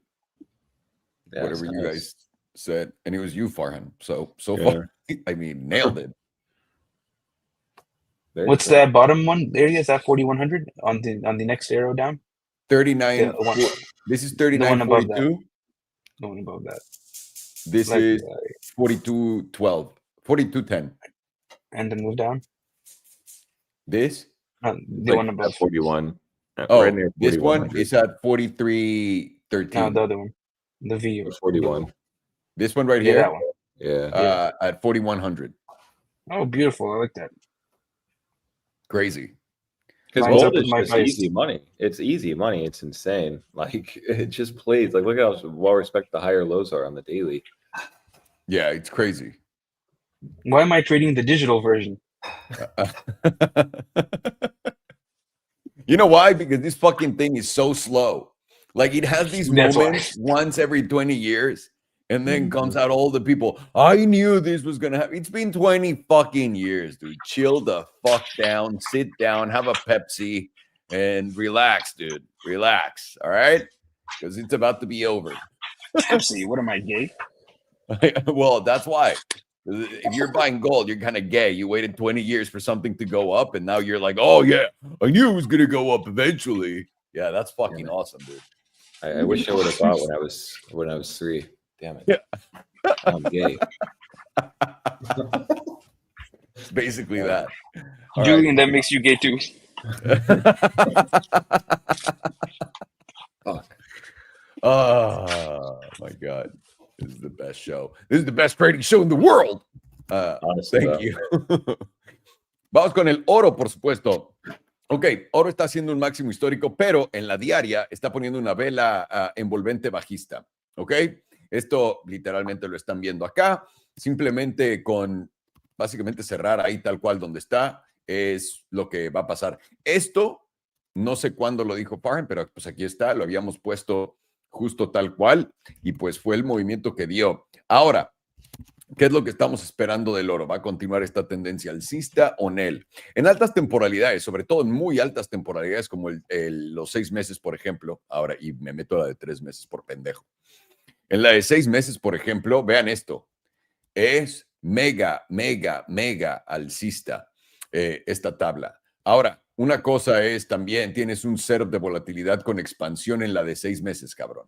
Pero, y yo pondría atención a esto, estás llegando aquí, fue donde topó la última vez. Normalmente, y faltan solamente 3%. Esto normalmente es bueno para medir. Yo sé que mucha gente no le gusta usar líneas, memes, etcétera, pero este tipo de cosas sí se repiten en estos patrones. Entonces, estoy viendo que el oro topó acá, pondría bastante atención con este setup de volatilidad, ¿ok? Es lo único que quiero decir. Y eso fue en el 2020, para que entiendan lo que estamos... no, en realidad no, perdón. Lo que estamos comparando es la de acá arriba. Y esto es el 2009 y 2008 y 2010, ¿ok?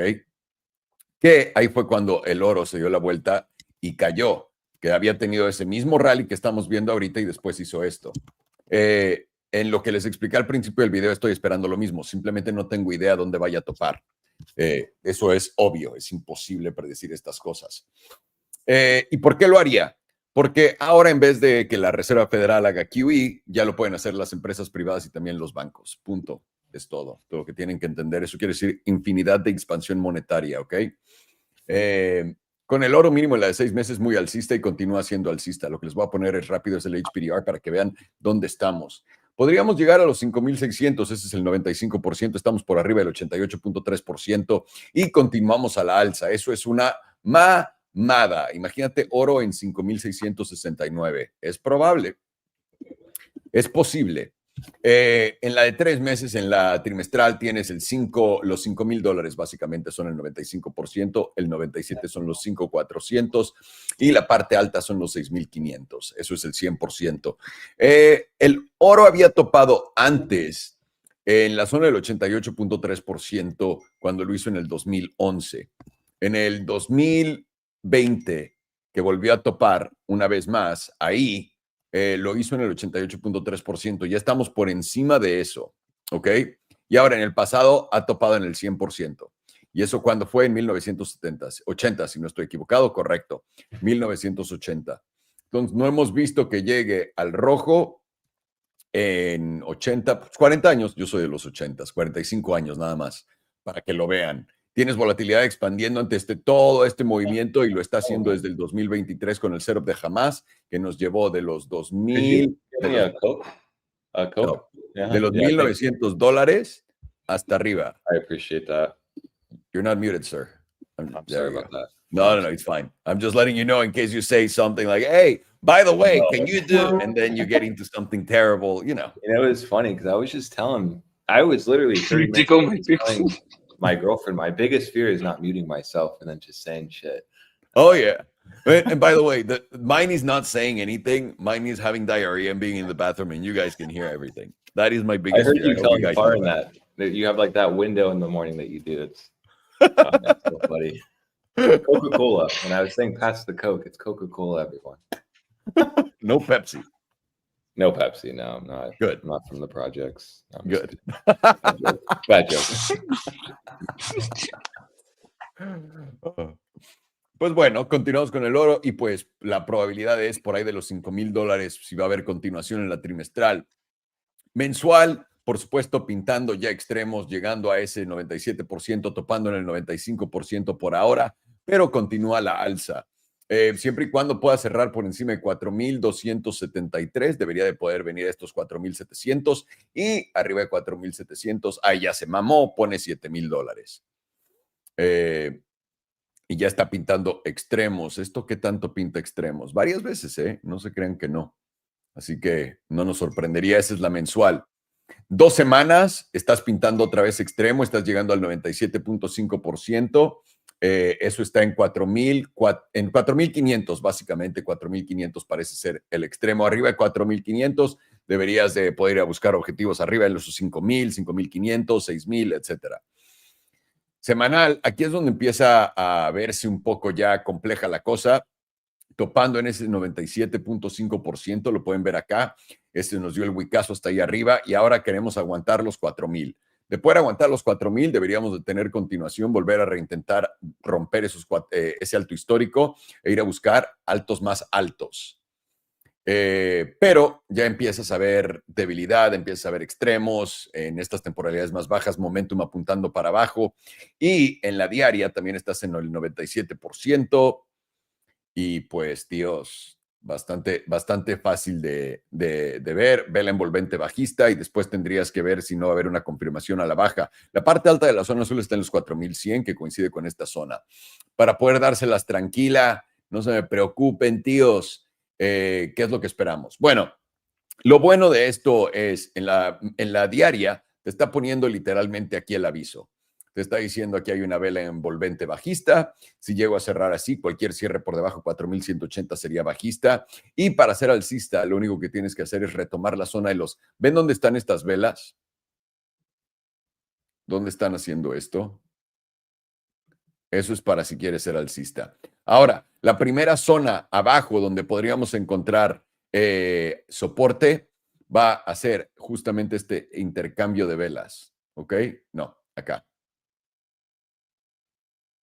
Y ahí también es donde está el promedio del 9 en estos momentos, que se encuentra en los 4,100. Si pierdes los 4,100, se abre la ventana a caer de los 4,000. Si pierdes los 4,000, los 3,900, esta zona de acá, si pierdes esta zona, vas más abajo. Entonces, lo que quieres es poder que aguante, si eres alcista, los 4,112 y de último recurso, los 4,000. Si pierdes estas zonas, vas a venir a los 3,800 hasta los 3,700 a corregir. Personalmente creo que esto se podría quedar acá. El oro cuando topa, lo que hace es te da una vela enorme bajista en un día.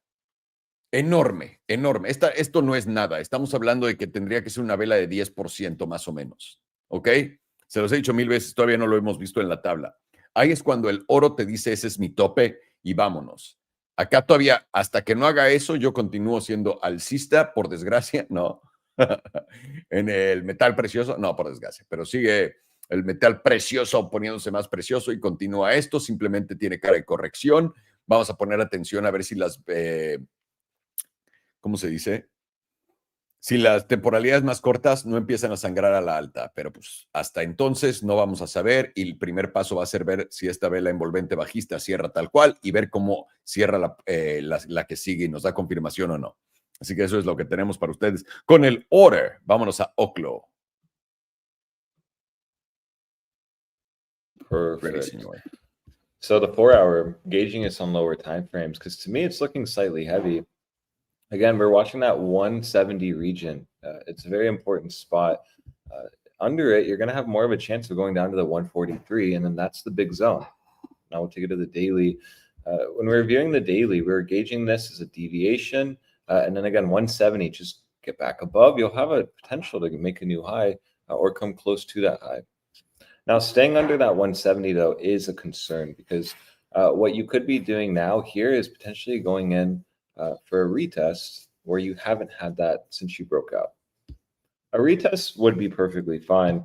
And you've even seen the 21 get front ran before. So technically, if you came in for a retest bounce, could just front run the 21, similar to what you saw here.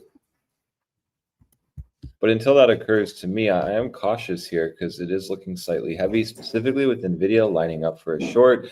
ES1 looking where it's at could roll over. And then Bitcoin being weak, you do need to be cautious with this chart. This is one of those charts that do very well in bull markets, but you know, when the steam does kind of fizzle out, you want to be cautious because when you see higher risk assets like this, very volatile assets, stocks do this, the downside moves can be, you know, very big. You haven't really seen a major move down in this whole way up. Yes, you've had moments for sure, but it hasn't been something aggressive and fast. Rather, you just had that to the upside. Let's just check that. Right, this daily was a 28% daily candle. And then a slow bleed down, and then you just popped up again. So just be very aware of that. This chart, when you get violent charts like these, specific on the monthly, you can have major pullbacks. Simply look where the 9 is, $83.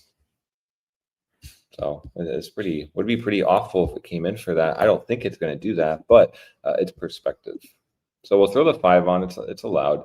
And it's the same thing I've been saying when I look at Oklo. You're better off waiting, trading the monthly, watching that 143 region to 144, and then watch if it's going to be the throwback. Then you can take that on the daily. And if it continues to hold the 21, that could be the spot to start looking for longs. Would not be longing here when you're in the midst of losing the EMA 5, which has just been holding since the reclaim of really the beginning of October. And now, yes, you're at the 9, but once you lose that, you're going to see it drop down. Let's just see current market price. It's a 10% move, actually. So, I mean, this is an interesting chart because really this looks kind of juicy for like a short. eventually when it's lined up. Could be lined up as soon as November, honestly. 7 days to go for this 2 week, and it's turning like a massive topping candle. Now we'll have to see is into next week. I do think stocks are going to get a sell-off, just in my personal opinion, where everything's closing today. And so potentially into next week, the bi-weekly candle, you're going to see this flip red and lose that 143. That's why it's really crucial to watch this, because if you lose 143 on that bi-weekly, that's going to, for me, solidify that, yeah, this at least locally has topped. And you're going to have more of a chance of going down to that 125 to possibly that $100 region. So if you're trying to be aggressive and trade this, I'd say just wait. Easier trade is in like the next week, possibly 2 weeks. Because even this weekly, you'll at least get more data into next week. You'll have the 5 more lined up around that 144, 145 region. And potentially you'll get the bounce, or you'll lose the 5 and you'll get confluence on that weekly that, yeah, you could potentially start moving down to the 9. At that point, you have to be really watching these lows that were formed end of September, end of September, really. Specifically, 108.54. You lose that, you'll be in a weekly trend shift, and then you'll really have to question this candle here. I'll use the bi-weekly. It's higher time frame, so stronger. If the bi-weekly forms a top candle and you do end up trend shifting on the weekly, that'll be the first major sign that this has potentially topped. So just keep that in the back of your head. Still looking very good, still bullish, and you're still above 144. So until you actually lose that, watch for the throwback, gauge next week, and really watch the bi-weekly closing. Now let's just see. Obviously, these won't look like anything. There's like 3 candles. No, I don't even know I went there. So I forget, like, this is a very new chart. It hasn't even been through a bear market, right? Like, it hasn't. No, it hasn't. Yeah. So to me, it trades like a shitcoin. Doesn't mean it's a shitcoin, but it's just volatility like a shitcoin. Yep. Perfectly fine to say.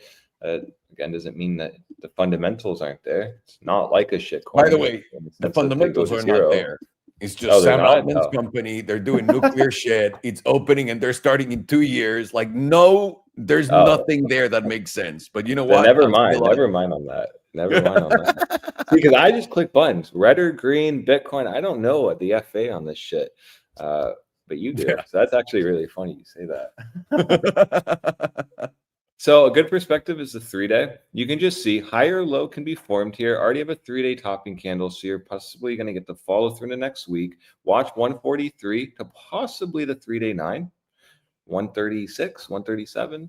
But I like this perspective a lot. You see very clearly the last higher low, higher high. Okay, higher low anywhere into here, but understand that could have a 29% higher low potential formed anywhere here. Ideally, it bounces off 143, but you just can see if you start losing this region, the hopium is that, yeah, maybe the 21 pushes up and you bounce off the 21 before taking that low out. And then you have to get back above 143 and then you're good to go. This is like what you'd want to be, really, honestly, because if you see volatility, let's check that really fast. This is important. So you're just still in the extremes. Yeah, you're not hitting it 100%, but you're still at the extreme range. You're at 90% on the 3-day. So a pullback here would actually be welcomed, possibly falling under the moving average as well. So again, just signaling there's a contraction of volatility is occurring. Check the 5-day. I'm sure it's all tapped out, approaching, right, the 100% at 92%.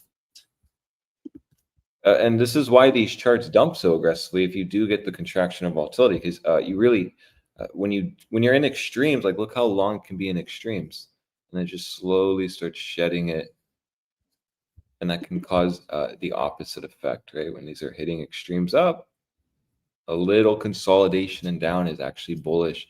In the long term, you can get like the daily, 2-day, weekly volatility reset again. It's hard to make a bullish argument when you're just pressing extremes. Now, again, people will say, well, it doesn't really matter for this chart. Look how long it stayed on the 15-day. That was insane. And then here. But it always matters. It's always important to understand the environment. And if we do start holding 143, volatility starts contracting and you start moving up, again, makes your bullish argument even stronger. Until then, you're potentially getting volatility at the possibility of contracting while you're at a major point, potentially putting in a weekly top candle. That's where it's very important to me. Weekly as well. Now, does HBR bless us with anything on this? At the extremes on HBDR on the weekly, 88.3% is holding as resistance. And look at that. Next zone is right at that 109, 78.6%. That's funny because that just like lines up with what we were saying. If you lose 143, I'll keep saying that. That's still the spot you need to lose if you're going to get the deeper pullback. 78.6% is still holding as resistance as well. Rejected the 88.3. So again, just the perspective is you're still at extremes. Nothing there. Okay. Wow, hit the 95% on the 5-day. See, and this is the point. Like pullback and consolidation can be healthy. You're like buying, right, in your investment portfolio here, and some did. It's crazy. What's the argument? Well, then you better hope this holds. And you can just then these levels start stepping up, and then maybe volatility contracts and consolidation, and then boom, you pop up again. Really hard to make a bullish argument though when it looks like this with what we know on Bitcoin and where we're at in this cycle. I'd be very cautious here. I'm not saying it's going to dump until you lose 143. So just understand that 143, if you're bullish, that's the spot you need to hold. Every other really line or level from there doesn't matter. 143 is the spot you need to hold. That is the spot. If you can hold it, it'll look like a bullish retest, and you can potentially consolidate above there and then break out. Anything else? Consolidation above wick highs are bullish. I'm trying to see if we have like a scenario here. Because here I'm trying to use this, but you did consolidate, but you didn't really get a pullback. It still was bullish. It hit the daily make 5 and then continued to go up.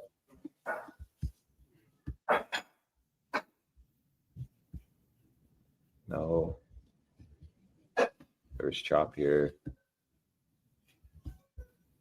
Oh, this is a good one, I guess. See, like that wick high, you came in, couldn't hold the right bullish retest, went to the next zone. That's the scenario here. If you don't hold 143, the idea is that you reclaim, you come up, we're so back, you then have a logical move down, but you hold that wick high leading to the expansion.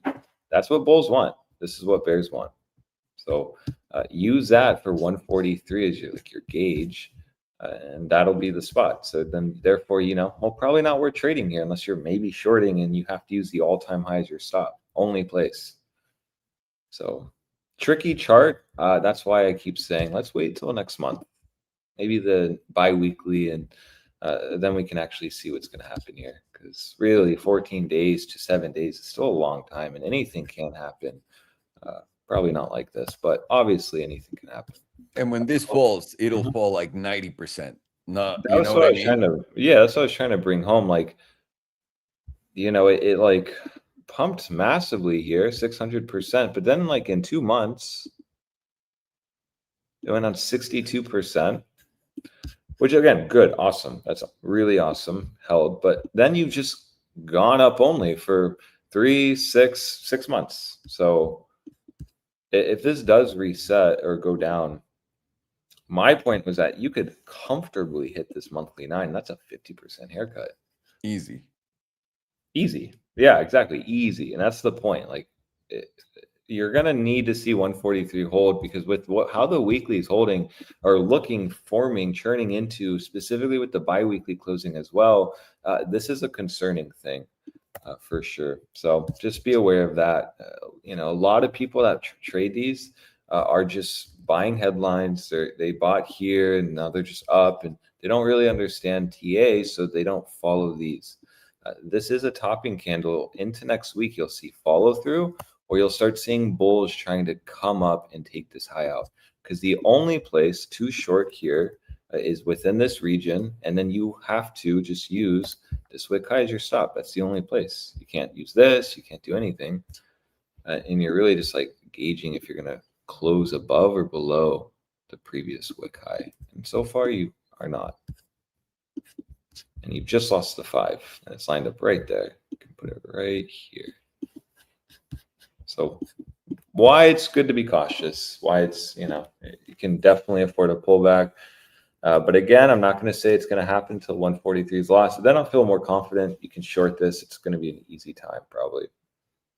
Oh, yeah. This is going to be a fun short, to be honest with you. We should talk to the BTCC guys to... They can add it. So yeah, we will definitely, for sure. Because I would love to short this on BTCC. Oh, yeah. It could be a lot of money. Yep. Could be very easy money. Yep. Couldn't agree more. All righty. Well, you boys are done. Thank you so much for everything. Anything else you'd like to say before you go? No, nothing on my part. Hope you boys have a great day and weekend. Thank you. All righty. Thank you, Cochi Loco. Thank you, Alex. Much appreciated. Thank you, boys. Cochi Loco's last night in Tokyo, and tomorrow Cochi Loco heads to Hong Kong, aka China.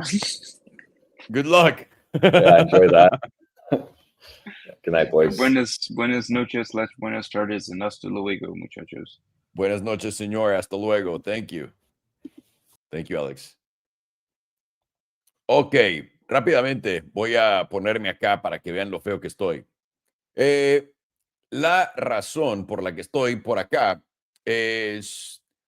quería simplemente contestar algunas preguntas antes de entrar a la tabla que me están haciendo por acá en el Elite Trading Academy. Vamos para arriba. Abu, ahorita yo mismo te voy a dar lo de Mercado Libre. Lo has estado pidiendo por un rato y siempre llegas justamente una tarde para después de verlo. ¿Ok? Ramón me preguntaba, Salo, después de la explicación del SP500 y empezamos a ver cierres abajo, ¿crees que se acabó la fiesta en el mercado de Nueva York? Esto es algo que se me hace a mí muy importante para todos ustedes tener en mente siempre. ¿Por qué no quieres buscar un tope? Porque si quieres buscar el tope y exprimir el último centavo, es imposible saber cuál es el tope. Imposible. Para mí, entro en una zona donde veo la euforia, donde veo todas las cosas juntas y digo, ¿saben qué? Me voy. Ahora, por ejemplo, el ejemplo de Tesla. Ahorita a Tesla, no lo vendí en el tope, pero lo vendí en 468. ¿No? Que es básicamente el segundo tope. Si ahorita Tesla sube a 500, me da igual. Si sube a 520, me da igual. Y luego se da el pitazo para abajo. Es básicamente lo que pasó cuando les dije a todos, fue en noviembre o principios de diciembre, me voy a salir de la bolsa está topeada. Subió un poco más y después se dio el putazo para abajo y compramos lo de abajo. No me interesa tener el crédito, le pegué al tope o no, me da igual. De todas maneras, para mí no me sirve, el crédito no sirve de nada. El extra 2, 5, 10% no me sirve de nada. Juego el mercado fácil. Cuando veo que existen ciertos patrones donde me hace reconocer, güey, ¿sabes que aquí hay un tope o aquí hay un fondo? Ahí compro y puede bajar más y me voy a aguantar y va a subir. Y también cuando está arriba, vendo el tope y todavía sube tantito más, me voy a aguantar y va a volver a bajar. Esa es la mejor forma de hacerlo. No tengo ni puta idea si el mercado ya topó. Si Bitcoin topó, normalmente, y el promedio, una vez más, estamos hablando de promedios, toma 40 días para la bolsa ver su tope y luego caer. Pero si estoy usando promedios, si viste la caída de Bitcoin, donde estaba yo jugando con cuánto tiempo se tarda normalmente en estos wicks para ser eliminados, ¿no? Como el que vimos en Bitcoin Dominance a la alza, como el que vimos con el peso dólar a la alza. El promedio de tiempo era un mes. Se lo llevó en 7 días, un pedo así. O sea, la fuerza que trae para caer ahorita Bitcoin está cabrona. Una vez más, puedo jugar con el promedio, pero hay veces que no me da el promedio. Igual y no son 40 días, igual y ya vimos el tope ahorita. No tengo ni puta idea. ¿Y por qué digo que va a haber un tope? Mucha gente no comprende esto. Porque no hay nadie hablando de deflación.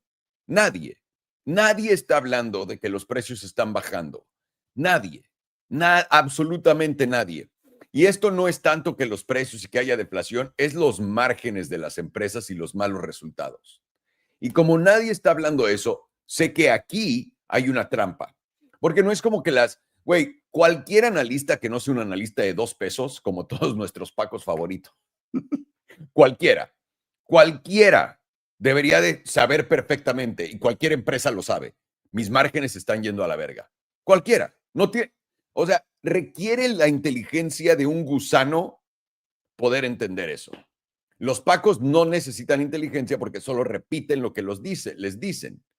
Pero para la gente de verdad que entiende, o sea, no yo, los meros de todo esto, güey, me estás diciendo que todos ellos están ignorando que va a haber malos resultados en todos lados y que no va a tener la gente dinero. Lo están haciendo. Hay una razón por la que lo están haciendo y le están vendiendo a todos que se está repitiendo el 2021. ¿No se han dado cuenta de verdad de eso? De cómo literalmente todas las noticias son para que la gente crea que se está a punto de repetir el 2021 y viene el mercado alcista más alto de toda la historia. ¡Ya lo tuvimos!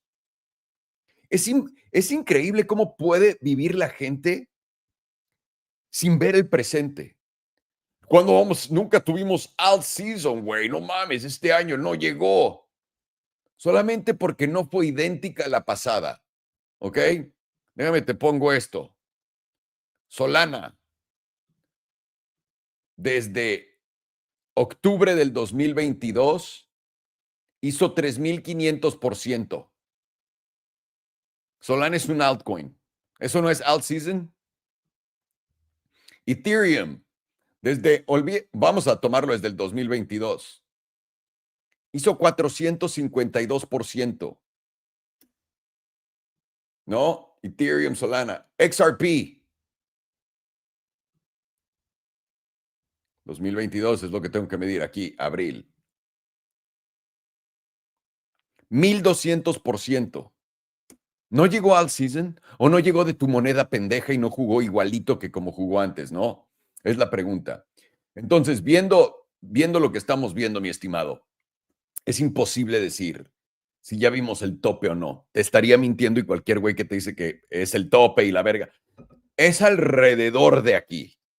Eso sí te lo puedo decir. Es alrededor. No tengo ni puta idea si va más abajo o no, no tengo ni idea. Pero el que le estén mintiendo a la gente de algo que está en su cara, de que les estén diciendo que viene el 2021, que la Reserva Federal ya te preanunció, vamos a hacer quantitative tightening. No lo vas a hacer, no lo estás dejando de hacer, papi. Se lo estás pasando ahora al sector privado. ¿Por qué? Se lo estás pasando ahora a los bancos y al sector privado, las empresas de fintech y todas estas. ¿Por qué? Porque no vas a ofrecer deuda, estos bancos van a empezar a literalmente aguantar la mayor cantidad de cash posible para poder comprar toda esta deuda que está siendo emitida a 4 o 5%, toda del Tesoro de Estados Unidos, toda. Y eso crea quantitative tightening aún más grande que el que existe hoy. Entonces, la gente no sabe lo que está viendo porque solamente se saben las narrativas de las noticias y no lo que de verdad significa. Le están diciendo ahora a todos, los bancos, se está repitiendo el 2023, los bancos, y ya saben qué pasó. Ya había toda la gente decirlo.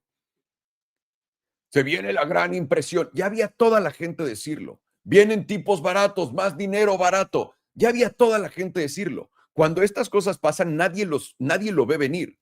Cuando les estoy diciendo, hay deflación enfrente de nosotros y nadie lo cree. Cuando vas a una agencia de Ford que te están vendiendo el coche, que Jeep acaba de anunciar que van a bajar su coche de $100,000 a $50,000, ¿no? Es lo que va a costar la mitad de precio. No hay deflación, viene más inflación. Güey, cabrones. Cuando les prometieron que iba a haber más inflación este año, esto es lo más cabrón de todo. Les prometieron que los coches iban a subir de precio, que por eso los tenían que comprar. Nadie se dio cuenta que no han subido los coches de precio y es más, los eléctricos hoy son más baratos que antes. Nadie se ha dado cuenta de que no subió nada de precio del todo. O sea, de lo esencial, tu seguro de casa, sí, tu seguro de médico, por supuesto, porque está diseñado para que la gente se quede sin un solo peso.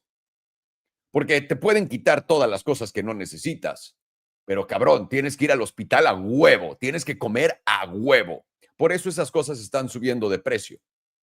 No porque en verdad haya esa demanda y porque los precios son mucho más chicos. Es loco el mundo en el que vivimos porque nadie vive en el hoy, que es una de las cosas más chingonas, ¿no? De poder estar aquí. Entonces no tengo ni puta idea, Ramón, siendo completamente honesto. Tesla, Salo, sí, pero Tesla ganamos 100% en 6 meses. No mames, casi robamos como políticos de tu tía Nancy. Pero esa es la idea de estas jugadas. Estas jugadas, porque ve Oclo, por ejemplo, lo que ha pagado. Estas jugadas son diseñadas para mí, Roblox. Yo entré en 26, güey. 26. Para mí estas jugadas son un 3, 4, 5X en 2 años.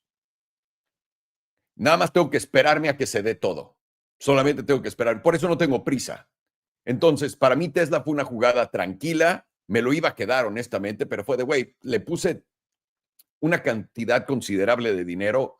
Lo voy a sacar, me voy a quedar en cash, voy a usar ese extra porque doblé esa cantidad considerable de dinero y lo que voy a hacer es usarlo cuando esté listo. Por eso me quedé con mi Rivian, por eso, bueno, con Lucid se los dije, estoy esperando a que baje. Ahí va. Me dijiste que estabas enojado porque Lucid, bueno, no estás enojado, estabas pensándola porque Lucid no iba a bajar, ¿no? Tío. Estamos a punto de perder esta línea de soporte y vamos otra vez para abajo. O sea, claro que vamos para abajo. ¿Me entiendes? Son dinámicas sencillas del mercado.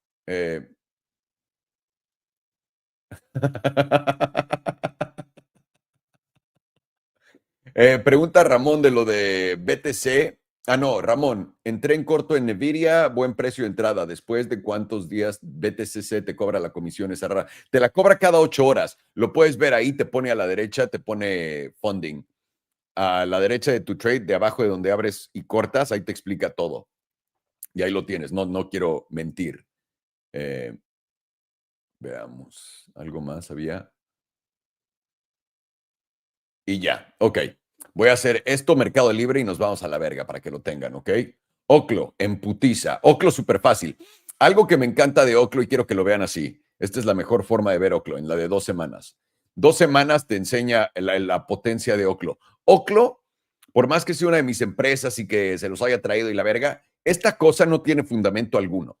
No lo tiene. El único y a veces los fundamentos que yo uso son los fundamentos del juego. ¿Y a qué me refiero con esto? Sam Altman, que es claramente uno de los encargados de cosas pésimas, está a cargo de esto. Tiene que ver con energía nuclear, reactores nucleares portátiles para centros de IA, etcétera. Por eso meto mi dinero ahí. Y porque yo les he dicho, hice un video en el 2017 en mi Rolls Royce azul, diciéndoles que la energía nuclear era las tetas de la vaca, que toda esta energía renovable era una pendejada y etcétera, por 1000 razones.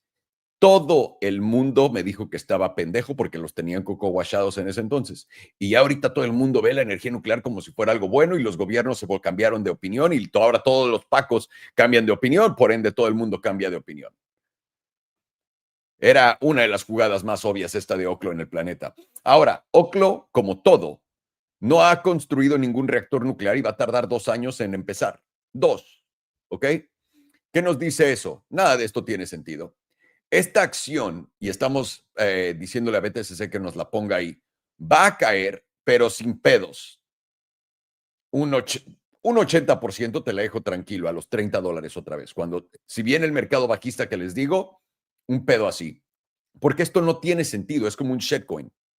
Yo diría que puede caer hasta un 90%, pero vamos a tirarnos con esto. Y aquí lo que querés buscar es esto, ¿ok?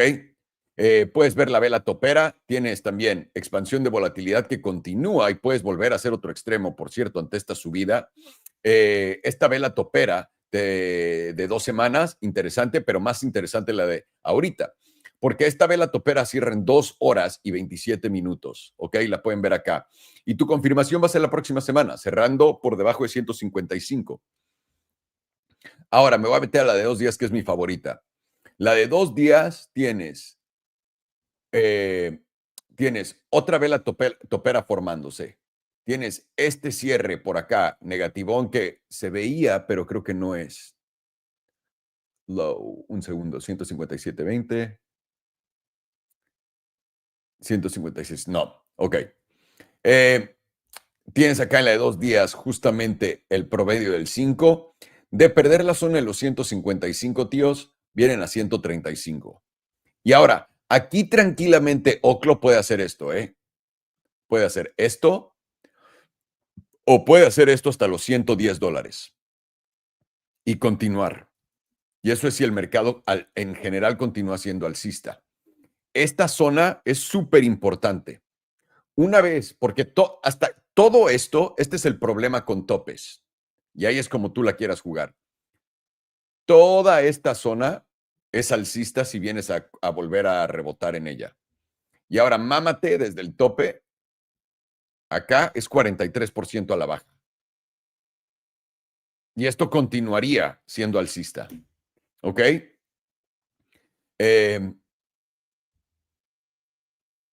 Perdiendo los 110, vas a los 73. 110. Así de rápido y así de fácil. Así como suben, si se tardan en subir, bajan más rápido, cabrón. Y Oclo subió en putiza. ¿Qué vas a estar al pendiente? La diaria, te lo pongo sencillo. Nos acercamos. Línea meme por acá arriba. Pierde tu promedio del 9, vienes a 135. 135 no aguanta, tu probabilidad de rebote está en 110. Si este 110 no aguanta, ahí puedes empezar a cocinar para abajo. Pero si ahorita vienes, tocas acá, el rango es gigantesco, es 40 y tantos %. ¿Qué es lo que diríamos en este momento? Tienes más probabilidad de venir a corregir hasta el 135 y continuar. Eso es lo que más probabilidad tiene. Pero de que se vuelva esta línea, los 160, en cuanto veas que esto se convierte en resistencia a la alza, que el precio haga esto y caiga, que fue como espoteamos el corto de Bitcoin ahorita, ayer en la clase, esto va para abajo. Y ahora, si no te aguantan los 110, vas a entre 70 y $80 mínimo en Oclo. Ahí lo tienes. Voy a Mercado Libre para mi buen Abu, que se la debo. Dame un segundo. Vamos a ver qué tenemos por acá. ¡Abu! Ve nada más. Ve nada más. La oportunidad aquí está. Y aquí la oportunidad para agregar a tu long, papi. Pero puta madre, o sea, ¿qué clase es esta? Un segundo. Siempre nos cagamos, ¿no? Lo mejor de todo es, le robo las ideas a Farhan y Alex y luego me doy crédito a mí mismo.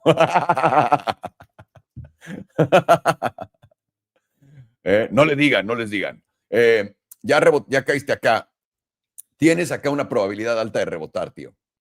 Y déjame aparte, hago esto. No sé, lo voy a hacer desde aquí.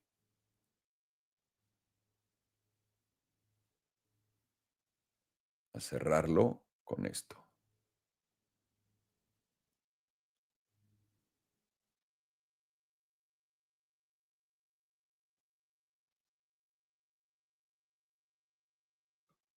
Ok. Estás en esta tendencia alcista, tío. Aquí es un punto crítico. Si estoy interesado en comprar, agregar a mi posición, etcétera, tienes algo muy fácil que está ocurriendo ahorita en Mercado Libre. Y esto que es fácil que está ocurriendo en Mercado Libre es lo siguiente. Donde estás, debe de aguantar. Si te llegas a llevar el mínimo que estás haciendo ahorita, te sales. Y la invalidación está ni 0.6% abajo. Así de fácil. Es tirar un dardo, pum, a algo y te va a dar el rebote. Ahora, esto podría ser un bajo más bajo.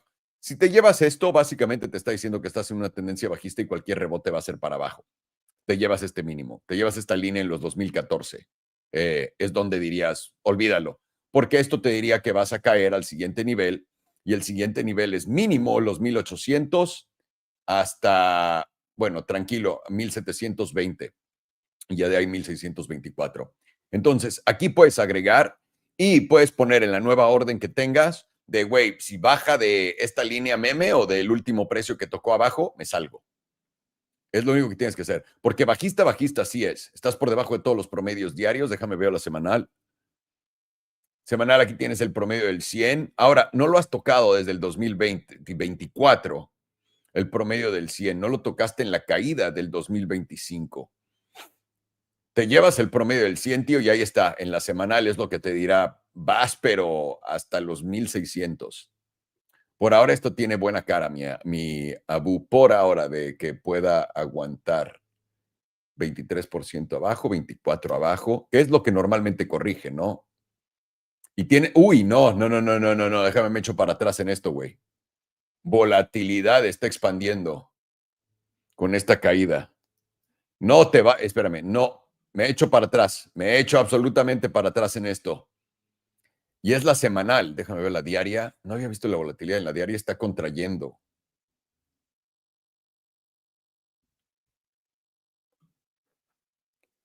Dos semanas también, ¿ves? Y ahí está bajando ahora. 2 semanas también está a punto de expandir ante esta bajada, tío. Algo culero se viene para Mercado Libre. Y ahí estás. En la mensual estás perdiendo el promedio del 21. ¡Ojo! Pierdes esta línea y vas mínimo.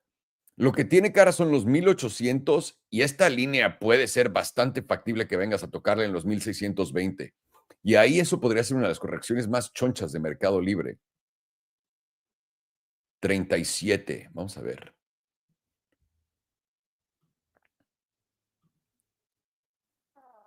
No, 69. No, puede corregir bastante más. Puede venir hasta la línea verde. Y yo creo que es lo que va a hacer ahora que estoy viendo estos setups de volatilidad, que también la mensual está a punto de hacer lo mismo.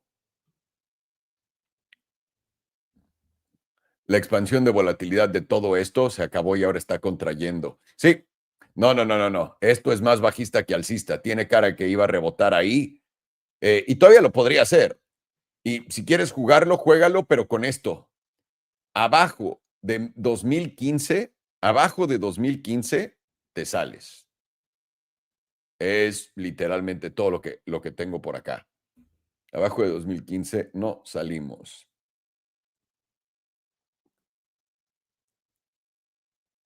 Saludos, Salo. No pude tomar la clase ayer en vivo, pero la vi en la tarde, por eso me abrió los ojos para el long de Bitcoin. Bien hecho, Ramón. Me da gusto que hayas ganado, cabrón. Te vi que también te saliste ahorita que dijimos, ¿no? 7400, 7500. Güey, llevamos nuestra lana a casa. Ahí tienes varias acciones que Alex manda alerta. Salo, te agradecería mucho si incluyera Oclo. Ya le pasó a Alex, la había solicitado. Ya tiene US Oil. Ajá, exactamente. Lo vamos a pedir también meter a Rivian, porque Rivian nos encanta para tradear, mi estimado.